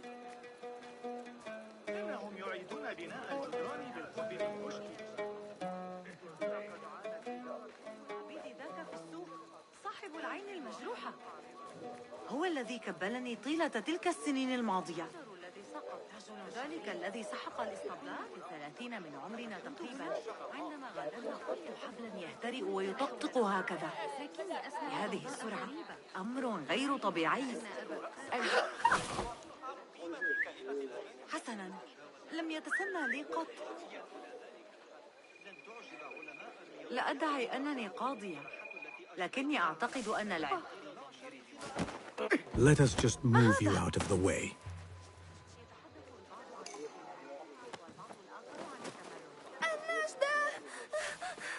أرجوكم أرسلوا مساعدة.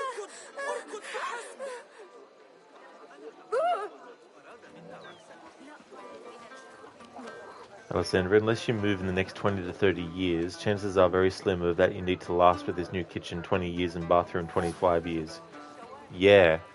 Well, that's the other thing too. You don't really know how things are going to go in that amount of time as well. So much can change in a year, let alone 20 years.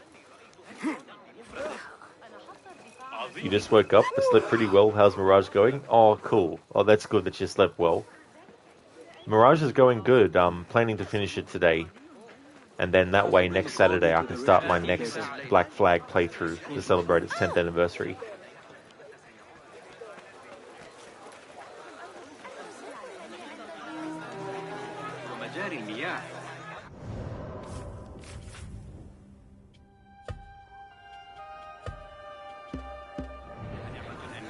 A bit tight across the chest and gut.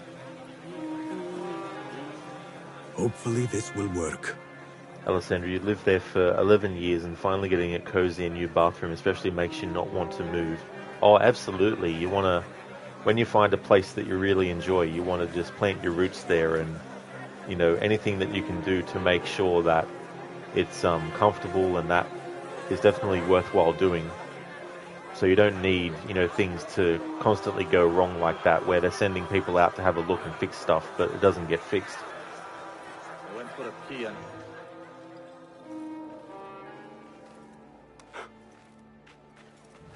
Tamahel, do I know you? I doubt you would. This is my first day. I would hate to be late. Makira! Assalamu alaikum! You know him, Makira? What? You have forgotten me already! No, I'm sorry. It has been a long... That is all right, fair one. My face is quite forgettable. Unlike your own. Farah is expecting me. Between us, she terrifies me. Please do not make me late for her. Let him in, Abbas.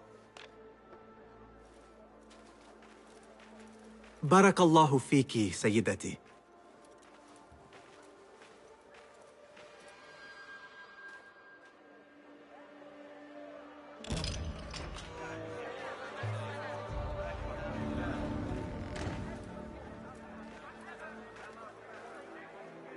Hey, Abbas. Don't get your hand on any apples. Alright? Especially gold shiny ones.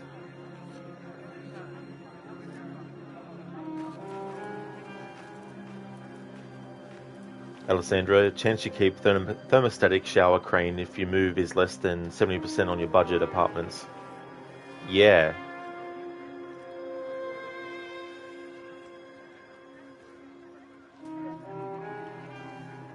Crooked, so apparently modders managed to make the parkour for this better already. One changes the side and back eject height to 3.7, which is similar to how you could do it in Unity, which is so much better looking. You just really ask yourself how modders can do this in 2 weeks and UB Bordeaux couldn't, since fans requested it the last couple of months. Here's hoping they implement and patch the game with it, because it's a game changer for the parkour. Yeah, it is beyond understanding why they are so resistant to doing things that modders end up doing in a short amount of time. It's just ridiculous. It's like they want people to not get the benefit that is possible.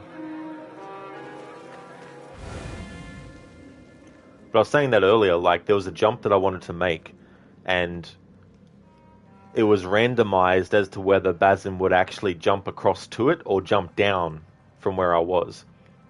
And in the games where you hold parkour down to go down, it would be understandable to do that move, but I was actually pressing what's normally required to jump across to something, but it wasn't doing it all the time. You know, inconsistency is just ridiculous. There's no excuse for it.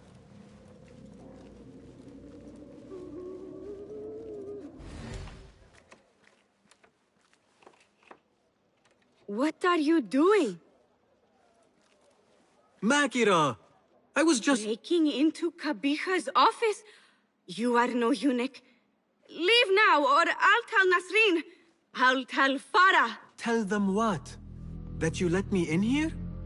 I cannot imagine they will be pleased about that.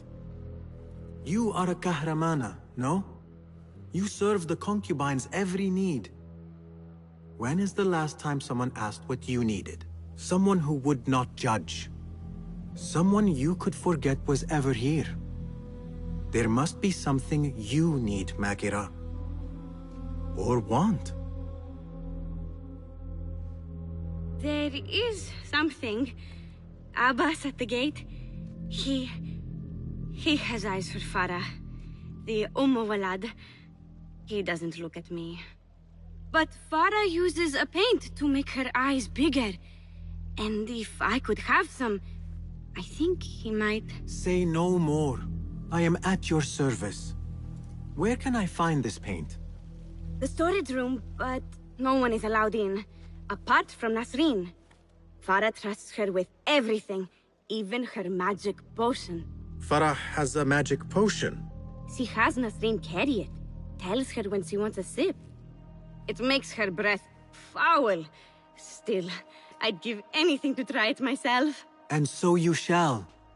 And in exchange, Makira, what will you give me?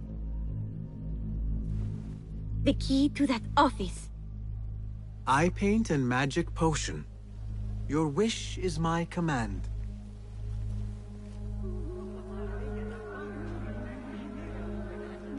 Eye paint and magic potion. Seriously? Those are not the notes, Aisha. You have to stop. I like how Basim reverts to his way of speaking when he was, well, a few years back. Or however many years back. In a way, it's like a retail voice. Like, if you were working in a retail environment, there's certain ways of speaking that, you know, people fall into as well. So different way of speaking. Like, if you were working at your workplace and speaking to customers, you wouldn't necessarily speak the same way you would to your friends. So you put on kind of like a different voice, so to speak. And so Basim reverts back to the voice that he had when he was younger in that moment.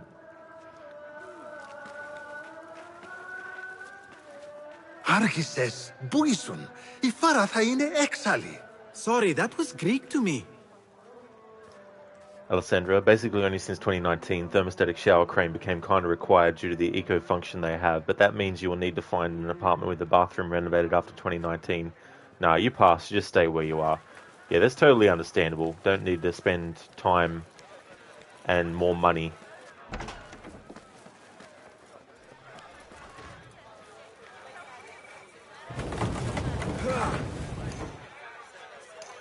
Bigger eyes might add to my disguise.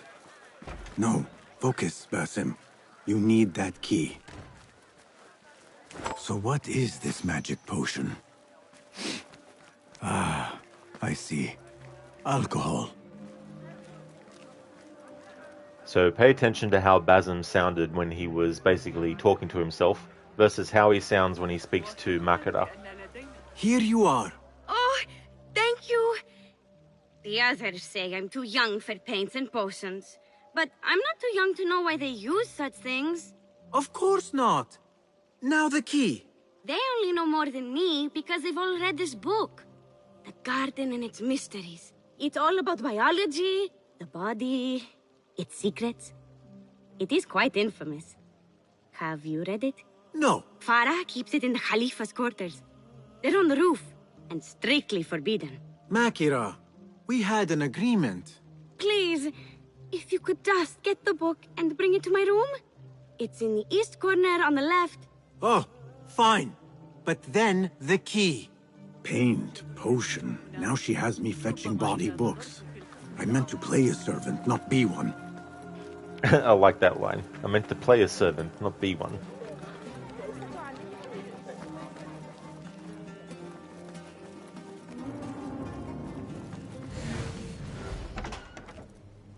Sir, are you lost?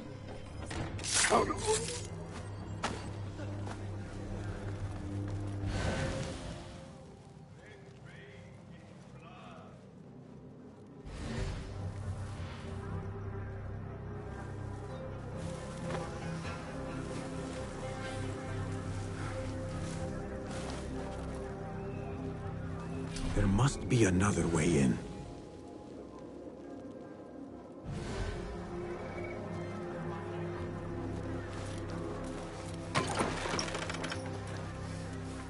Quarters fit for a Khalifa. Left a nasty scar, as you've seen. An inch to the left.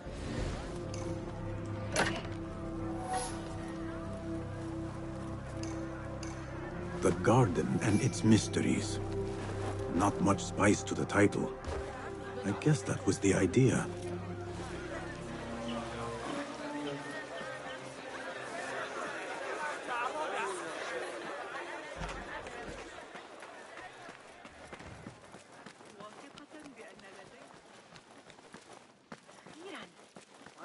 Abu Abdul.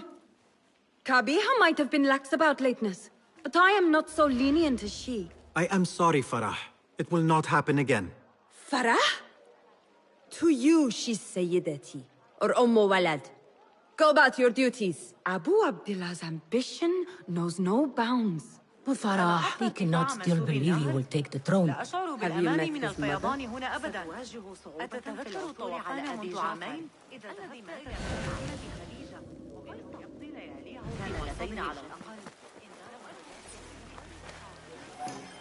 There you are. Enjoy. Can we? Yes. Let us yeah. hope she does not come up with any more tasks.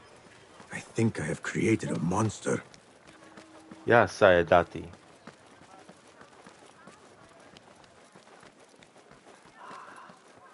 The book is in your room. Now... So? Are my eyes bigger? Huge. Makira, I need the key. This potion, it gives you confidence. I feel like I could take on the world. Yes, I am familiar with this potion. We had a bargain, Makira. The key. Now. Wait, you have to return the potion to Nasreen.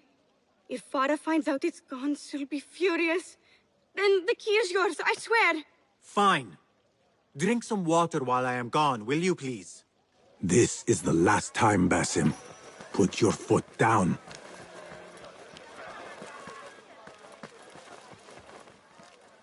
Back where you belong. The potion is put back. All is right in the world. Now I will get that key from Makira if I have to pry it from her hands. It is done. I am done. Thank you. Funny, I have a bit of a headache. What happens now? You give me the key. Oh, right. You do not have it. You are afraid of Qabiha. What? No. Her star is fallen. They all say it. It's just... I was having fun. Here it is. Finally. Now to find my answers.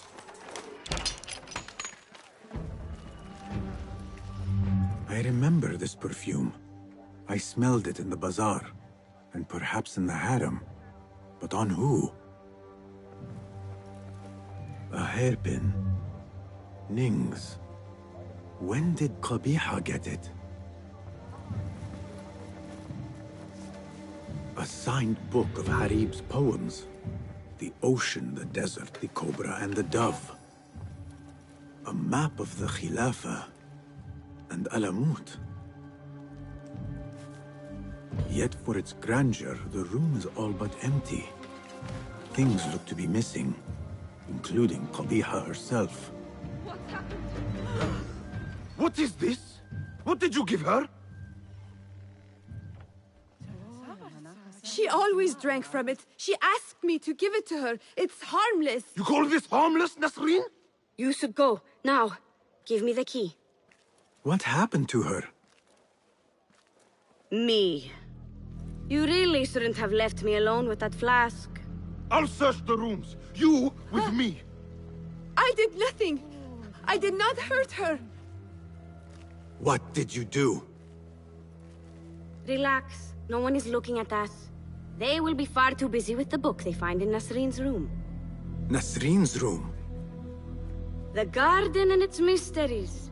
Nothing bawdy, just a study of native herbs, their properties medicinal, poisonous, cosmetic. Belladonna, deadly nightshade.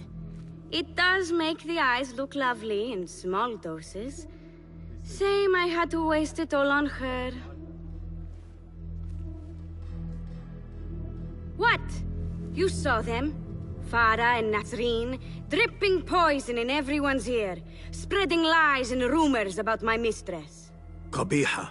One dead, the other disgraced. No one will hear them now. Yes, I'La. What are you? Loyal. In Qabiha's absence, I defend her throne from those who would supplant her. Her office is empty. She has abandoned you, Makira. You serve a faithless mistress. She will return from the palace when the danger has passed. You really should not have told me that. It makes no difference. You will never find her. Now, play nice. There are children present.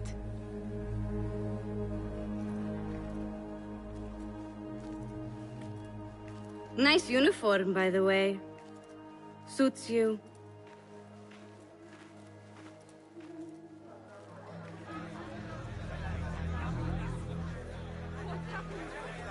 I can do nothing for Farah. But if Qabiha is the head of the Order, I could still spare those who have yet to suffer at her hands.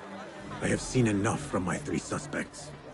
Time to seek Roshan's counsel, and end this once and for all. That's right, Alessandra, yep.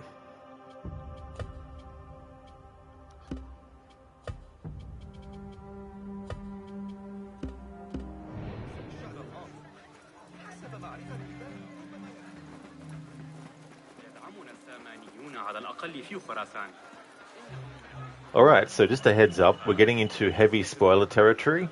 For my playthrough, even though I've played through the game from start to finish, I'm not going to be talking about spoilers until we actually get to the point where they get revealed. So just a heads up that anyone who spoils for other people anything related to Valhalla or this game in particular, for those who might not have played both, it'll be instant banned.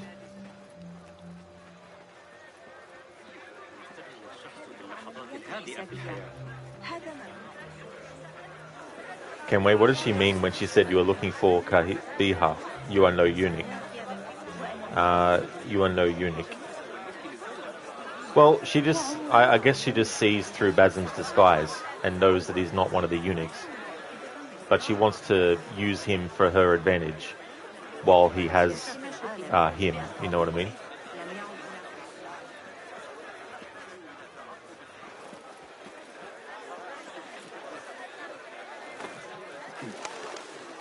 Basim, have you investigated your 3 suspects? If not, Then your work is not complete. You appear decided, Basim. What have you learned? Arib is innocent. The governor less so. He made a deal with the Order and removed his cousin's protection from Alamut. Tabban. Just as we had feared. We've been bared to our enemies. Yes. In exchange for Abu Abdullah's renouncing his claim to the throne. He cedes his crown to suit the Order, led by his mother. Qabiha is the head of the snake. Where is she now? Fled to the palace. If we act now, we can spare Alamut. Give me the feather, Master. Qabiha will meet swift justice. And I will be the one to deliver it. What? What are you saying? That a more seasoned hand is needed. The last time you entered a palace, you left it in disarray, to put it lightly. Have I not proven myself since?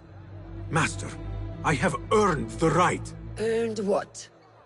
The right to kill? No, that is not. A blow from one of us is a blow for all of us. Or does your ego demand the honor?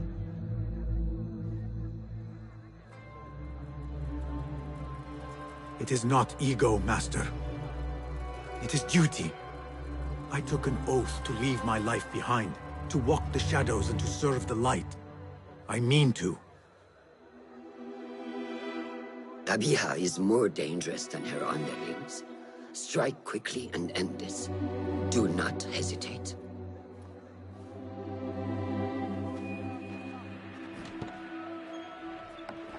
Blood from a stone. Who is she to keep you from Qabiha, or to tell you when to strike? My master and mentor, without whom I would be nothing but a corpse in the streets of Anbar. You spy on me now? Always. So you will swallow your questions, strike at her enemies, serve without complaint. And live your life dogged by El Jinni in the hovel you once hoped to escape. You know where to find me when your duty is done.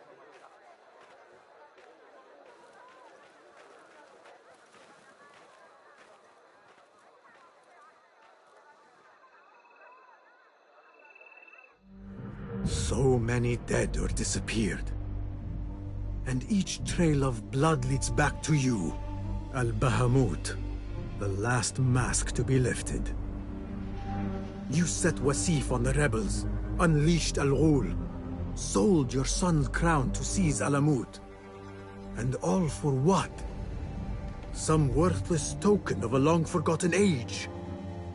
No matter. I will see you at the palace, and I will cut the head from the snake.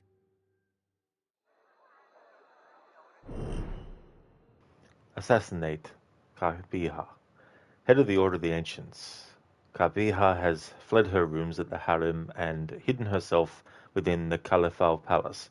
The grounds are likely to be well guarded, given how the last Khalifa met his end, yet there may be a select few on the premises that Qabiha would trust with her secrets.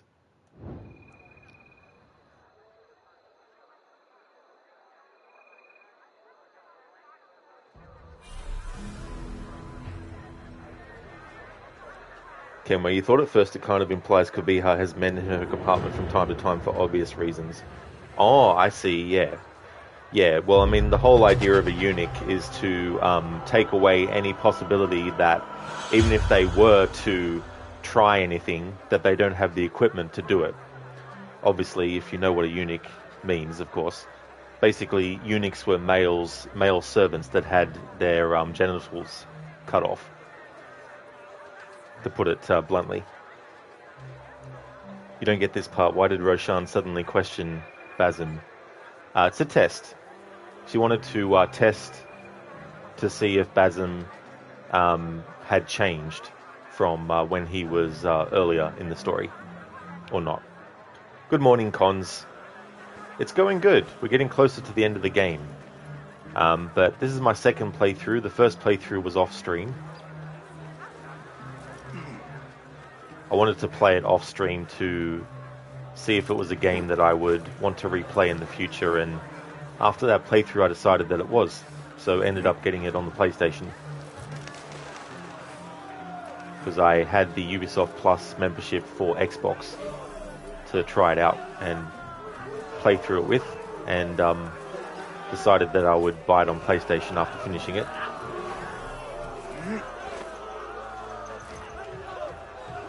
It seems Ali decided to attack the palace after all. His rebels could distract these guards. How's things going with you, Cons?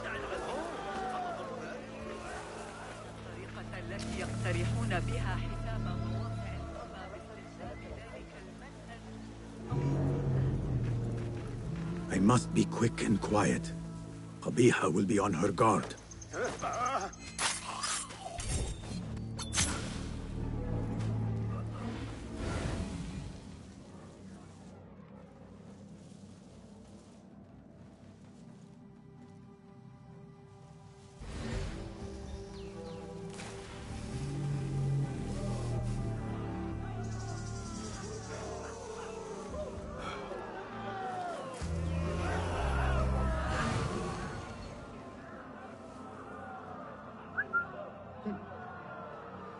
Something going on. Hey! Cons, you're good. You just started playing the new Spider-Man game. Glad to hear that you're going good, Cons. That's awesome. And I hope you're enjoying it. I definitely look forward to playing the first one, because I haven't gotten to it yet. But next year I want to do a Spider-Man marathon where I play some games that I grew up playing, and other games that were really, really good, that I enjoyed a lot. And then playing the Spider-Man games, the newer ones, as well.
What was that?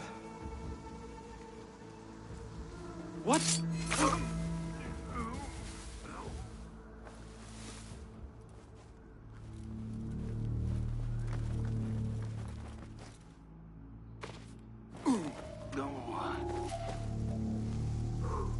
What?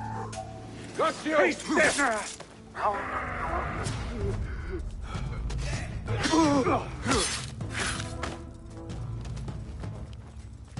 There you are.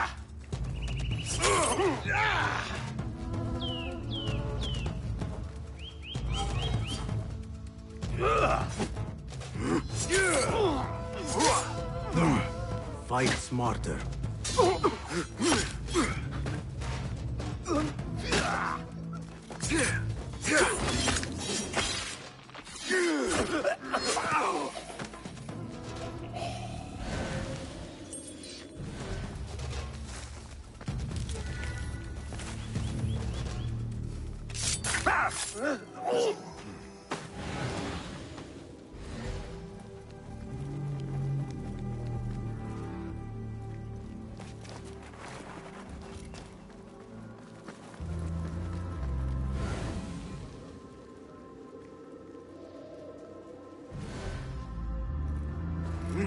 Finally, now to find Qabiha and save Alamut.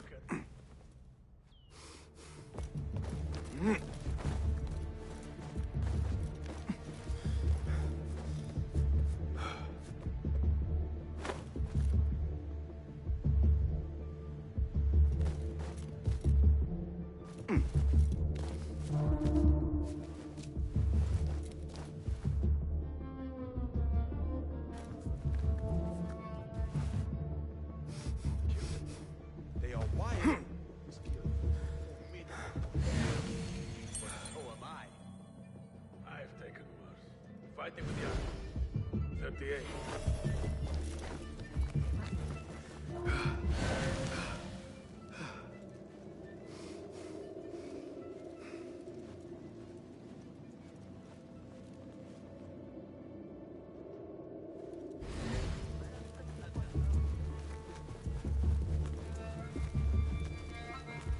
If you ask me, half the corpses should be thrown in the mud bucket, forgotten for... How can any man sit in a bath that long? Word has it Qabiha enjoys a good soak as well. Like mother, like son.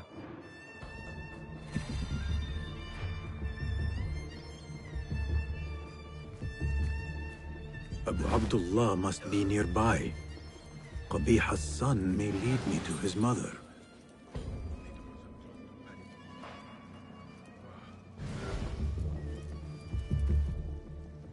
The Greek dogs are cunning. Those fire foes wild mentioned, they are real. Burn off half my foes. Send my foes like So it wasn't Sajjad that led the charge in Mirage. It was me. He was too busy pissing himself.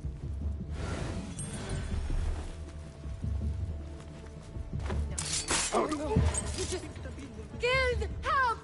You cannot... Have you seen the guy from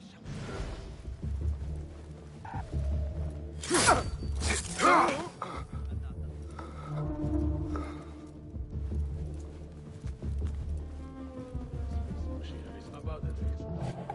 Go. I think I have a quiet night here. Catch up on some sleep. Always feeling tired these days.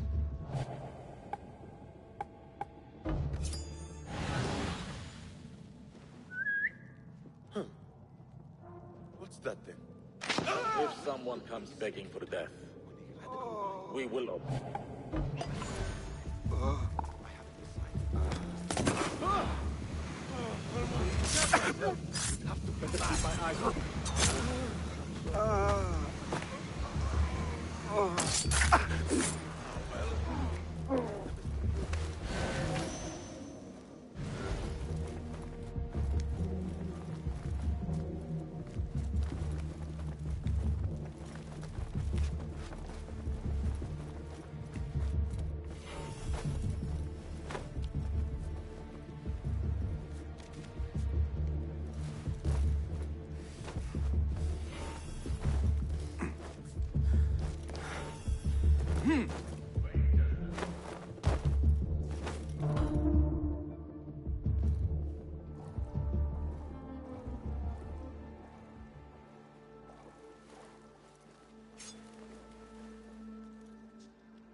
Where is your mother?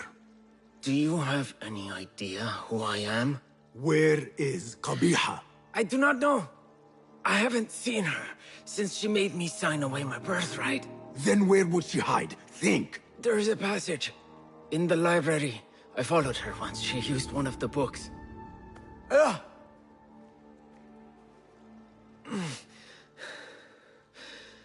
Is that where she's kept safe while I've faced imprisonment and humiliation? Threats of death and... I know you. You were there that night, with that object clutched in your hand, and my father dead at your feet. That light, those voices. I thought I'd gone mad. Everyone did. Everyone except my mother. She... Will you kill her too? Will you not stop until all of us are dead? First the scholar, Now Qabiha. These Order members love to hide among the books.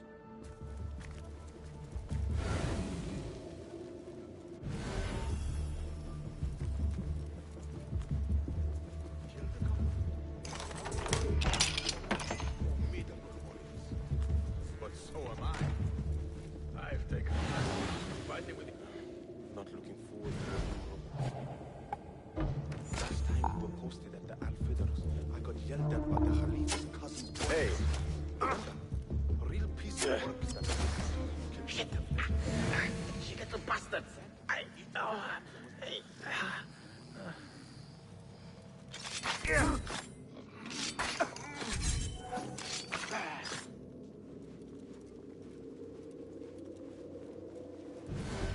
Servants go where they will.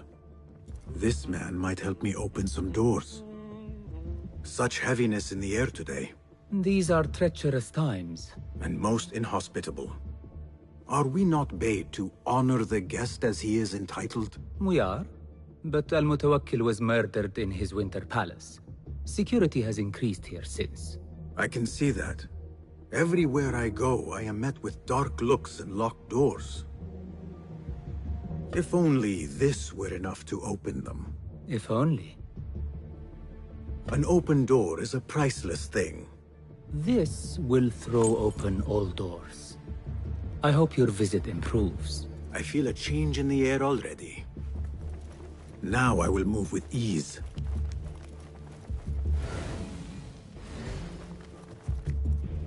Stan, this dude was sitting before, and now he's not. It's so funny in these games where you have a character sitting, then they stand. But then they were supposed to be standing the whole time, not sitting down.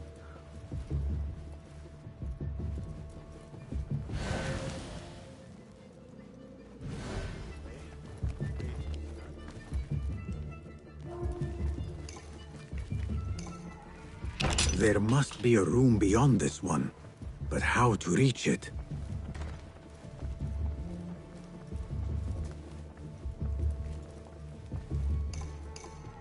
What was it Arib recited? Many volumes by Arib. Qabiha is an admirer. Blue, black, white, and yellow tomes.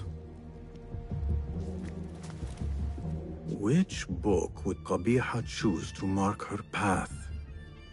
She had Arib's book in her office.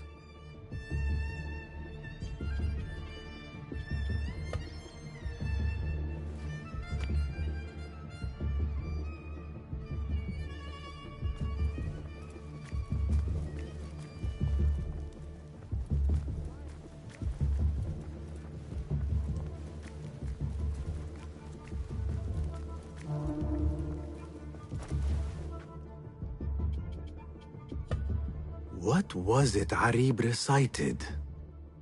Rage as the ocean, I'll sweeten your storms. Scorch as the desert, I'll bathe in your heat. Strike as the cobra, but plunge in my breast. Soar as the dove, but alight in my nest.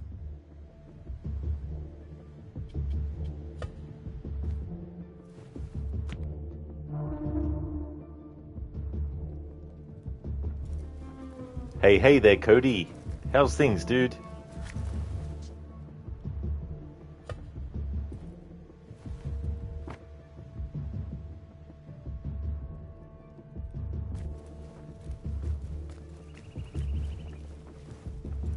Excellent, dude. That's great that you're going great. As for me, I'm doing really well, having a good Saturday, and we're getting closer and closer to finishing this game as well. So it's going really good. Next Saturday, I'll be able to start my next playthrough of Black Flag.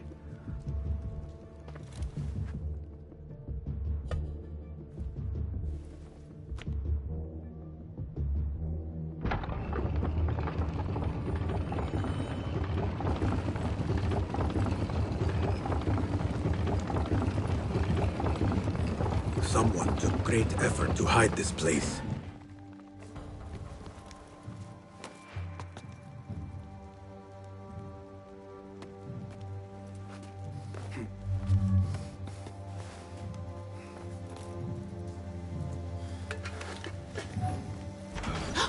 Hidden one.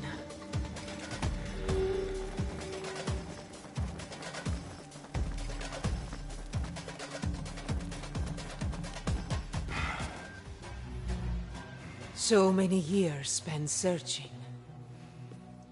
Combing ancient tomes and tombs.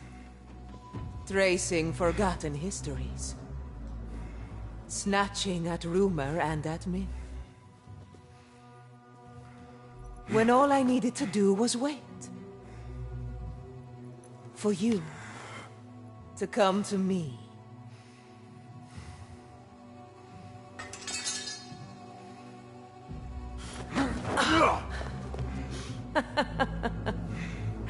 Our prodigal scion has arrived. Yet he knows not what he is. Have you not wondered at your nature? You, who see more, who know more. Even my son knew to ask what you were. When he saw your hand touch and wake the ancient's gift. What am I? Something more than man. Enough riddles. Speak plainly. Why speak what can be shown? Come with me to Alamut. Beneath its temple walls lies all the knowledge that you are heir to. Your so-called brothers would sooner die than see you claim it. But take heart, Basim. We will prepare the way. And set you free. No!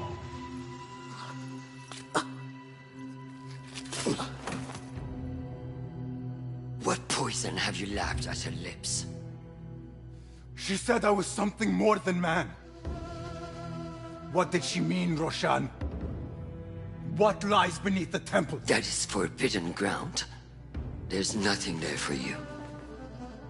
I told you of the nightmares. The Jinni. You called it weakness. Told me to mend it. I tried and tried, but you hid the way. You let me struggle alone! Not alone! You are not the first to walk the shadows broken, Basim.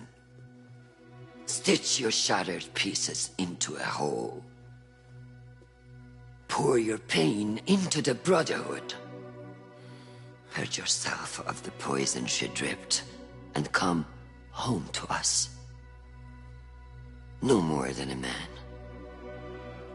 but no less than our brother. Or is it too little for you? What if it is? Follow the path she laid out for you, and I will kill you myself.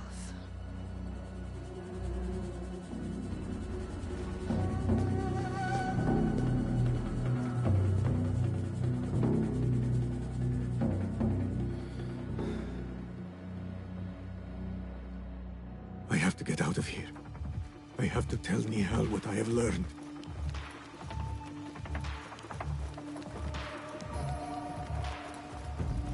Guards! Guards! To me! Hey, you will not escape justice! There you are!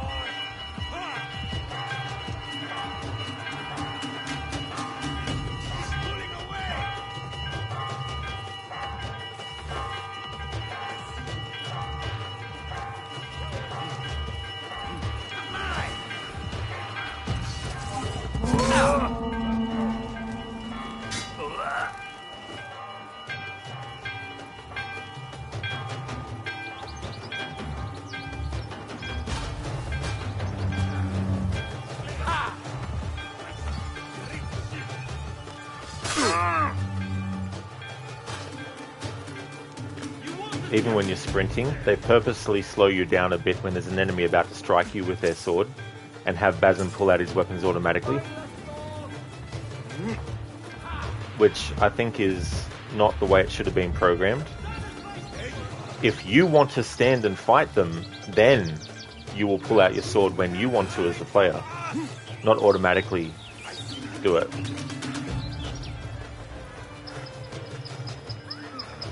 But if you just want to run the fuck out of there, Basim shouldn't automatically pull out his weapon just because an enemy's right behind him.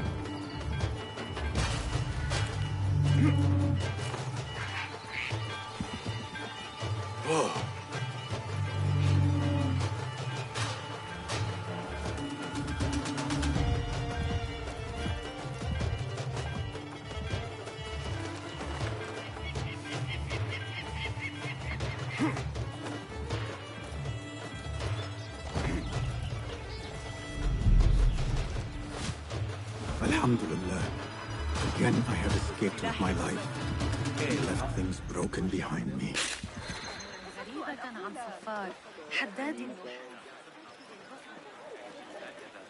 يمكننا تقريبا تحقيق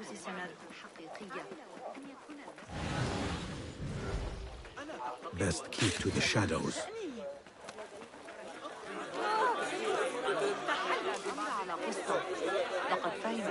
Kenway, first Basim, then Sigurd, both poisoned the same way, sad, weak men. I guess there's an underlying sort of like theme there. Cody, with a husky voice like that, you'd keep a wide berth. Yeah, I don't know. I don't know if part of the reason why her voice is that way is because that's natural. Some have said, oh, maybe she smokes a lot, but there may also be a medical reason why her voice is like that too. She might have had to have like some kind of like operation Best I stay hidden. with her vocal cords or something. Like I don't know. I haven't really done a background on the actress who plays her, but I mean, I saw her in a movie that came out 20 years ago almost, which was The Exorcism of Emily Rose. She played a character in that, and even then she had like a bit of a husky voice, so could also be a natural thing too, because some women do have a naturally husky voice as well.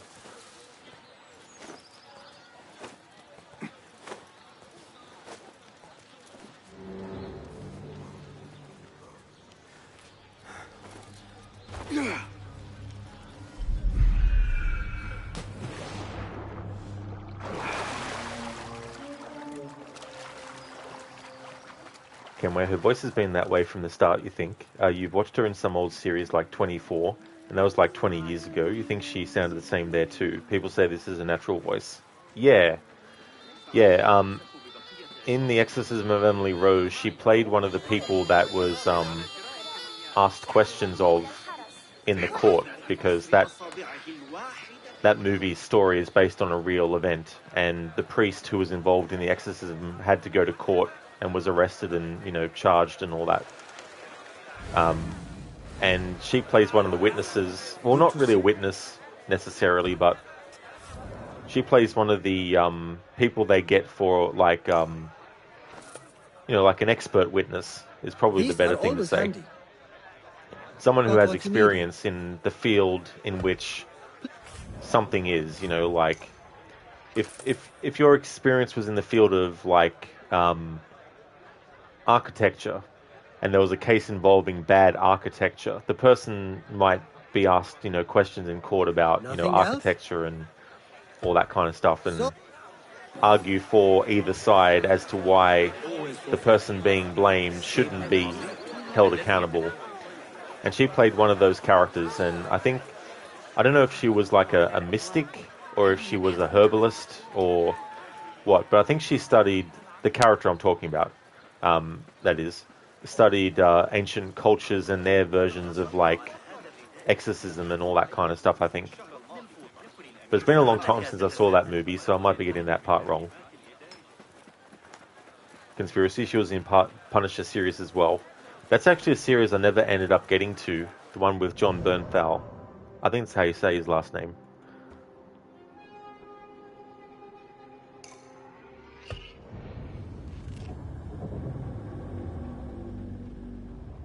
The thing is, too, like, it's such a unique voice as well. Very, very unique and memorable. The earth has shifted beneath my feet. I need to get back to firmer ground. I need home. I need Nihal. Cody, if you want a good film to watch The Pope's Exorcist. Yeah, that one with Russell Crowe. Yeah, I haven't seen that movie yet. I would like to, though, because horror movies about exorcisms is one of my favorite kinds. I think there were even some reviewers saying that the latest Exorcist movie, Believer, was actually being voted lower than the Pope's Exorcist. But I don't know, the thing about The Exorcist and the sequels that they've done, the only one I would say, and I haven't seen the latest one, so I can't speak on it, but The Exorcist 3 was probably the best sequel that they had done. Whereas the second movie was like, you know, very weird sort of stuff, and then you had the fourth movie, which was a prequel to the first movie. I know you don't get angry often, but you ever think about being old? But I mean, too old to do this. That new Exorcist movie, I mean, it looked okay, but the problem with movies like that is there's been so many movies like that already by now that the allure, like the kind of like mystique of it is gone. You know, like even the original Exorcist movie, like there's been people who have seen it and they've laughed at it. You know, they found it funny, which the people at the time watching it didn't. But you can't help how things like that happen. But in any case, there's been a lot of movies about exorcisms outside of the Exorcist series since the first Exorcist movie. The Exorcism of Emily Rose was a great one. I even liked The Last Exorcism, which was presented as a found footage kind of thing. But the thing about that, which was done so well, is it made me forget that it was made to be like a found footage thing. I was just so invested in the characters that I wasn't thinking about that part, which is good, because if that can transcend that, then it means that the movie has worked. But yeah, the idea of doing another sequel to The Exorcist, it's kind of like, what new ground can you really cover that you could have done in your own Exorcist movie, like not related to that series? Cody, you've watched it twice now. Oh, cool. The other movie I was thinking of was Deliver Us from Evil as well, that had Eric Bana in it. I didn't mind that movie. I thought that was a good movie. That had some exorcist, like that has exorcism as part of the story. I'm pretty sure it did.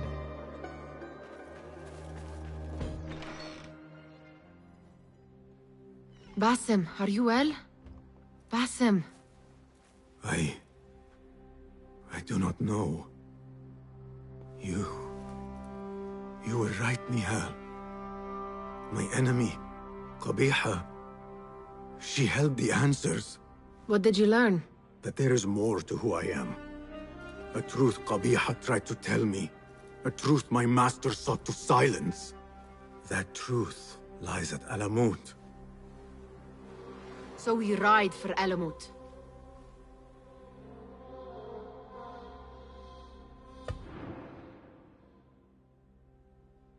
I will go, Nihal. I alone. You need me. I need you safe. I am safe with you, and you with me. I may find nothing there but danger and death. This is my fate. I will not turn back from it, but neither will I have you face it. Where you go, there I will go.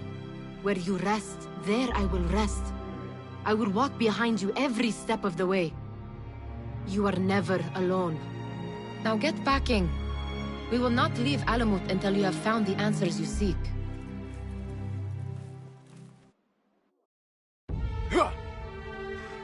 امشي.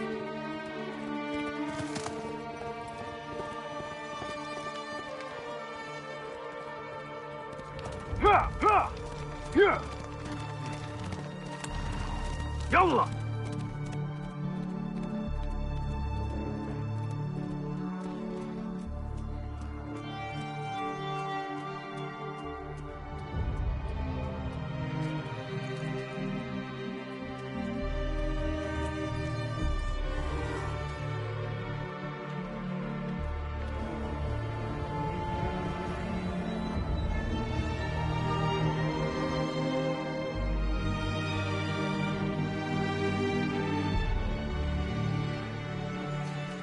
Nihal!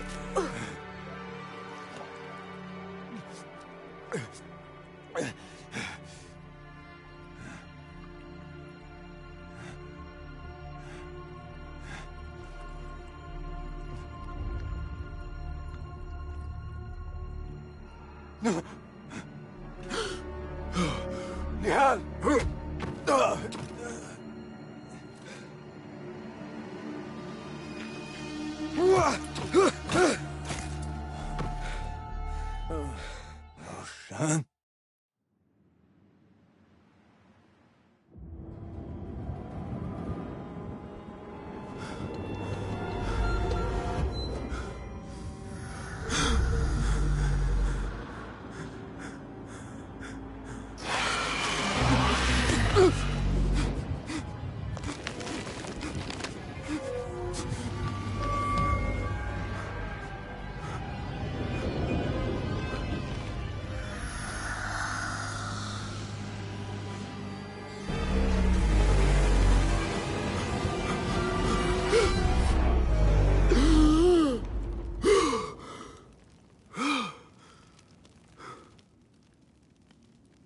Noor? Not the welcome you were expecting, eh? Well, at least you had the fortune to be elsewhere when the Tahirids came for us. What happened? I fear Alamut has fallen. I was tasked with finding help. I went into the desert to find other patrols. Then I found you. Were there others with me? No. Only you. Then Nihal lives. And Roshan? I had hoped she would be with you. Come, brother. We must head out. Find any survivors and cleanse Alamut of its infestation. I fear I cannot. How bad? I will make every last one of them pay. Vengeance is not our way, brother. Our way? You sit bleeding to death and still cling to this foolish dogma. And for what? Our creed could not protect Alamut. And neither could I. Nor I.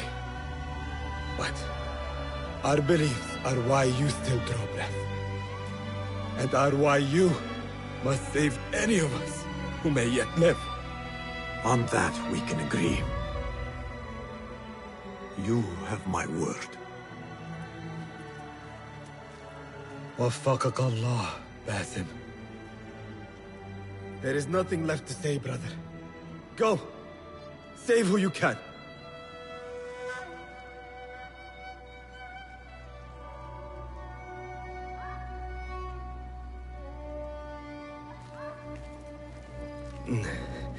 My horse. Below. She is yours now. Good luck, my friend. Noor, our patrols, our training, it feels like a lifetime ago.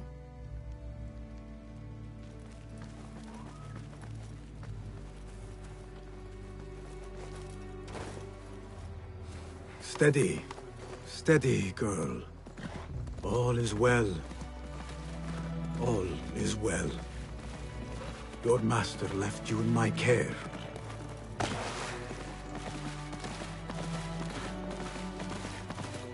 Our temple. Whatever lies beneath, I must see it for myself, no matter the cost. All this blood and death. Is this what Qabiha meant by preparing the way? Nihal, please be safe, wherever you are.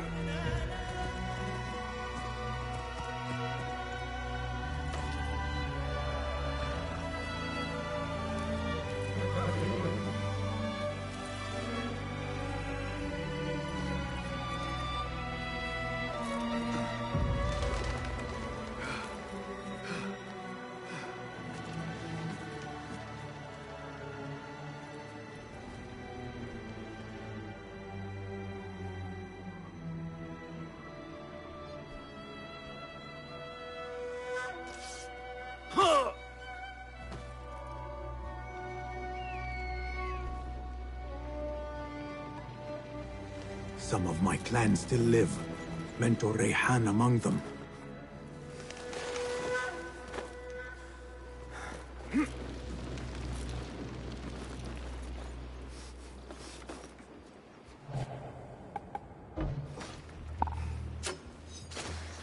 Hey, are the bugs out already?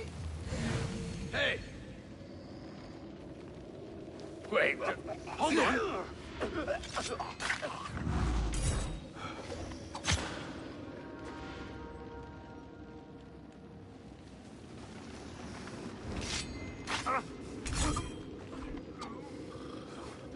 What's going on? For all your reputation, I must say, I expected a far stronger response to our presence.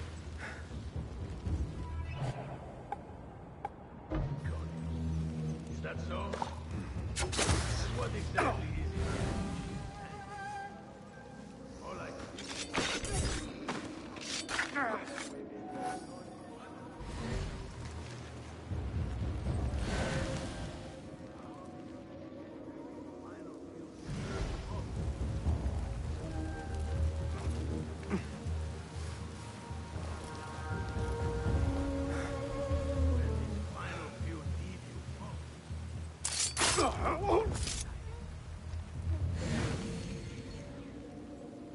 Kabir Al Juno? Or Al Jund. I thought it was Juno. spare your life. Yes, chooses not to. I am not a cruel man, but I am impatient. Show yourselves, and you will have a fighting chance of seeing tomorrow.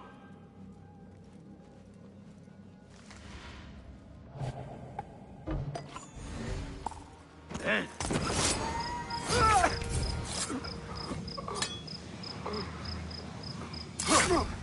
Yeah! Basim! What? Alhamdulillah. I do not see any others. Come, help me out of these restraints.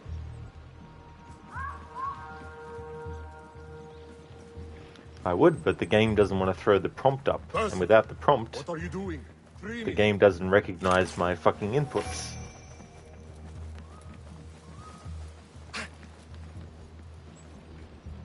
I know that to press the triangle button is what interacts with people like this. So it should be more about proximity to the thing you want to interact with, not having a fucking thing appear on the screen.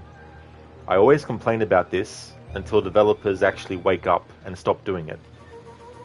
If the character is near something that can be interacted with, as long as the player presses the right button to interact, it should interact based on proximity, not based on whether or not there's a prompt on the screen.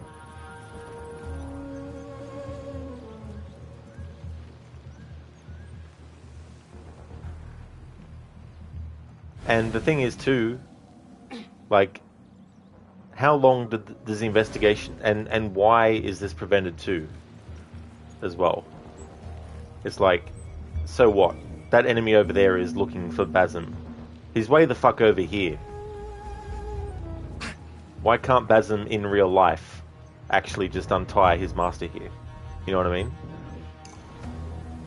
Now we're allowed to, simply because the enemy that was looking for us has given up. Hey there, Brutus. Happy weekend to you as well. Hope it's going good. Conspiracy, ping! Basim, how? I thought you were in Baghdad. Where are the others? Roshan! I came alone, for the same reason these men did.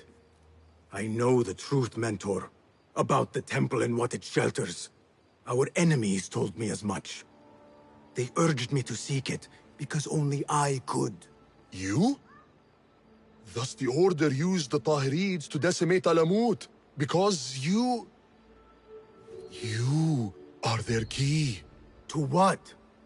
What are you protecting that is worth all this bloodshed? Ancient ground. For generations, it has been our duty to watch over it. Defend it from the Order, who seek to exploit its secrets. The temple houses its entrance, but Basim, even though it is forbidden, I have searched. There is no means to access it. Then I will find a way myself. You must not. It is what the Order wants, don't you see? If what we protect should fall into the wrong hands... It will fall into mine. Look around you, at what the Order is prepared to unleash upon us. If I can gain the knowledge they seek, it can be what finally gives us an edge in this endless war. This is the way forward. For the Hidden Ones.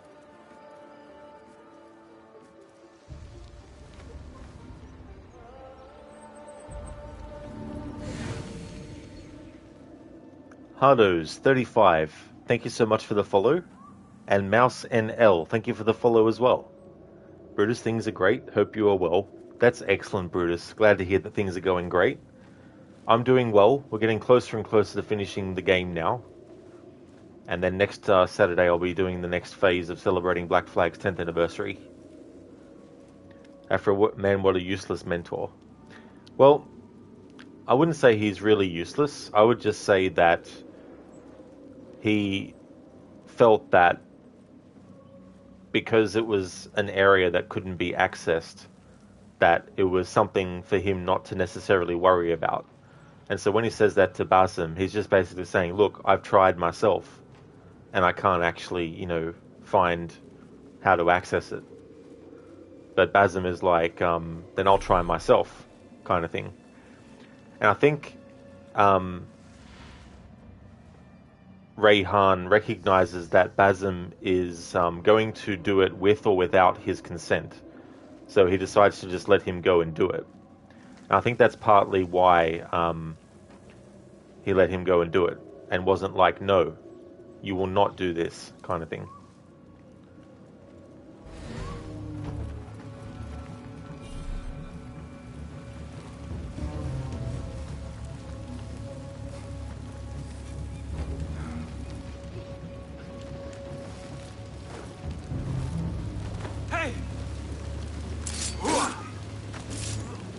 Shukran, Basim.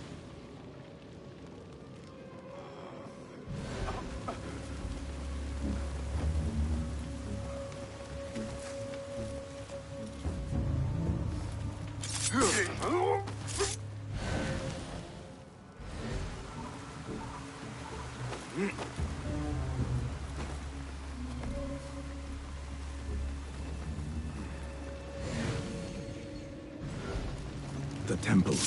Let us finish this. Nothing and no one shall get in my way. Not now, not when I am this close.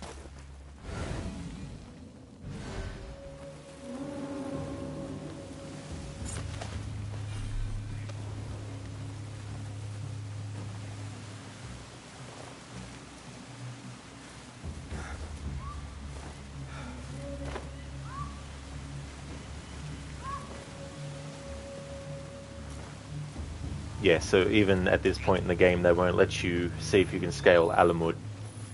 Which I feel was a bit misleading, a little bit, from the trailer, because they would show you Basim on top of Alamut with Roshan, I mean.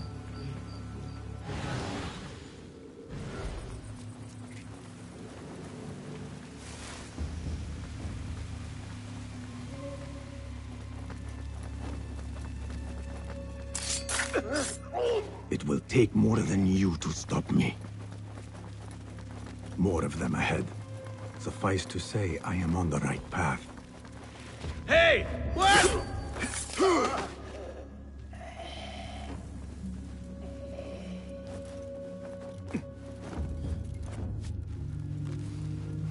We should not be here. Our orders were to secure the temple, not to... That's odd. I know. Damn. What? Wait, no! The men is lost. We will gain anything once our masters acquire what they seek. You think we will be rewarded? Of course not. Whatever it is they want in here, it must be worth a fortune. Think of all the land you could buy, and the servants! Will you both shut up? Just find it quickly. We'll all think a lot more clearly without you two bickering like a pair of idiots. Going to rip your guts out. Who would? It's nothing. What was that? What? Look alive, men! Trouble's been sighted.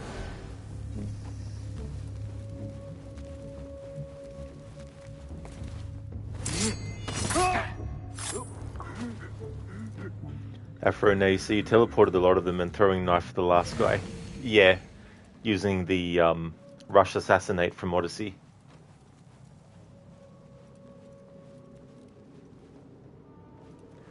Yeah, people are like, oh, but, you know, it's a glitch in the Animus. Basim is making a glitch is like, no.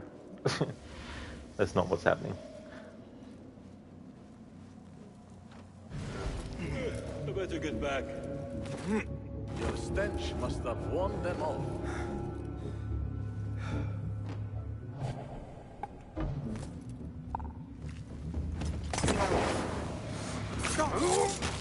Don't like this. Hold on!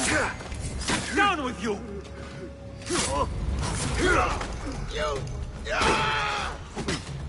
Good one! It's a bit of bullshit, but whatever, game.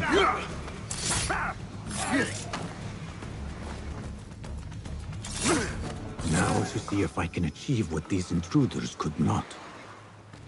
What magic is this? Wait, I know this symbol. Afro is moving at light speed. No, that's not what's happening. In the reality of Basim's reality, that's not what's happening. It's only a gameplay thing.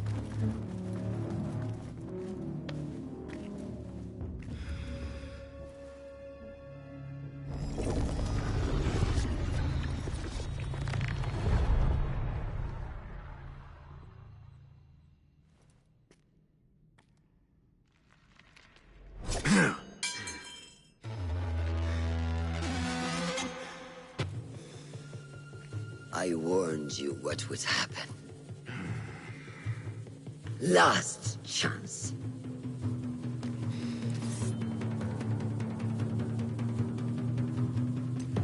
Very well. So it has come to this.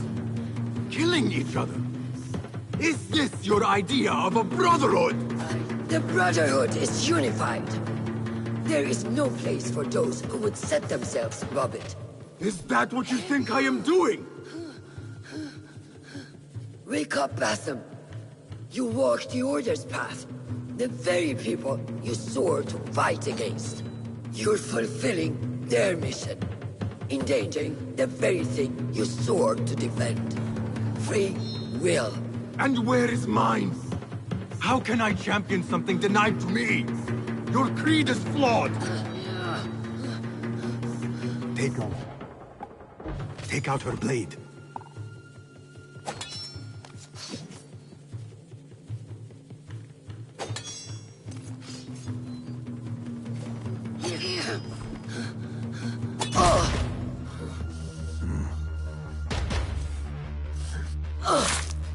Last chance.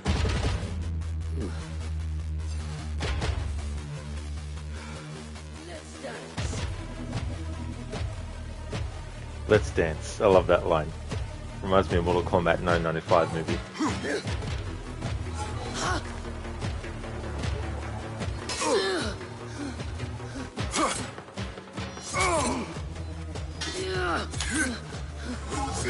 I trusted you! I gave you everything I had, and you lied to me! You knew! Since the night we fled unbarred, you knew my truth. I only feared what it could spell. But I set my worries aside. I had to.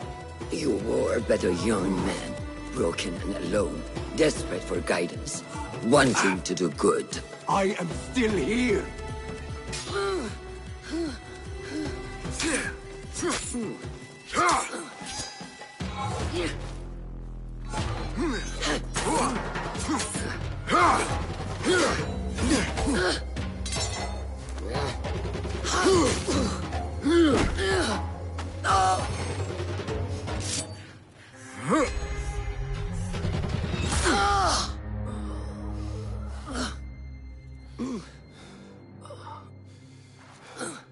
Yield.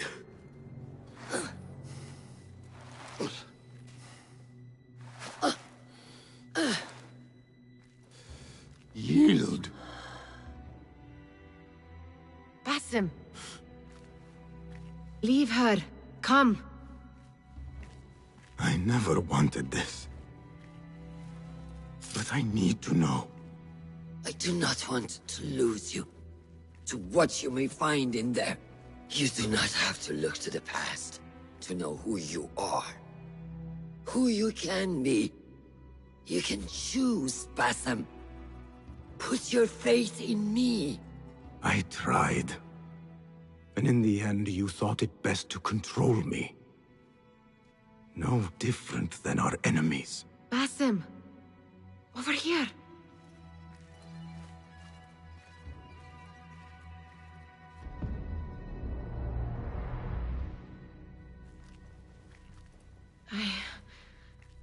I know what this is.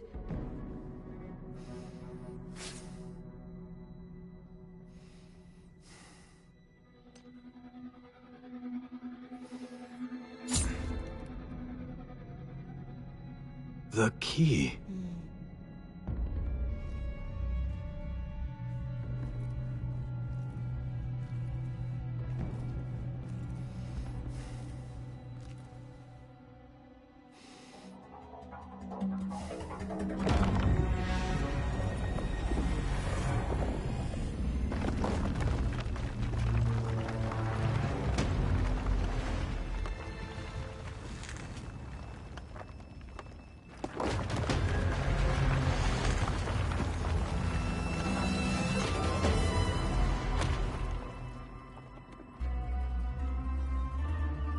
She will follow.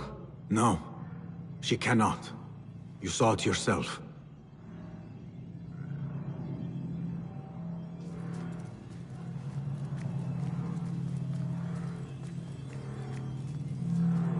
More of those objects. I wonder what truths lie within. What stories they serve to tell. Whatever lies within carries grave importance. For the Hidden Ones. For the Order of the Ancients. For me, what have we walked into? Where has my path brought us? You do not want to know why anyone was brought to this place.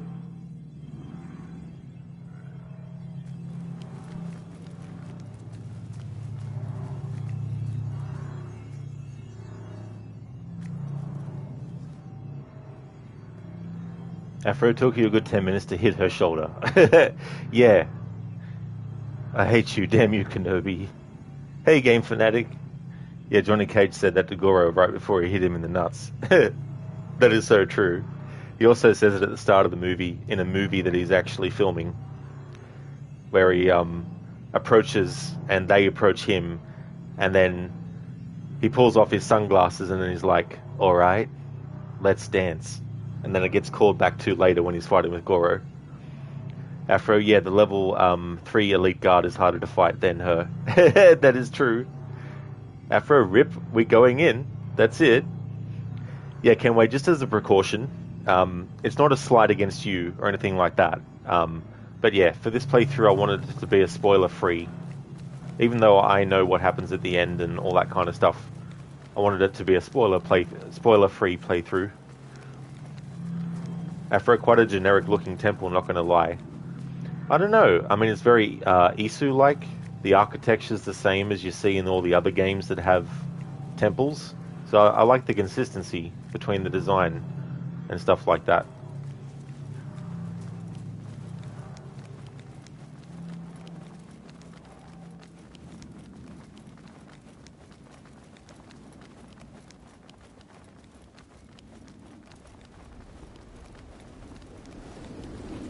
Are my eyes deceiving me? Are you seeing this? Nihal? I am here. Wherever we are, it was built long ago. To serve what purpose, I do not know. I do. How? I do not know. Nihal, you are worrying me.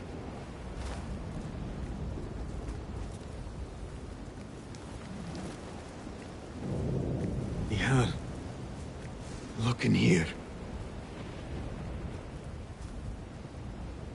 Afro, what's with the void? That's a good question, actually. Nihal, please, talk to me. No. No.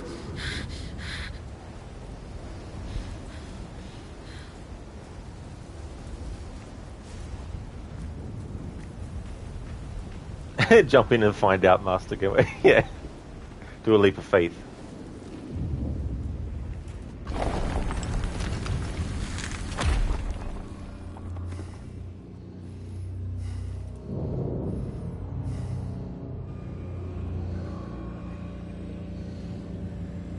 I know this place.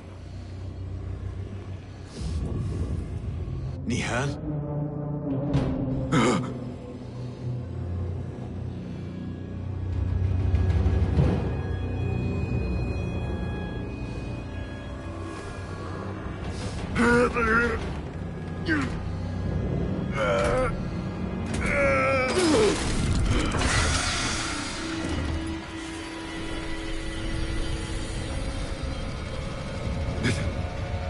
It cannot be.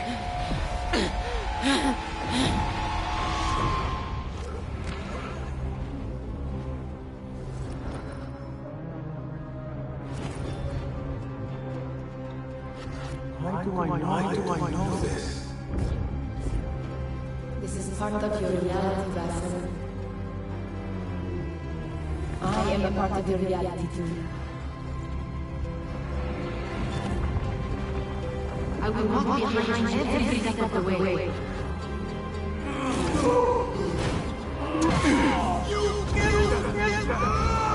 was your idea to steal from the palace. Enough! Let me out of here! How? What? What are you? Look! See for yourself!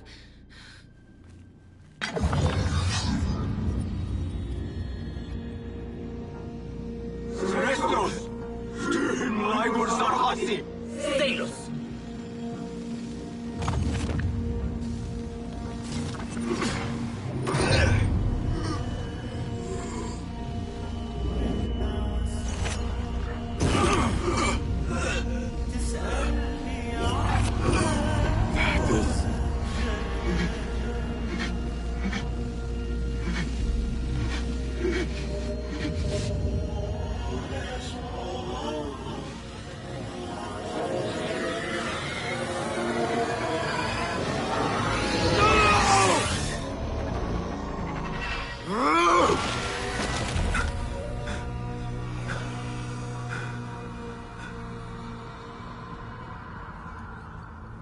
Show yourself! You dare to hide from me now? After all you have put me through? Where are you?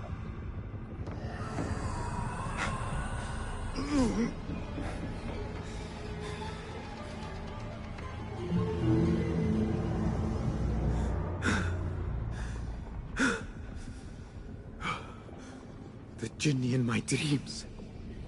The figure from these visions. They are one and the same. Is this what I have been seeing? The memories of a life long ago? Are they mine? Is that why the Jinni feels so real? My tormentor. The source of all that ails me. If this is so, then I must face you.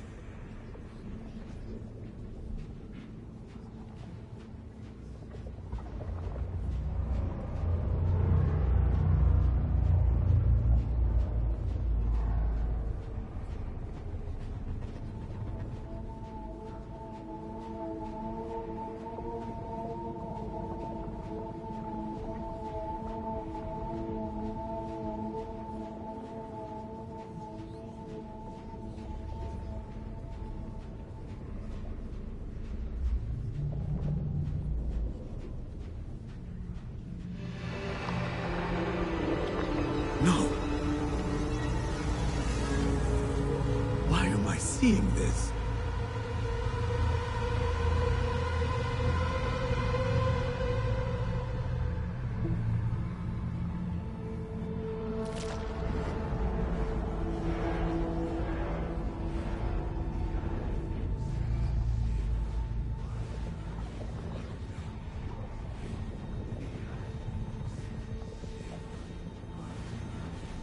This space.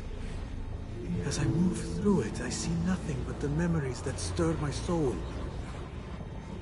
In these moments of adversity is when I felt the Jinni nearest. That unrelenting fear, paralyzing me in my weakest state.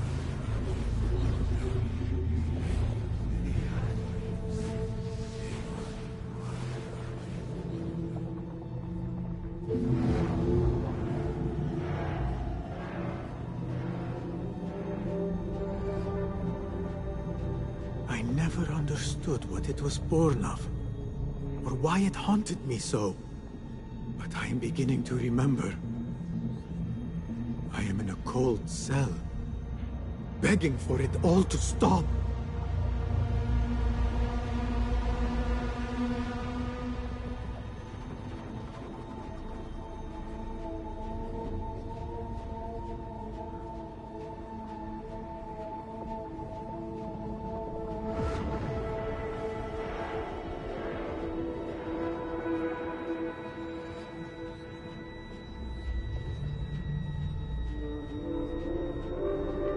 Who I once was may seek retribution.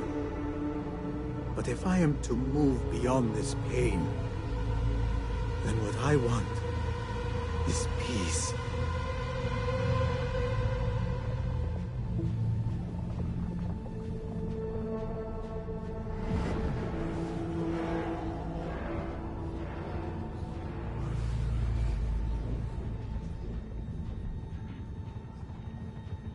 It is time to put an end to this.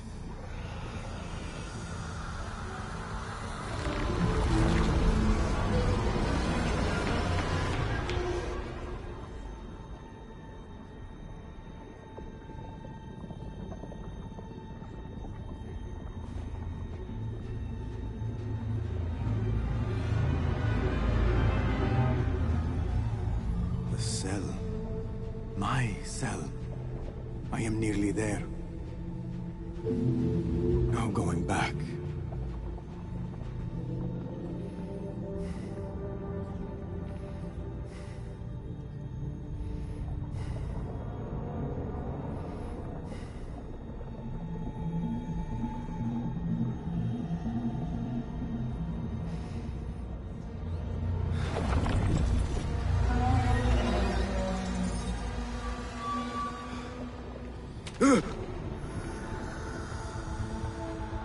The Jinni. I can hear it.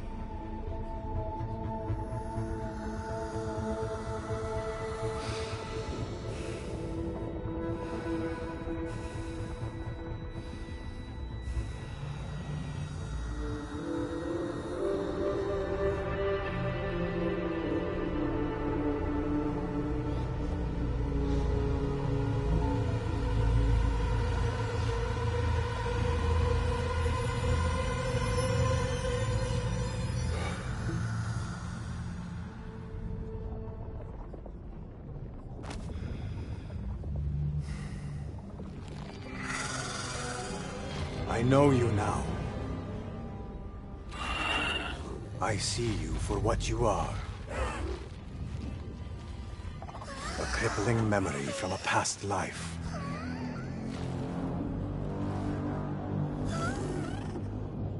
And that is where you will remain.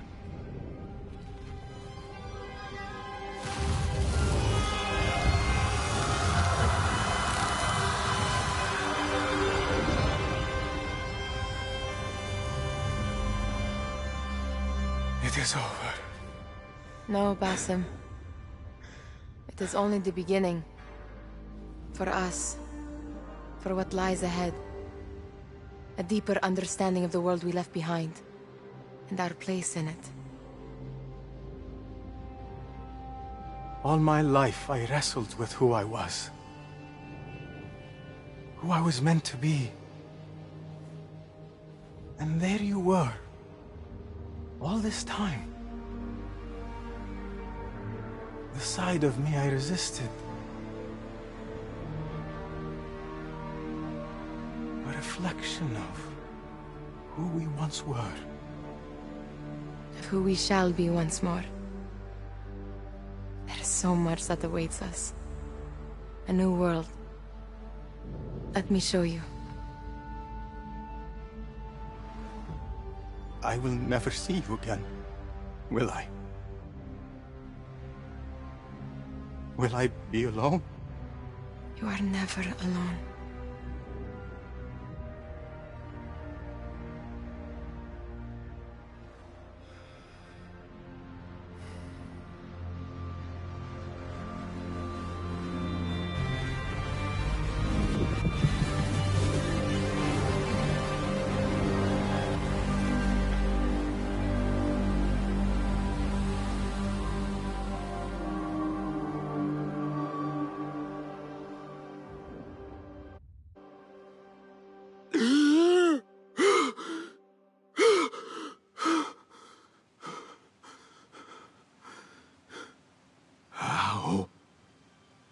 How long has it been?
It is done. You made your choice. Now, I make mine.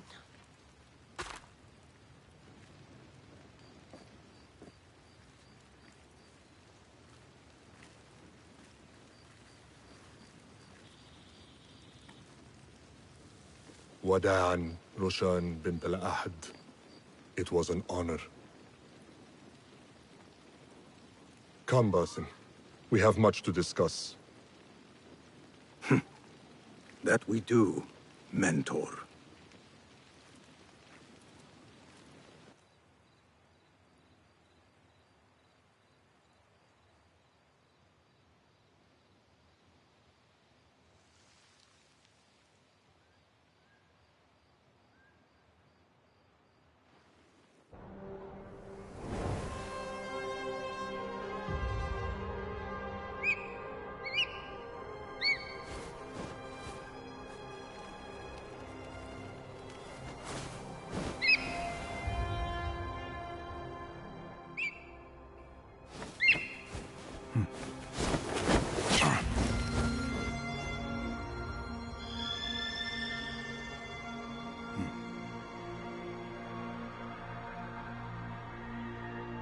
This memory I buried of this place, this prison, the torture I suffered here, it festered for years.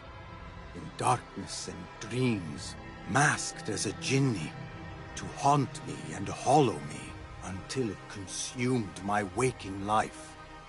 But I have faced my past, my pain, embraced it. I shed my skin once, in another time, another place. But I am whole again. I remember. And as for those who thought to bind me, Should any of them still walk the earth, I so look forward to our reunion. But until that day, a new world awaits.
Alrighty then, I'm back.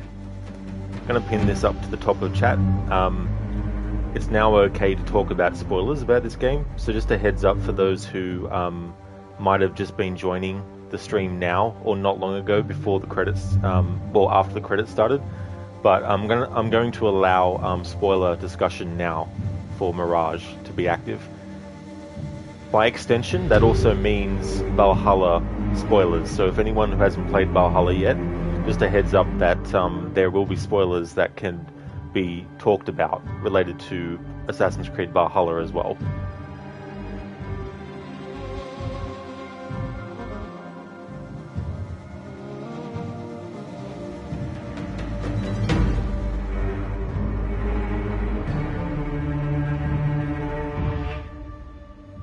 That's a good point, Kenway, about the Valhalla Tree of Life and the way that it's sort of like designed. And it helps create a consistency across how the Isu design their temples and all that kind of stuff. And the Tree of Life, of course, is, in Assassin's Creed universe, was actually a piece of technology, a device. So it wasn't a literal organic tree. It's just that the way that they ended up viewing things like that in terms of like Eivor's perception was based in her own reality in that point in time. Ephro, what is this control? Just give you a straightforward explanation.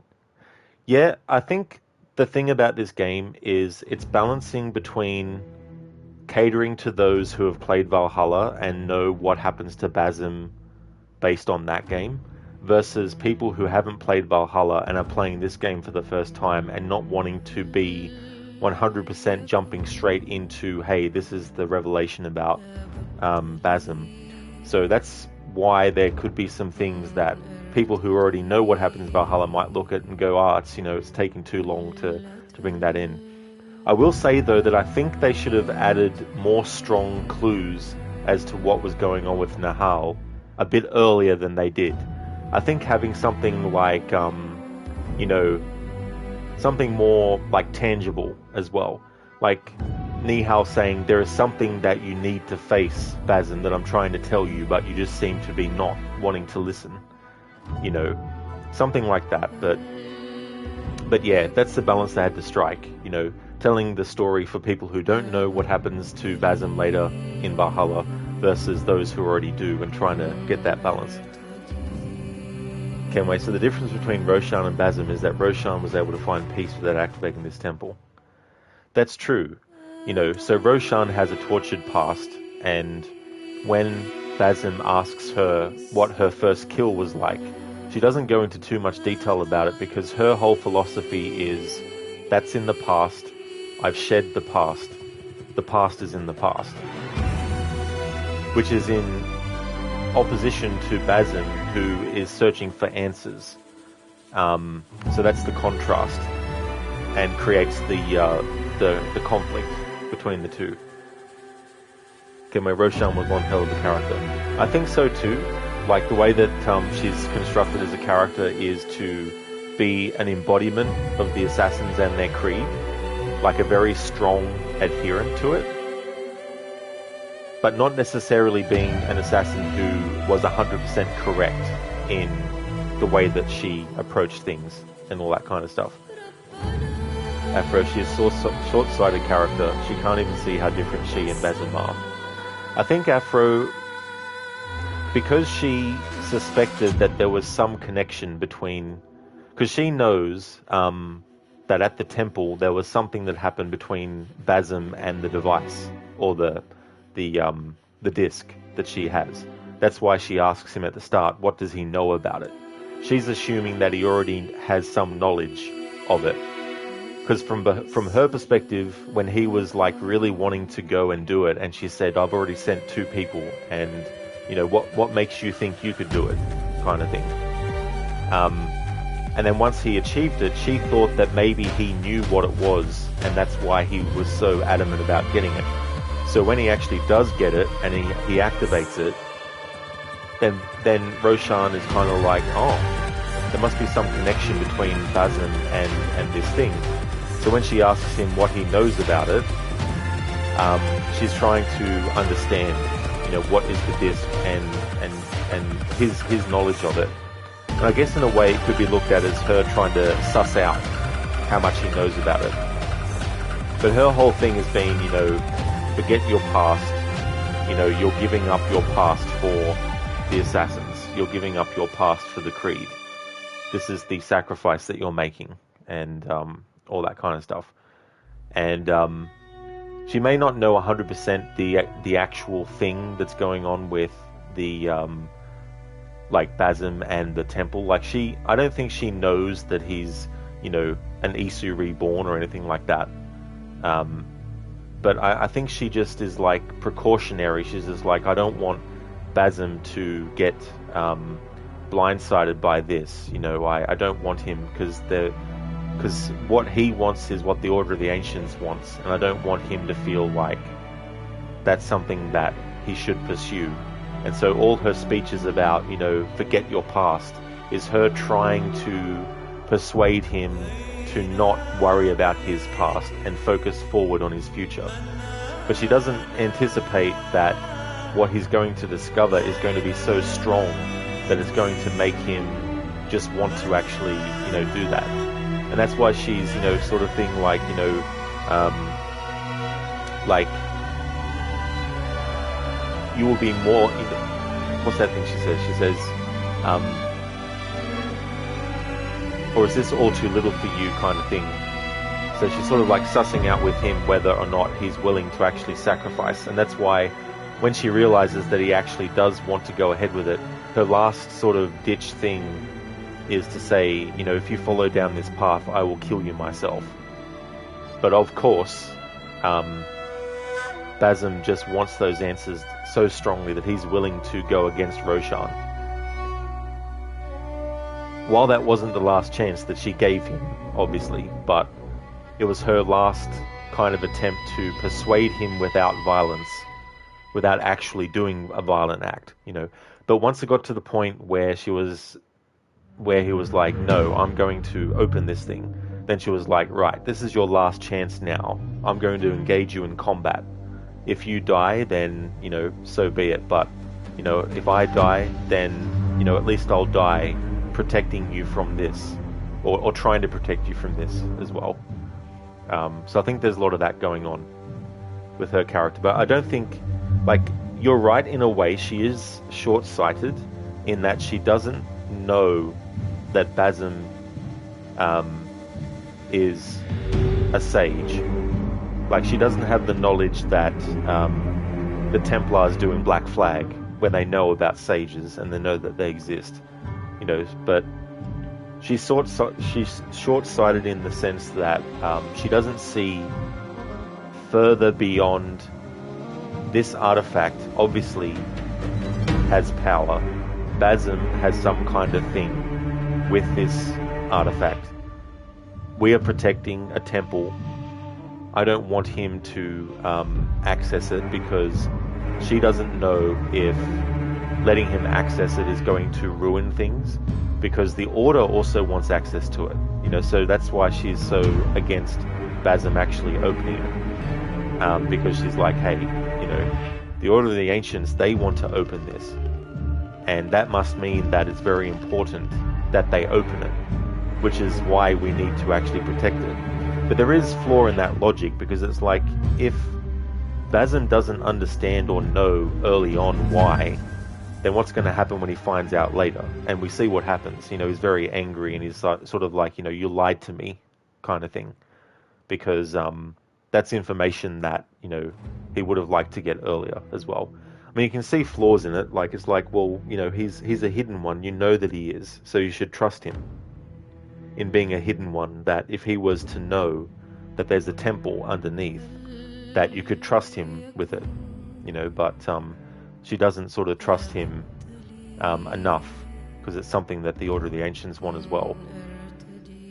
But yeah, I don't know exactly how far her knowledge of what those pieces do is, because they haven't actually accessed that door. Like, they've tried. So she doesn't necessarily know what's beyond the door.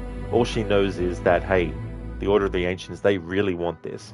So we need to make sure that it's protected, even against our own. We can't afford our Order to be compromised by someone in accessing that, because it could fall into their hands.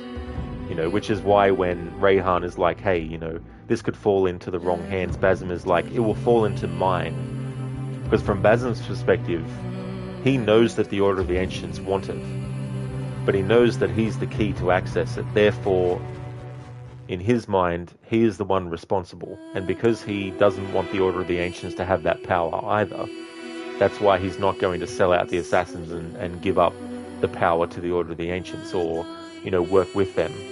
And he still stays true to that. Like, he still fights against the Order of the Ancients.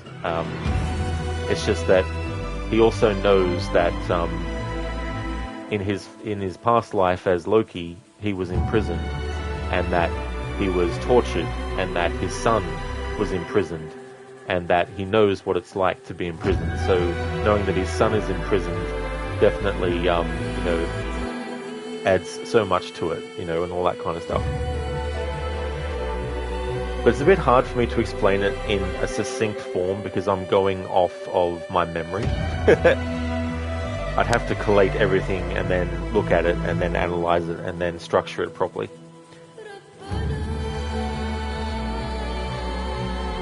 Kenway, not really. You never know if you will really like what you will see if you open the Pandora's box. Well, that's a valid point too, as well. I mean, Basim could have opened up that temple and he could have realized that, hey, you are the reason the Order of the Ancients exist. Then that to him might have been like, oh shit, I don't like that idea. Just as an example. Afresh, you just wanted us to suck it up, kiddo. Well, that's true. Yeah, Roshan just wanted Basim to be moving forward and be like, look, this is how it is, just accept it and move on. But Basim was like, no, I want to get further into this and find out. Can't wait, it's a gamble, you have to live what you choose to do. That's true. After we're doing an Ezio, we shall open every temple all across the world. Can't wait, so this ending is really cryptic and they somewhat hid the true meaning. Yeah, and I think part of that is because they want to leave the door open for any potential follow-ups set after this but before Valhalla. Which in some ways is good, but in some ways it's bad because the balance of making people know a lot of stuff while still having some left to the imagination versus withholding too much information as well. After now she just ups and leaves. Man, what a character. Yeah, I guess we don't hear the full conversation between her and Rayhan, but you can surmise that they have a major disagreement. How he let Basim go through, and in her mind, Rayhan has compromised the Order.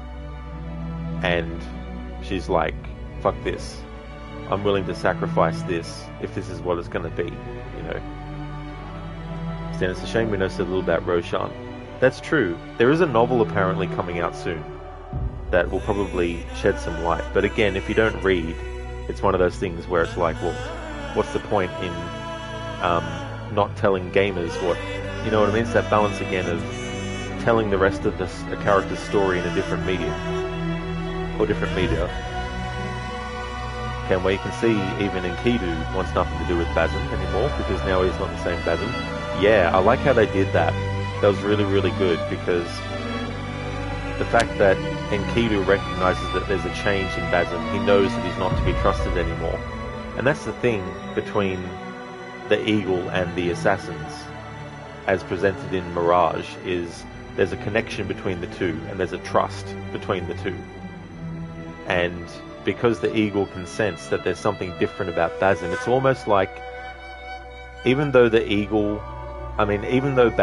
hasn't changed appearance, there's something about him that the bird can recognize as a difference and doesn't trust it and doesn't like it. So therefore is scratching Basim's face.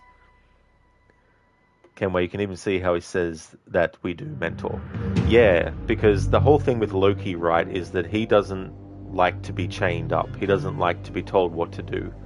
So whenever Nahal, representing inside Basim's mind the Loki aspect of his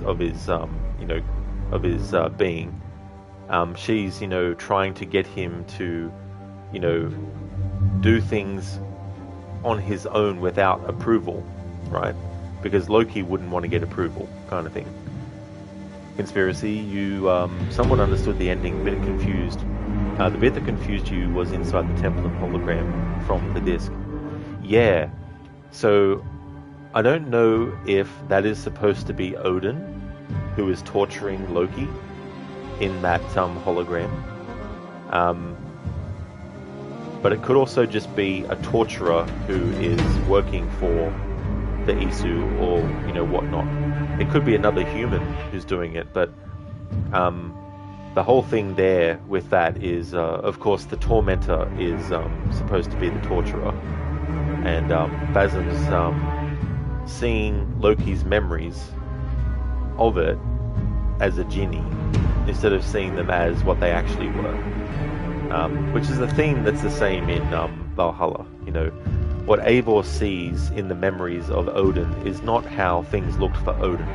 That's how her mind is translating what she's seen into a form that is more understandable to her consciousness, to her mind. It's the same with Basim.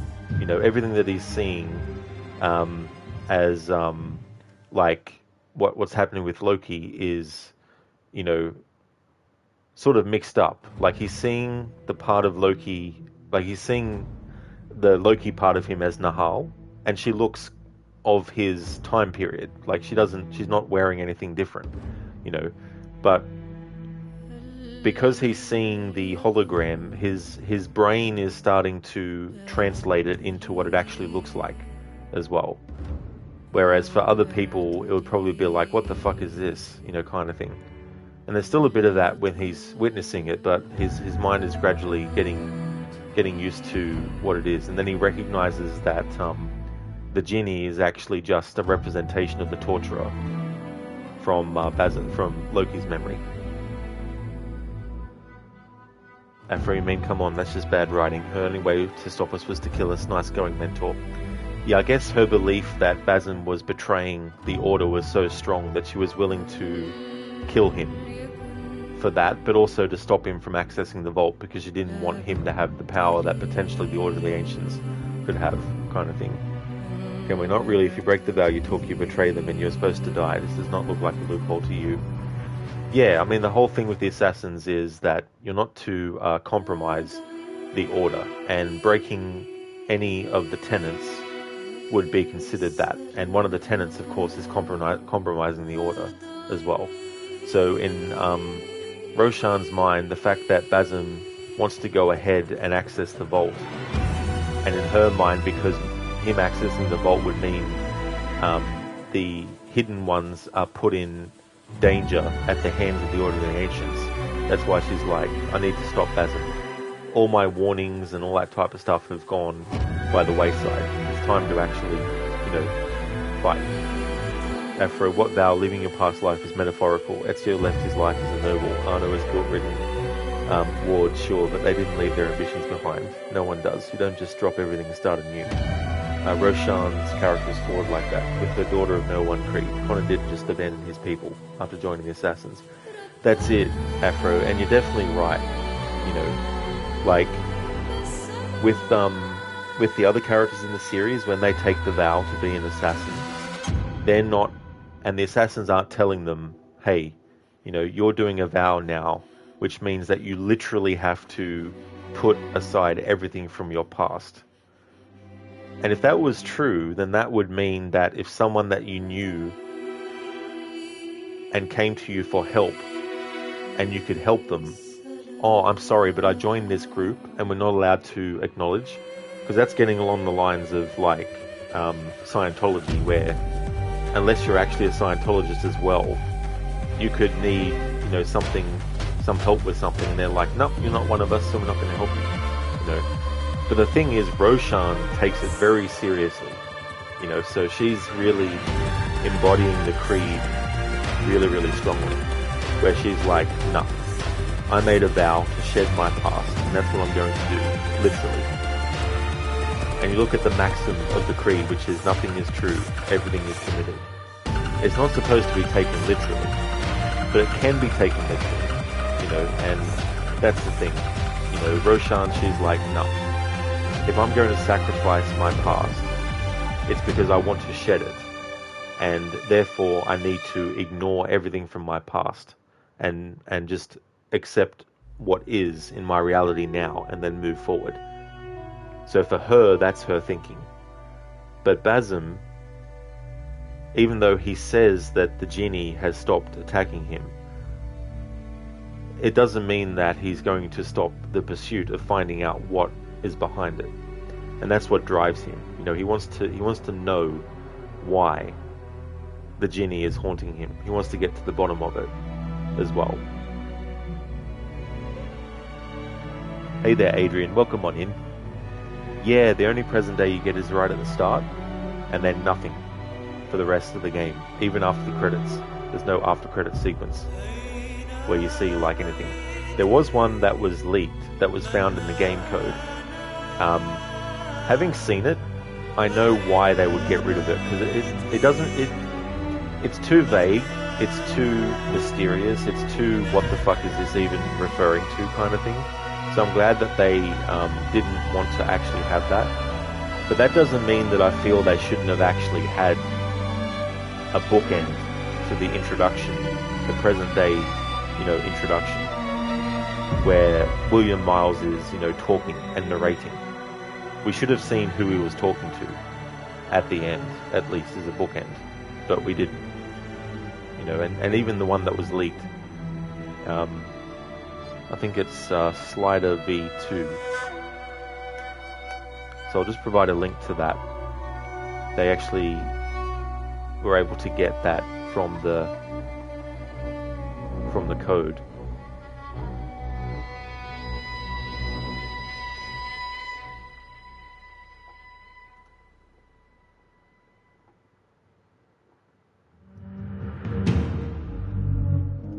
Actually, hang on, there's a video they've released since. That's kind of like an update on the video that they released before. Oh yeah, so here's the AC Mirage post-credits modern day cutscene that was actually cut, but was discovered by Slider V2. But then there's been a recent one about that.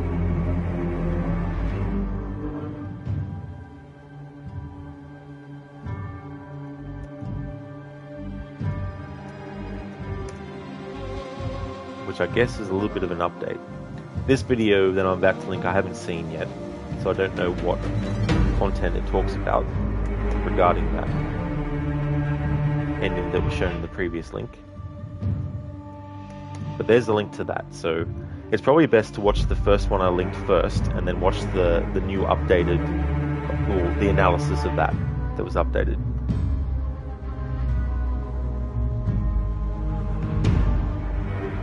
Afro, every character in this franchise has some kind of motivation and ambition to join the Brotherhood. That's true, Afro, yeah. You know, there's so many different ways that people can be led to become an assassin, you know, in the Assassin's Creed series. Hey Maxi, thank you so much for the GGs. It was interesting playing this a second time through, knowing what happened already, because it allowed me to actually, you know, go through the game knowing the twist already, and think of things. There's definitely a lot of moments where if you've played the game already and then you replay it a second time, that you start to pick up on, because you're more focused on what Nihal is actually doing in cutscenes when you actually already know the twist, and you're also looking more at the people's reactions. The only thing I will say is that there's a couple of moments where she hands Basim something physically, and it's like, how the hell did Basim not go over and pick that up himself and bring it to the spot where we see him standing and then start talking to himself and say, oh look what I found, you know. So there are little discrepancies here and there, but that's kind of difficult to do, because what you're trying to do is you're trying to make something work looking back through it from the other direction.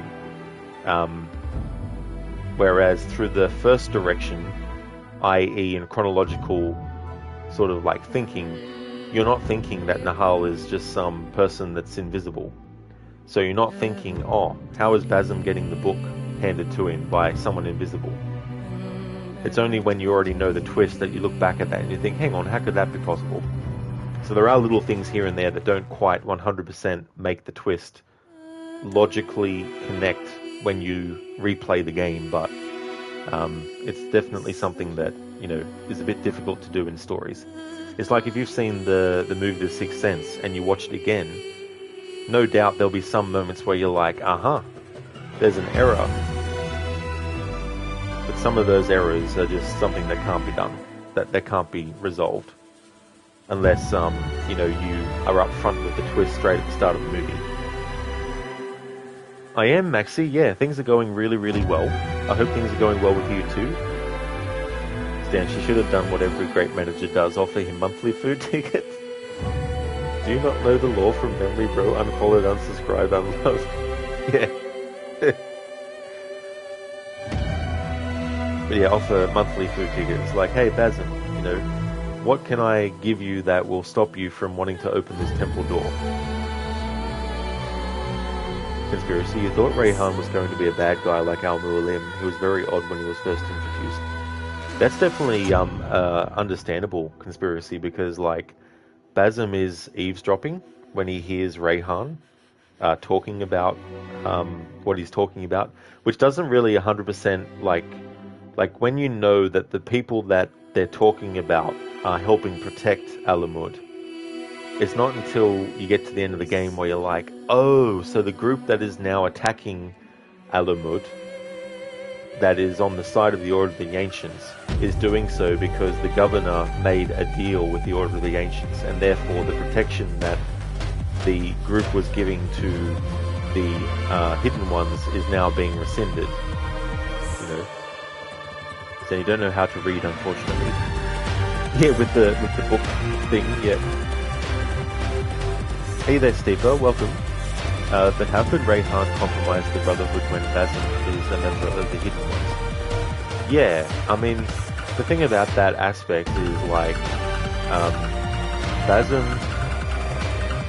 joins the Hidden Ones, and it's something that he's wanted to do for a while. So that's his sort of like motivation. Roshan is like very much like, I took this vow and I'm taking it literally and seriously. Whereas Rayhan seems to be a bit more like curious, you know, in a way. So his curiosity was enough for him to go, hey, you know, I'm just going to have a look at this forbidden area and see, you know, what it's all about. So when Basim is like, hey, you know, I know that there's something underneath the temple. What is it? You know, Rayhan still tells him, but Rayhan is like, you know, but we mustn't let it fall into the wrong hands. And Basim's like, it will fall into mine as well. So I wouldn't necessarily think that Rayhan is compromising the Brotherhood, but certainly from Rayhan, Rohan, Roshan, Rayshan. But from Roshan's perspective, she would see Rayhan letting Basim go through, and even after he accesses the temple, she would see Rayhan still being accepting of Basim as a no, I can't handle that. You've compromised the Brotherhood. I'm not going to be a part of it anymore. So it's more of a character perspective thing, where a character is like, hey, you know, you've compromised the Brotherhood from my perspective. Whereas Rayhan is like, well, I think that the ends justify the means, therefore, you know, it's okay, kind of thing. I'd be very curious to reread the note in Assassin's Creed Valhalla that you can read in the Assassin Bureau that you build there at the settlement, because there's a note that talks about Rayhan or talks about Roshan as well. for a 21st century ancient history, yeah. I mean, that's the thing, right? There's some fans who have wanted a futuristic Assassin's Creed. But the thing is that doing a futuristic Assassin's Creed would really, really make the stories that they try to tell moving forward that are set in the past feel too rigid, because they would be too set in stone, where it's like 100 years from now things have to end up this way, so therefore you can't introduce anything that would compromise that. So the compromise that I would rather them do is do a game that's set back in the Isu time period, because they use futuristic technology, they use futuristic weapons. So that would be a game that they should do. But if they do, they should do it without the Assassin's Creed title. Do it something else. Maxi, that's true. You'll definitely be looking at Nihal more and see what she is doing. He handed the book himself. That's right. He was like, I'll grab this book, and then I'll be like, hey, Basim, there's this good book.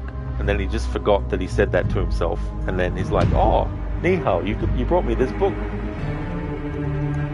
But that's a good point too, Maxi. You know, like, you look more at the characters, and you observe more because you know more information. So when you look at Nihal, it's like, and Roshan, when Basim is kneeling down to Roshan and Nihal appears, when Basim looks over to Nihal, Roshan notices that he's looking over there and then looks at him strangely, and then there's a realization with her where it's like, oh, because earlier when Basim is like, I need to go visit Nihal, my friend, she just thought that it was a literal, real person that was his friend that he was going to see.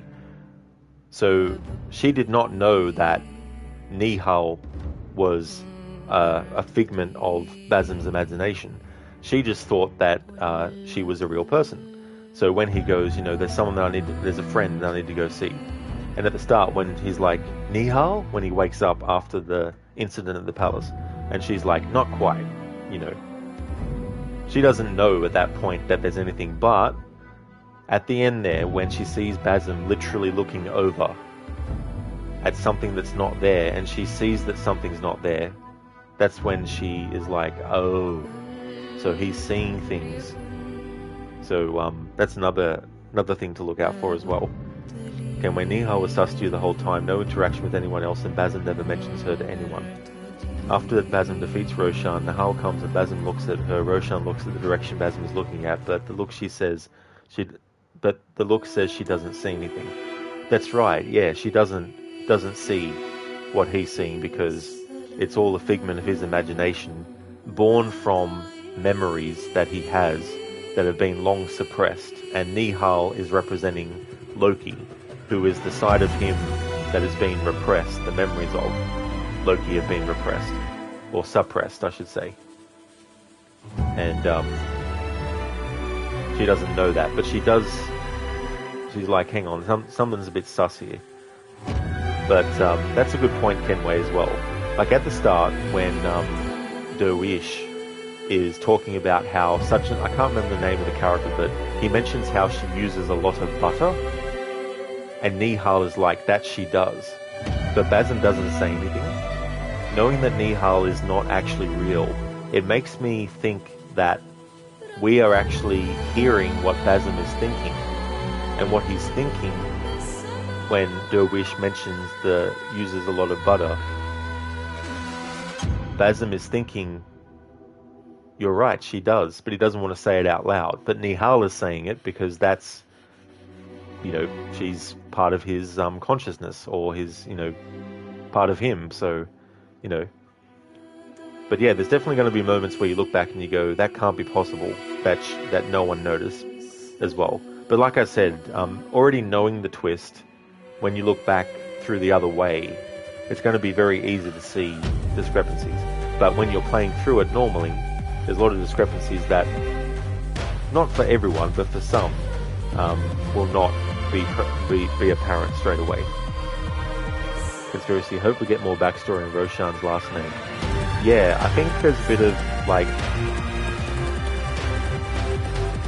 I think it's more just... I don't know if she's actually related to Altair. I think it's more of just a kind of like... I'm not saying that her last name isn't Lahad, but I'm just saying that it's just a reference to Altair that they put in as part of the homage that they're doing to early Assassin's Creed with that. Stan, Riders of Rohan, what news from the Alamut? That's a good question. Maxi, that's, I mean, yeah, what news? Maxi, that's interesting. You'll definitely play this again next year with Arabic voices. Yeah, that would be cool to do as well. I read, though, that unfortunately they didn't do proper lip syncing with it. But I would still like to play through the game like that too.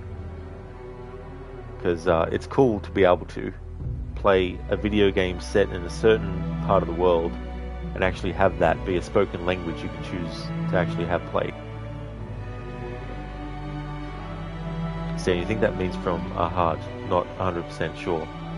Yeah.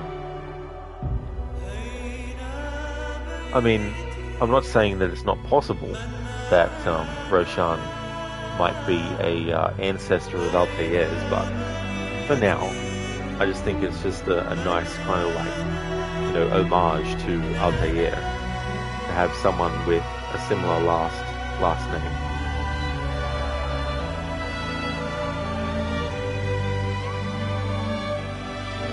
There is still a bit of time between where we see Basim overlooking things on that cliff and when we meet him in Valhalla, so apparently the game has done well enough for Ubisoft to consider it a good success of the launch and reception. I don't know whether that translates to they're going to do a sequel to Mirage that's set between this and Valhalla.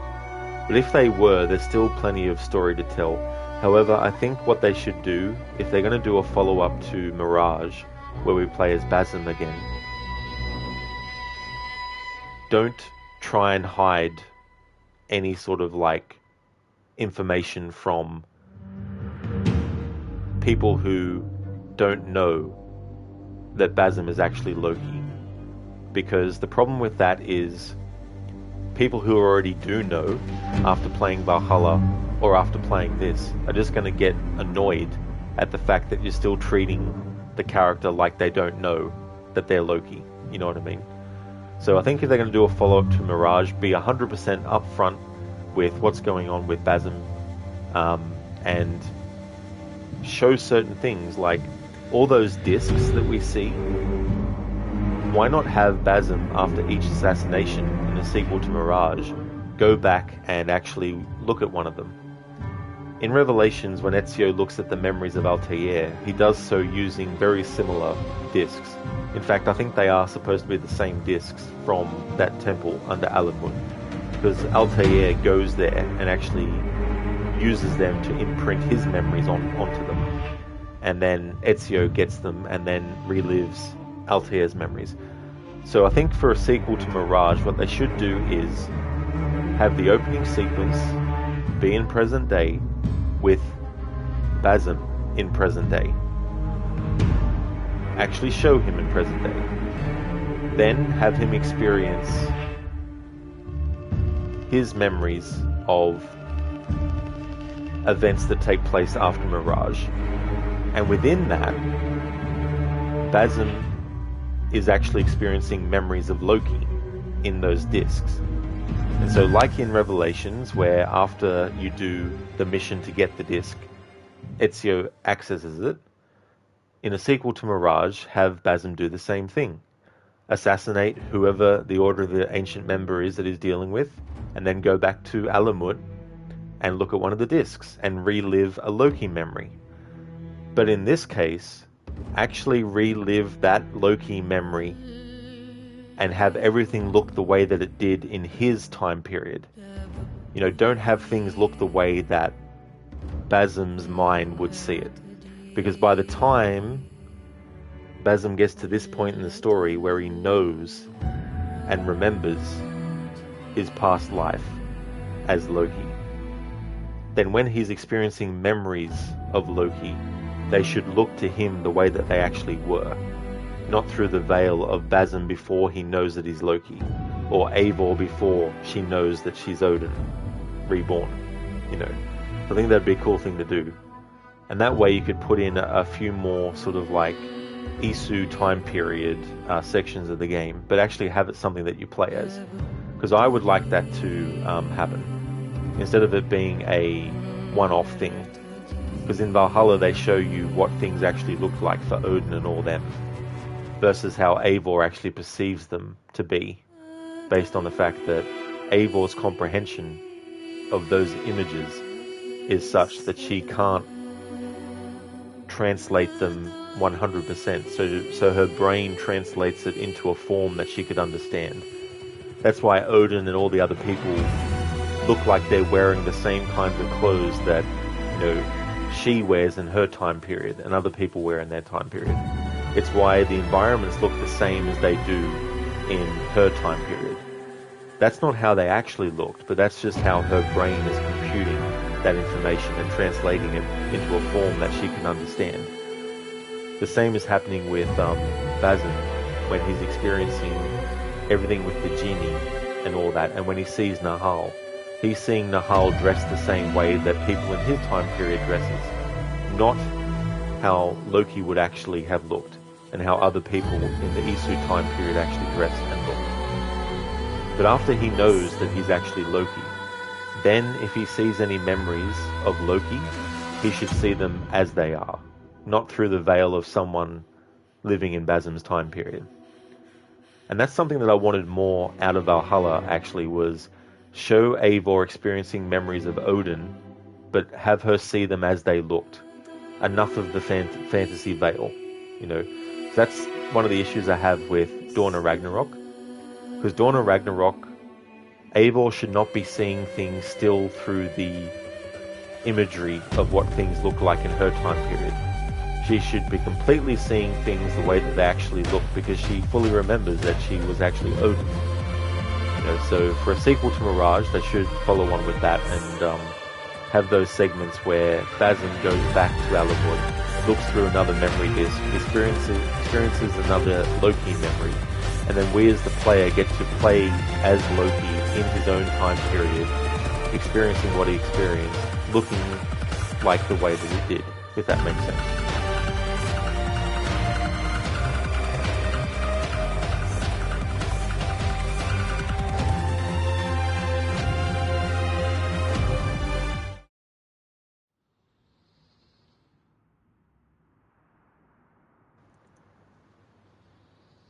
So yeah, instead of getting a present-day bookend scene, we just go to this, and then it just tells you that you've completed the game. Thanks you for playing, but the story gets put before Basim goes to Alamut. So unfortunately, you can't go back to characters like Rebecca or Fulad, and get new dialogue from them based on what Basim knows, which I think I think it's a shame that they didn't do that. I think that they should have let it be where, hey, thank you for finishing the game and all that, but please continue your journey with Mirage, doing any, worded differently, but basically say, how about, thank you for it should be like, Shukran, congratulations on completing Assassin's Creed Mirage. If there's more that you haven't done, please feel free to go ahead and do it. There might be some new information you can get. Something like that, and then you could actually go around and speak to other hidden ones and get some dialogue, and have the other characters talk to Basim about what happened with, Roshan and all that kind of stuff.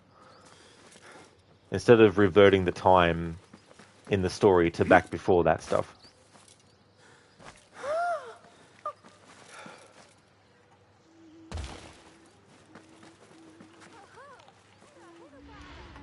Alright, so that concludes my second playthrough of Assassin's Creed Mirage, but the first time streaming it. So having played it a second time, It's still a game that I will definitely play again in the future, and also do challenge runs with as well. Also play through the game with the language set to Arabic as well. I'd like to do that in the future with it. Overall, it's not perfect. There's still questions at the end that still need to be answered. Some I feel should have been answered in this game. Others I feel it's okay to leave a bit of room to explore in a follow-up. There's still some issues with the programming for the parkour. It is better than Valhalla's parkour, but it's not a big difference. Like, it's not a major leap forward from Valhalla's parkour. I would still argue that Origins and Odyssey actually have better parkour than Valhalla. Mirage has a slight edge over Valhalla's parkour, but it's still unfortunately held back by it.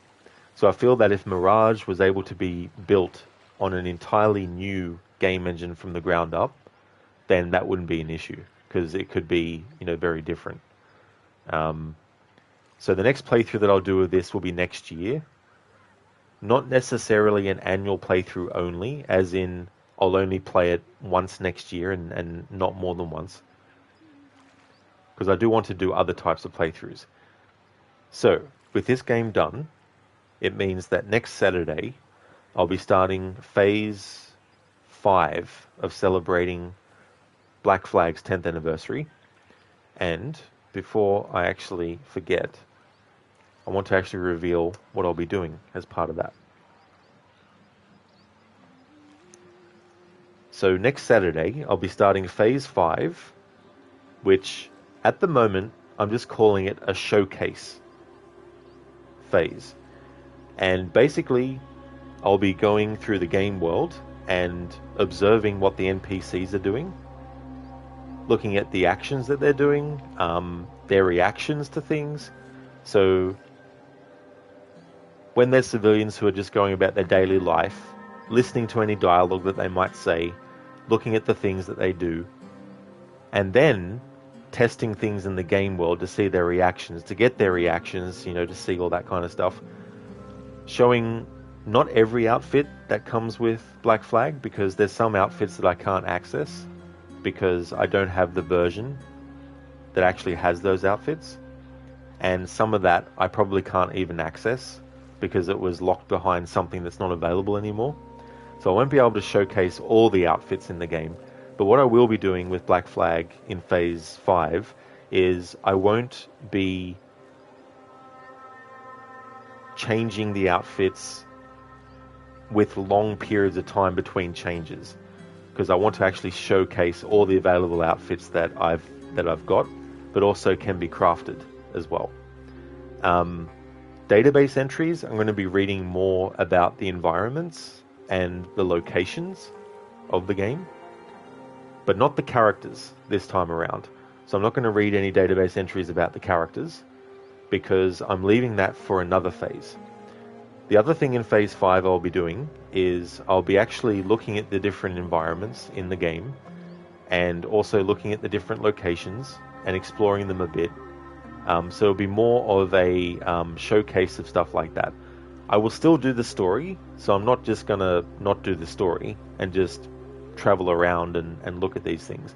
I'm still going to do the story, but as we move through the game, I'm going to take the time to actually do that kind of stuff. The only thing I won't be doing on stream is actually the resource grinding to upgrade the ship to a level that I want it to. I won't be doing that on stream, but I really want to do a playthrough of Black Flag that focuses more on showcasing things that not many people might necessarily do as a playthrough, but something that I've wanted to do for a while with any Assassin's Creed game, and I felt that the perfect opportunity to finally do it with one of the Assassin's Creed games would be Black Flag. And so we're going to have a real examination of NPCs' behavior and what they're doing and all that kind of stuff, because I think that's something that the series kind of, not everyone appreciates that much, is the work that goes into making the NPCs and the civilians doing activities that would be relevant to the time, but also relevant to what they are doing as an NPC. You know, if there's someone who's cleaning, they're not just going to be standing there with a broom the whole time. And every time you see them, they're just standing there with the broom. They're going to actually be sweeping with it, you know, for example. So I want to go through Black Flag and observe all the different NPCs and what they're doing, and then also listen to their dialogue, but also see how they react to things and all that kind of stuff. Different things like smoke bombs, how they react to that. Someone getting killed in front of them, how they react to that, and all that kind of thing. So that's what I want to do with Phase 5 of Black Flag to celebrate its 10th anniversary. That playthrough will be starting next Saturday. And I want to do the same thing with the Freedom Cry DLC. So Freedom Cry DLC will be incorporated again with another phase of Black Flag. So through Freedom Cry, I'll be reading about the locations and looking at the locations and all that kind of stuff. I just want to thank everyone for watching this stream. The next stream that you'll see from me will be Tomb Raider, the Angel of Darkness.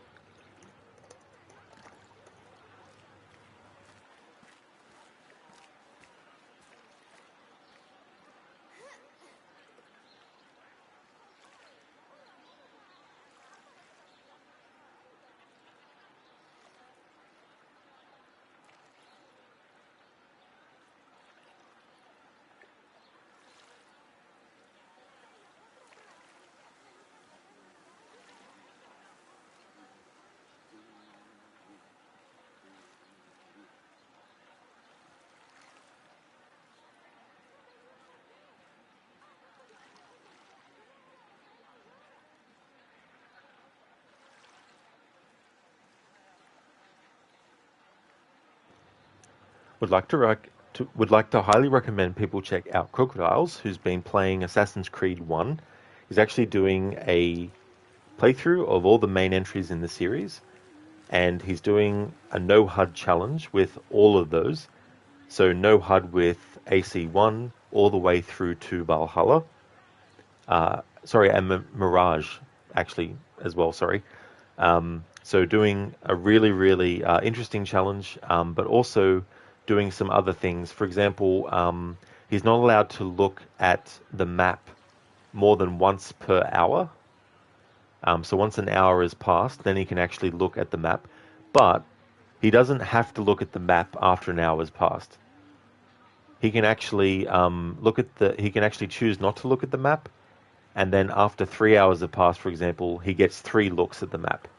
You know, and so far. So he's doing a big marathon playthrough of Assassin's Creed. Maxi had finished Assassin's Creed Mirage himself. He's also doing a playthrough of Ghost of Tsushima, playing on the hardest difficulty with Kurosawa mode activated. He's also doing a playthrough of Marvel's Spider-Man 2 as well. Another great streamer. Highly recommend checking out Dr. Ronnie. He's playing through games like Assassin's Creed Valhalla, also Spider-Man. He played the first one, and Miles Morales as well. And he's going to be playing the second one also. And the other games that he likes as well is like Red Dead Redemption 2, especially because you can steal hats of enemies that you've killed and wear them. Game Fanatic is playing through Spider-Man 2 as well. Has also played through games like the Assassin's Creed series. And yeah, highly recommend checking out those streamers if you haven't before. Stan, brutal. Very brutal. That is for sure. You're not wrong there. Listen, oh no, we're raiding out or we're discussing spoilers. You have the stream muted just in case. Yeah, I actually forgot to unpin it, but we're definitely past the point now of talking about spoilers and on the way out. That's okay for the stream, Maxi. Absolutely no worries at all, and no worries for the shout out. Maxi, that's awesome of you, dude. Thank you so much for giving the gift sub to Ryu. That's excellent. And Ryu, congratulations on getting a gift sub. Thank you so much, Maxi. I really appreciate it. Lucinda, there we go. You just noticed it said it was posted an hour ago. All good. Good morning. Good morning, Lucinda. I hope things are going well. Yeah, we're just about to finish And I revealed that next Saturday I'll be starting Phase 5 of celebrating Black Flag's 10th anniversary with a focus on examining locations, reading about them, looking at NPC behaviors, listening to their dialogue, seeing how they react to the game world, seeing how they react to Edward's actions and all that kind of stuff, looking at all the outfits, doing things like that. So it's going to be... I'm still going to do the story, of course, and I'm going to do Freedom Cry again as well and give it the same treatment. I'm not going to read database entries, though, about characters, and I'm not going to do the present-day stuff, because that's all going to be in Phase 6 of celebrating the Black Flag's 10th anniversary. But yeah, Phase 5 is going to cover really exploring stuff a lot as well.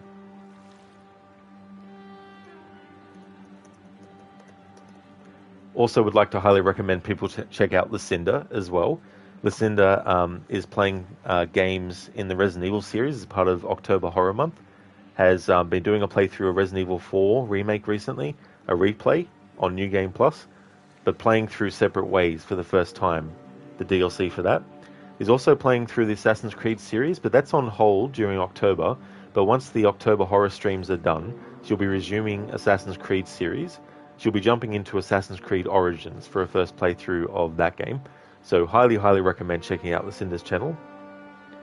Yeah, Lucinda, 6 phases. That's what I was hoping to get to. I don't know if there will be more than that, but we'll see. We'll see how things go the next couple of months. And no worries for the shout out, Lucinda. More than happy to give you one as well. Yeah, Maxi Origins. I can't wait either. I'm very, very much looking forward to Lucinda playing through Origins.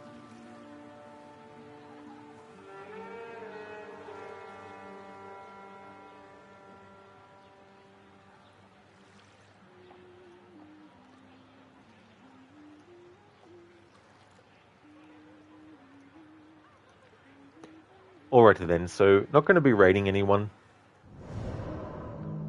So I'll go to main menu and make a save to finalize my second playthrough. First playthrough was on Xbox, off stream. Second playthrough on stream on PlayStation 5. So let's have a look. That was about 20 hours. So it took me 27 hours to do it in my first playthrough, but that's because I was also exploring a bit and doing some side stuff. But yeah, so about 20 hours if you just focus mainly on doing the story.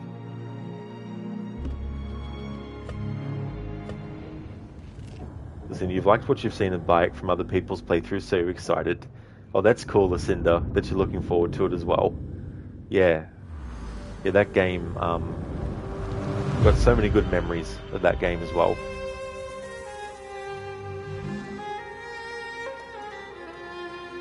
The next stream that you'll see from me will be Tomb Raider, The Angel of Darkness. If you see me streaming that, then you know it's become Sunday for me.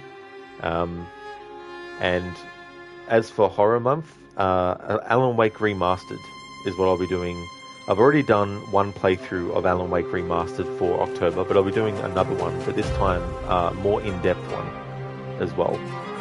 So that's what's currently happening on the Rod Legion Ween schedule, and the current schedule, which is going to have to be changed now that I've finished Mirage. But next Saturday will be Black Flag. Yeah, Brutus, it really is. Yeah, I love that game a lot. Yeah, Maxi, Tomb Raider. Yeah, continuing that playthrough. I'm also going to be looking to change things around with the schedule for stuff, but I'm still working on that, and it won't be until November starts anyway, when I start to implement that. However it ends up being once I actually work that out. But yeah, the current schedule in October is still Saturdays Assassin's Creed, Sundays Tomb Raider, and then Monday to Friday games as part of the Rod Legion Wheel. Thanks again everyone for watching. Hope you all have a good one, and catch you next time.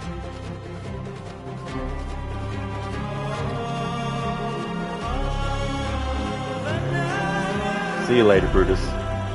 Hope everyone has a good one.